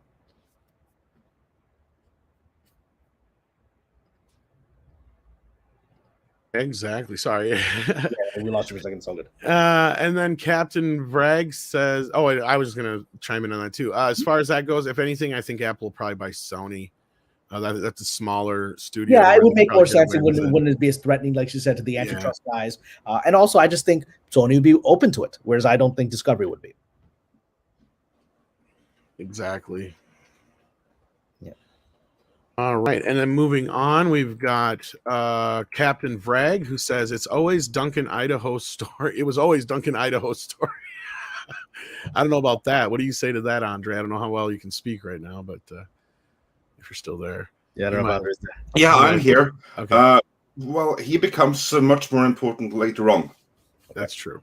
Yeah. Werewolf says he saw 2 UFOs in broad daylight a few years ago. Okay, interesting. Rudy, we got that one. And then Master Clockwork says, could someone send a list of major movie stars over the past 40 years that were not ducking white men to these idiots? I don't know that I have that list. I don't know if anybody has that list. Yeah. But there should be. That would take years to produce. Right. Samuel Ospina says, Cameron, you're a cool dude, man. Don't let foolish people with foolish comments get you. Yeah. Man, upward and onward. I think we already grabbed that one, but I love you guys. Still a good one. Magician Sapphire says, to quote Dr. Evil, ladies and gentlemen, Scotty don't know. Exactly. Going back to our Scott Mendelson article read. Yeah. Salitas says 0079 says maybe what they should have done was make Tyrese and Dumel from Transformers be the G.I. Joe guys and backdoor into a shared universe. I think that was part of the plan initially to do a shared universe thing, but yeah, doing it right would require thought, and that super chat had more thought in it than they probably put into it. So that's the problem. Yeah. What about you guys? Yeah, I mean, I don't think they planned any of that out, which is unfortunate because I think G.I. Joe is a really good franchise. We can just get it right. I wish the 80s got it right. I mean, I watched that cartoon all throughout the 80s, and then they had some animated movies that were really good. So I mean, they got it right then. Xenobit said LGBTQAI more like the BLT type, or I'm more like the BLT type. Yeah, me too. Okay. Even though I'm not a big fan of tomatoes, I'd rather have a BLT. I'm not a lettuce guy myself, so. STR Red Wolf says we have mighty need of t-shirt with 20 monkeys doing mental gymnastics. I'll see what I can do for you on that.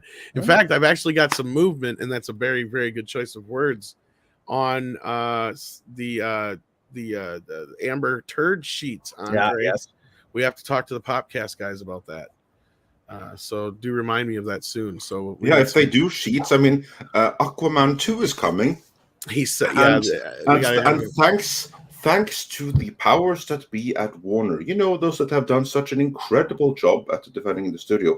I mean, Walter Hamada, from what I've heard from Mikey Sutton and others, he's one of Amber Heard's, or sorry, I can't even say that name. He's one of Aqua Lady's biggest defenders. I wonder why. So he's someone that's really championed her being of course. A lot of in Aquaman 2. All right, so we're gonna have so much fun with that movie leading up to it. We're gonna sell so many T-shirts and bed sheets and everything. It's gonna be hilarious. So here's prediction time. Want to get prediction time? Want to do prediction? Yeah. Oh yeah. Sure. Wait for it. Prediction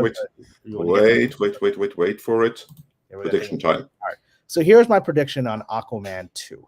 As anyone who's been following me knows that I'm a very passionate defender of Johnny Depp. I think he's been mistreated and misrepresented, and I very much believe that he was the victim of a terrible scam by a terrible person. That's my opinion.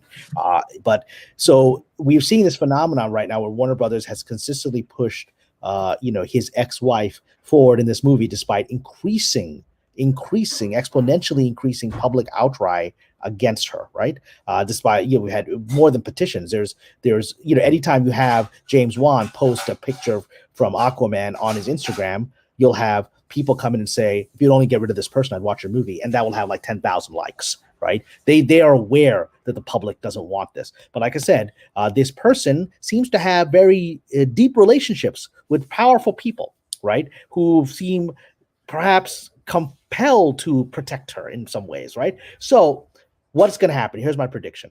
So the general talk is the Discovery merger should go through in early of next year, early 22, and the trial, looks like the trial between Johnny Depp and a certain person for defamation and libel is supposed to go through in the spring, summer of next year, right around the time when Aquaman is going to be moving forward. So I have a feeling that once Discovery takes over, we may get this surprise news that Aquaman is being delayed because certain reshoots are happening. I think that Discovery, being a customer-oriented company, they're all aware of this. They're all aware that this Aquaman 2 is going to happen when they're in control, and they're going to have to fend off a PR disaster when that movie flops and because of a certain person's involvement therein. So do not be shocked if Aquaman 2 ends up being surprisingly delayed in the early part of 2022 when Discovery takes over, as certain edits are done to remove someone from the film. I'm no intel to that effect. It's just my intuition, my seer gut, knowing who Discovery is and knowing the chaos that's happening at Warner Brothers, that when Discovery takes over, especially if they can say, look, you guys mishandled how Dune was done. We could have made more money on this if you'd handled it properly, and your streaming service doesn't make any sense. Let's take a little bit of a break on the movies until we figure out what's going on, which will just as global events allowed Bond to suddenly have a surprise group of reshoots that were blamed on the medical events happening worldwide, and then apparently were done to fix the general public dislike of the audiences that had seen, the preliminary audience that had seen Bond and didn't like the direction it was going in, and then the movie was apparently substantially reshot. I think we're going to face the same with Aquaman 2 when Discovery takes over. If there's any way to delay the release and re-edit it, that is the only way they're going to make money on that movie. And I think that is what is going to happen, and that is what should happen. Mm-hmm. And you'll remember that you heard a lot of the reshoot reporting very long time ago here on Midnight's Edge. There you go. And getting back to super chats, then we have where did I leave off here? Dash D says, if by master of the shill you mean full of shit, now that's mental gymnastics, Cameron. By the way, nice to see you. There you go. Xenobit says, I really got a cool idea. We reboot Inspector Gadget as a child, Gadget Boy. It will be hip with the youth. I see what you're up to here, Xenobit, because he comes with another one that says, I got a really cool idea. We reboot Scooby-Doo as children, a pup named Scooby-Doo. It will be hip with the youth. He's got another one. I got this really cool idea. We reboot Tom and Jerry as children, the Tom and Jerry kids. It will be hip with the youth. And one more from Xenobit. Speaking of reboots, I got this really cool idea. We reboot the Flintstones as children and call it the Flintstones Kids. It will be hip with the youth. I think you've got what it needs to succeed in Hollywood, my friend. You've got what it needs. You've got the genius necessary. In 1986, you have what it needs. Yeah, that's about where it goes. Outside of the gadget one, those were all like circa 1986, 88. Oh, by the way, just to finish off what I was saying, I just checked. Yeah, sorry. December 16th of 2022 is the official release date for Aquaman 2, and the trial is taking place in April, May of next year. I could be wrong, but I expect, based on the fact that this judge had no patience for a certain person's claims against Mr. Depp and behavior, and actually put out a recent judgment saying that he didn't get a fair trial in the UK, right, when he sued the Sun for their misrepresentations. I have a feeling that this trial will be over in the summer, and Mr. Depp will be vindicated publicly, which will be an even greater PR disaster for Aquaman 2 to come out after that kind of public outcry. If as I believe he will be vindicated in the legal judgment against her. December, long way away. That's what, 14, 15 months away. More than enough time for Discovery to say, "Now we're gonna put this out in February 2023. Go fix it." Yeah, and then Callum Lyle sends in an Australian $2 I can bring up on screen here. Says, plus that Aquaman cartoon isn't helping. There you go. That's that Cal Arts looking thing. I know what you're talking about. Yeah. Mm-hmm. Sean the Movie Man 71 says, Andre, Tom, Mike, and Cameron, beautiful work. Love it. Well, we love you, Sean the Movie Man. Thank you for being here. And thank you for the donation. Then back to the classic super chats. We left off on Dash Dees, who says, I'm confused. I thought Bumblebee was Jerry Seinfeld's alter ego. He's a poorly CGI robot car. Well, that was the B movie. But yeah. Go see Bumblebee. It's a good movie. I was just telling your old friend Lorena Creole, who hasn't seen it. I was like, you got to go see it. I just watched it not that long ago. It's pretty good. Rambam 3000 says Cameron has bald of awesome. Okay. Well, that's fine. We bald men have more testosterone. Yes, I've heard this said. That's whoa. Hold on. Being Hispanic is a great equalizer along with a head of hair. Well, but you guys have naturally alpha DNA. Yeah, how many bald Hispanics do you know? Point taken, right? I don't know. See? Not many. Xenobit says Crouching Tiger costs less than $20 million to boot. That's right. With inflation, Shang-Chi has a long way to go. And on that note, Mecha J sent in $5 and says hashtag Shang-Chi lost money. That will be true. I believe that will be true. Yeah, I mean, it's the very fact that Forbes wanted to put out the accurate article and then Mr. Mendelsohn freaked out, right? Means there's already the pressure building. Come on, guys, let's just tell the truth about this. This movie's a disaster. Look, our friend Paulie liked the movie. I know, Mike, you didn't like the movie. I haven't seen it. I walked out of it. Okay, so that speaks for itself. About 80% of the people I know who saw it didn't like it. Okay. All right. Well, I would go on that about average. And so at some point, the very fact that they attempted to put the correct headline, I mean, there's only so much you can hide that, 67%, 87% drop. These are disasters, but on any Hollywood scale. And, to pretend that is a success is not sustainable, even in the media. Right. Indeedy do. I believe it's true. Then we had, let's see here. After Shang-Chi lost money, we had Michael Miller who said, what do you think of Go-Go He-Man? I didn't watch it yet. I thought about doing it this morning, and then I just decided sitting here in front of the computer waiting for Andre to pop in was much more important. I didn't waste my time on any of it yet, but I will try to watch at least an episode like I did that stupid TMNT crap. And yeah. See how it goes, because I know Diego really wants to talk about it. So, yeah. So, gentlemen, forgive me. I need to start winding down personally. I just have to start taking care of certain things. Are there any super chats I need to address? Anything you want to talk about as we wind down, at least for me? We're getting close to the end. Yeah. Xenobit said, with regards to what Cameron is saying about elites losing, I've been waiting for this since Rural Purge. Look into that sometime, Cameron. So Well, check out. it's happening. So I want to address something. I hopefully on Sunday, that's my target date to get it out. I'm doing an article on Patreon about said how the elites, the club, actually attempted to wipe out a generation of screenwriters. Right? They literally just wipe, particularly minority writers, and how there's now growing realization in the writers community, the Writers Guild of America. There's a growing realization of what happened, and you're beginning to see articles in the trades just come out a few days ago talking about the growing anger in a young generation of writers, particularly minority writers, that realized that there was an actual effort to destroy their careers by powerful, entrenched people, right? I'm going to write about that in depth, but the fact that it is now getting out and the trades are talking about it means that the club has been injured pretty badly in ways that would surprise people. The fact that the trades are willing to talk about how the club held back a generation of writers on purpose and tried to block their careers through an event that happened in the Writers Guild that I'll talk about. I think we're at a place where even the trades are sensing blood in the water in the same way that Denis Villeneuve is sensing blood in the water. He's smelling it. That's why he came after Marvel when he realized Kevin Feige is losing his luster and his power. And in that same way, the trades are beginning to recognize that there is an oligarchy that they serve. They know they serve this oligarchy, but that there is beginning to be a growing internal revolt against that oligarchy, the club. I've been a loudmouth spokesman of that revolt before it was popular. But now it's beginning to get into the actual trades, that there's other people who are beginning to say what I've been saying for 2 years, that there is an aggressive effort to hold back minority writers in a very specific way.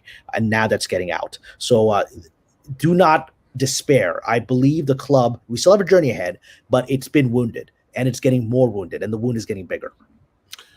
All right, there you go. And a lot of these actually are towards you. So, I mean, we don't have a whole lot left over after. Okay. So we'll go through but here we go with a couple more here. Yep.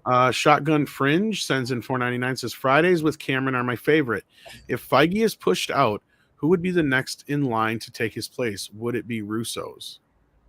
Well, again, we had this projection that we keep thinking people like the Favreaus and the Russos would want to take over. They're filmmakers, right? So they don't want the corporate job. Much of Feige's job is to be a corporate boss, which is dealing with the accounting, dealing with HR stuff, suppressing Me Too things so they don't get out in the public, right? And all that stuff, right? And so that's not stuff that I think these filmmakers want to do. There will be likely people whose names are not publicly known yet, in the same way that Bob Chapek was not a publicly known name outside from people who are Disney shareholders who were following Disney. Hollywood didn't know who he was. And so when and if, and I believe it really is when, Mr. Feige has to I move along, because I don't imagine him bending the knee. I think he's too proud for that. When the time comes for him to move along, I think he'll be replaced by somebody whose name people don't know yet, but will be someone who's going to be more focused on getting that property back onto a publicly consumer-oriented track. Whoever that Blasian tranny lady is, I do not wish to be in her shoes, because that is going to be a tough gig to fill. Yeah. yeah, it is. All right. Then we have, let's see here. Kai MFS says Cameron is good people. It doesn't matter if someone believes different. If they are good people, people know the things they love and believe in more than you. There you go. So there's some nice, kind words from Kai. Very kind. And then, look, it's I think Dave the Impaler just said that he had some heated words earlier, but he respects me. Look, so I just am honored to be able to participate in this community. You guys have given me a sanity break away from the industry. Like I said, I spent all yesterday, on calls where you have to just listen to people using Latinx and talking about this and that. I'm just like, because I'm looking at, I'm the only one who realizes we're all in a crazy land, right? And this is all, and then I come out here and I'm like not in crazy land. So my relationship with the Midnight's Edge community is very important to me because it keeps me sane. Indeed. And then let's see here. We got a couple more for you. Kamran Pasha from Trots, who wants to know, have you heard of Brandon Sanderson's novels being adapted?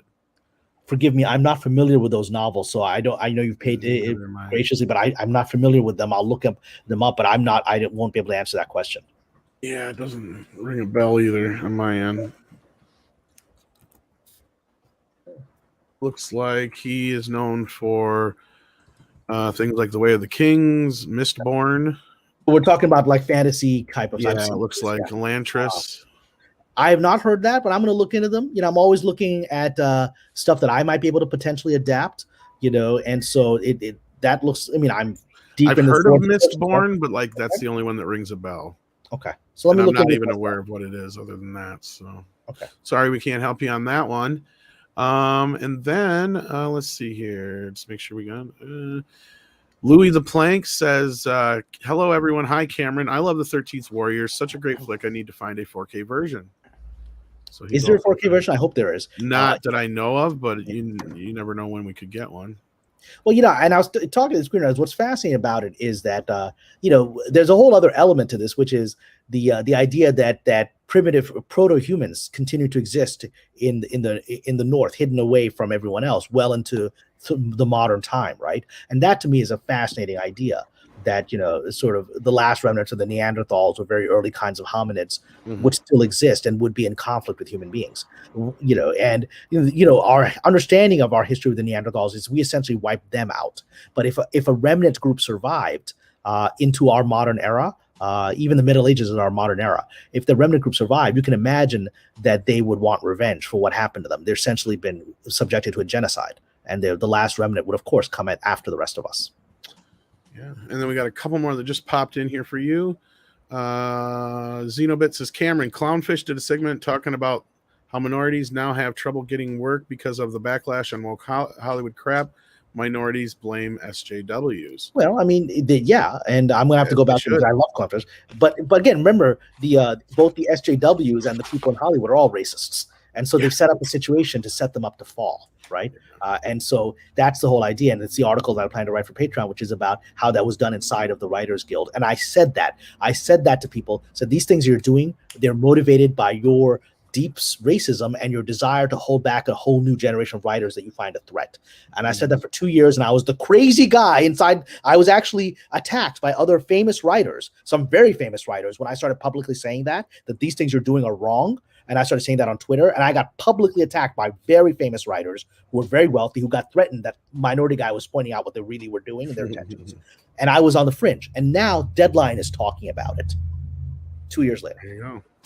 Magician Sapphire says, Cameron, will you or have you ever written scripts for video games, and will that be something you like to do, or would that be something you'd like to do? Probably. And some of you may know I have actually written a video game that was very successful. I wrote 50 Cent's Blood on the Sand, which is his sequel game to his original game, and it's about 50 Cent going to the Middle East and kicking some ass, right, and trying to get a diamond skull, which is fun. But yeah, that's a very popular game. And yeah, I would love to do it again, except I hope I can get more of it because I got paid a decent amount to write that game, and then that game went on to sell like 2 million units. I was like, oh, so where's my royalties? They're like, no, you don't get royalties. All those go to 50 Cent. I was like, does he at least call you up on your birthday and go, hey, shorty, it's your birthday? No. Well, that's lame. He made quite a bit of money off that game, and I got a nice little, here's a check to write it, and you'll get nothing more out of it. Okay, all right. Well, that's lame. And then the last one I have for you is Mecha J saying, Cameron is all that koalas in the rain. I think that's a perfect exit for you, sir. So thank you for being here today. We got a few more super chats to get through before we wrap up. Well, before I go, I want to thank you. You got to run, so yeah. Yeah, I want to thank you, Andre. I want to thank you, Tom. I want to thank you, Mike. You've been an incredible supporter, Mike. So thank you. And I want to thank this incredible community here. Just in the few hours that I've been on, we've had multiple new Patreon signups just from the chat. So I thank you for that. What you're doing with that is you're actually giving me the strength to keep fighting the battle because the industry is going through a crazy time, and having my own sort of separate financial base outside of the system allows me to continue to speak truth to power, and you're giving me that. And hopefully in return, I'm going to keep giving you articles of interest. Like I said, those, for my VIP subscribers, I'm putting out my third novel exclusively. It's already written novel, which has not been yet out physically published. I'm putting it out exclusively, and I'm putting out another chapter this afternoon. And I said, I have 2 more articles hopefully coming out this weekend. One is my screenwriting tips on how I do it, and also this look at how the club tried to hold back a generation of writers. Like a lot more coming. So, and hopefully I'll be putting in some interviews with prominent Hollywood people on as well. So thank you for your time. If anyone still can support me on Patreon, that's great. But just having you all here and letting me have a chance to speak to this community, it gives me a lifeline. So I thank you for that. Thank you for being here, Cameron. We appreciate Absolutely. it. We love having you here. Right. All right, guys. So God bless. I'll see you all brother. next week. care. And then Mike, you and I'll talk. You send me a message on Yeah. Patreon, and then we'll keep talking. All right. All right, brother. Sounds Peace good. out. God bless. Peace. And then we got Take one we can care. bring up on screen here. Dash D says with $5 Canadian. Lesson learned: never get insulation foam on your lips. It burns like hell. I'm sure it's worse for the ladies. I should learn when to stop talking. Well, on that, I'm going to take off. Oh, God bless. yes. I thought you were leaving. My bad. Sorry. Take care, sir. Have a good one. Yes, and you should learn to stop talking, I guess, when your lips are burning. That's so true. Yes, Sadie, I know you have to go potty.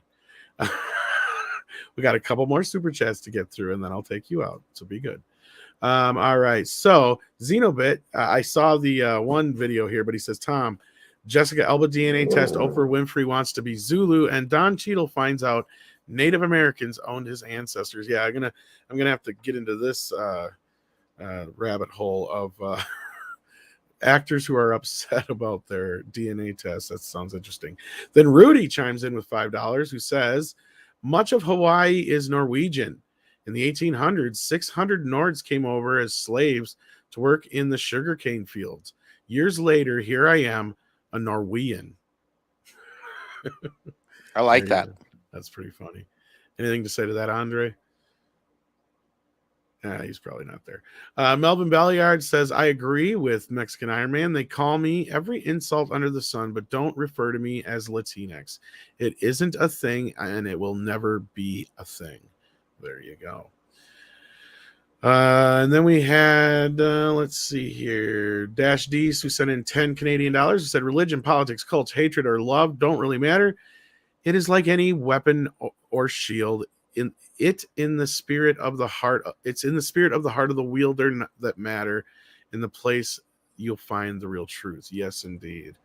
Let's see here. We have Incogito, who says, I have a bunch of notes that detail the women I've previously dated. They're called my X files. There you go. There's a little play on the yeah.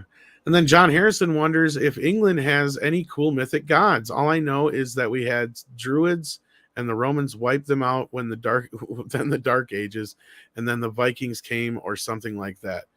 I don't know. Once like Christianity kind of took over, I think a lot of the mythic god religions kind of went away, but I'm not a theologian, so I'm not a real good person to answer. I have no idea. Yeah. Actually, Jesse's in the chat. I have some idea. I was going to say, you go ahead. Otherwise, Jesse's in the chat. He might know more about that than I ever. Yeah, but first of all, smash that like, everyone. We're almost at 1,000 likes. So if you haven't liked already, please do so now and help get us there. You know what we need, Andre? We need a little inspiration for the people. Here we go. And as for the question of like ancient British mythology, much regrettably is probably lost to history, and for what you have left, it's probably quite similar to Germanic mythology due to the Saxons and the various incursions of Germanic peoples. That's like the closest we have to go by. Like many of the British fairy tales will have their variations in Germanic countries as well, but much probably lost to history. That's the sad answer. There you go. And on the note I said, religion, long story short, everything got accepted into Christianity, Catholicism. Even Santa Claus is based on Odin. There you go. See, it's kind of what I was getting at. I figured as much. Yeah. So yeah, it's all gone. So much goes back to Norse mythology. Yeah. All right. And then we have Jillian is this I don't know if this is the one from before, but I'm just gonna say it again. Thank you to Not That Alt Right Guy for $10. I don't know if that's the same one, but if it's not the same one, thank you again. Let's see here. Julian N says, with 1999, I used to have a hard time believing that there was a plethora of rich and powerful Cuties fans, but some of them seem to think they're nearly gods. And what better way to show what they can get away with? Thoughts, if okay to discuss. We don't want to obviously get into some deep discussion on it other than what we talked about earlier. But yeah, I've heard some pretty horrible fucking stories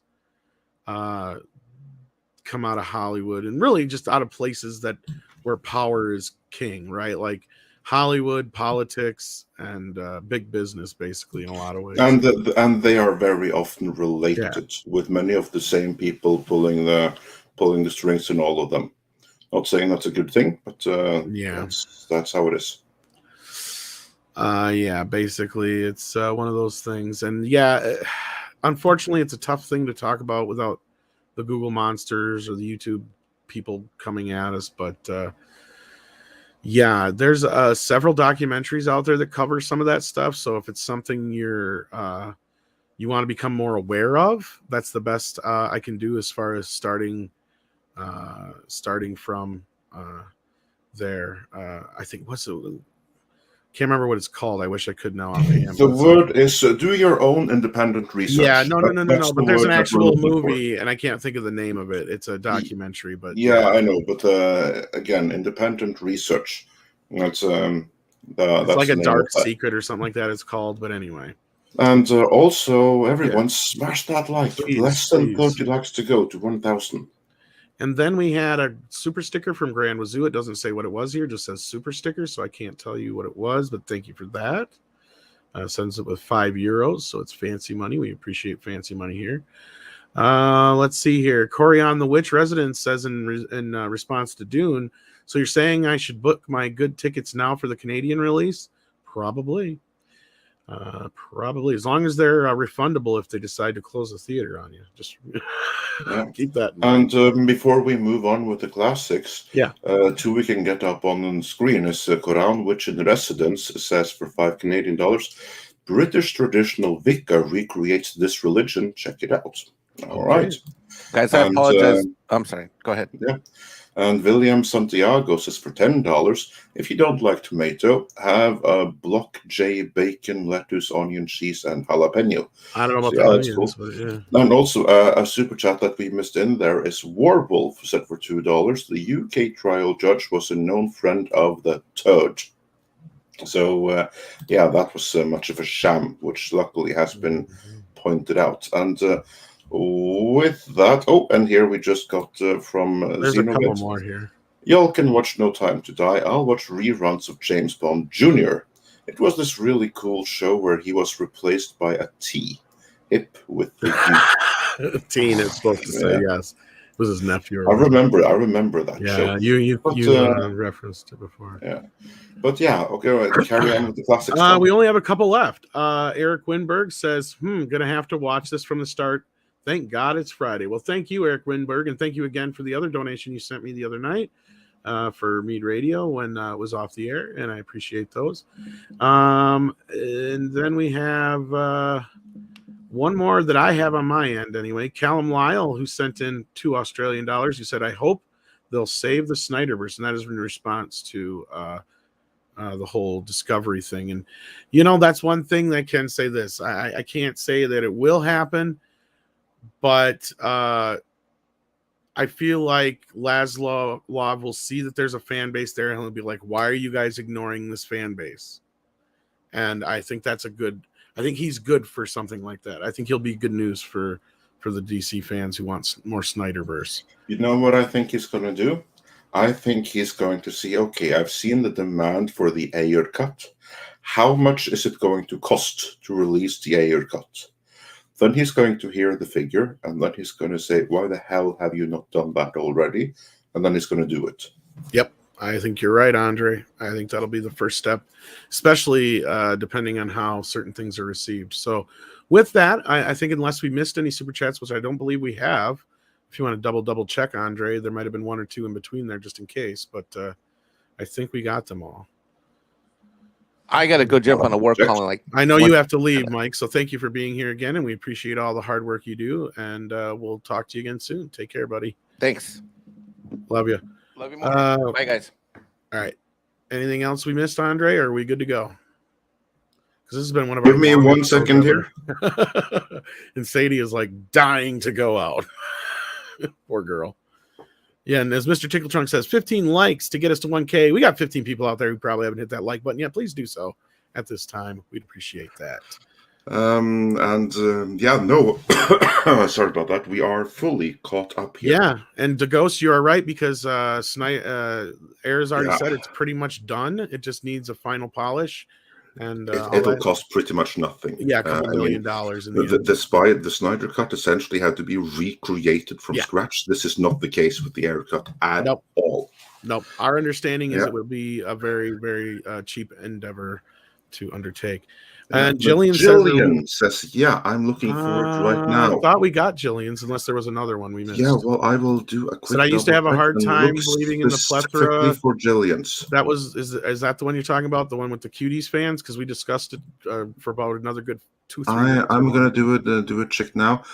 No, she says another one. Can't wait for Discovery to take over Warner. Bigfoot as Batman, Superman as a ghost hunter, Aqua Lady as a ghost. The possibilities are endless. I don't know if they'll do that. I know I get where you're coming from, but I think Laszloff's going to be smart about it. I really do. Yeah. Because he's been the guy who's been responsible for taking like court TV and changing it to true TV and all that kind of stuff. So I think he'll look at it and go, you got fan base here, do what the fans want, and that'll probably be one of the first things he tells them if he hasn't already. And Tom, did you get this one? Samuel Ospina said for $4.99, love you guys, stay authentic and pushing the envelope with fun and challenging conversations. Kamran, I'll be subbing soon. Dune in theaters for me. I did not get that one on my list. Okay, well then, Jillian, thank you for pointing out this neglected area. As we say, we never leave no chapter behind, but when they come out of order, sometimes like small sections like this can be overlooked, which is why we always ask, did we leave anyone behind? Please check. Yeah. So thank you for your support and for pointing that out. Then we also might not have gotten this one. Callum Lyle said for $2 Australian, plus that Aquaman cartoon isn't helping. Yeah, we read that one, but yeah. Okay, yeah. Then we're up to speed. So right about that. And with that, I think we are going to wrap things up. So take care, kids. Take care of yourselves and each other. I'll see you a little later, I believe. Yeah, and we did make it to 1,000 likes. Yay! So yay, awesome. Thank you. Awesome. And we have Chris Gore on Friday Night Tights tonight, so I'm so pumped. Awesome. I love Chris. That was about time. Yes, indeed. So with that, here's some koalas in the rain. Koalas in the rain, koalas in the rain, no fucks given. Koala, koala, koalas in the rain, koalas in the rain, no fucks given. Koala, koala, koalas in the rain.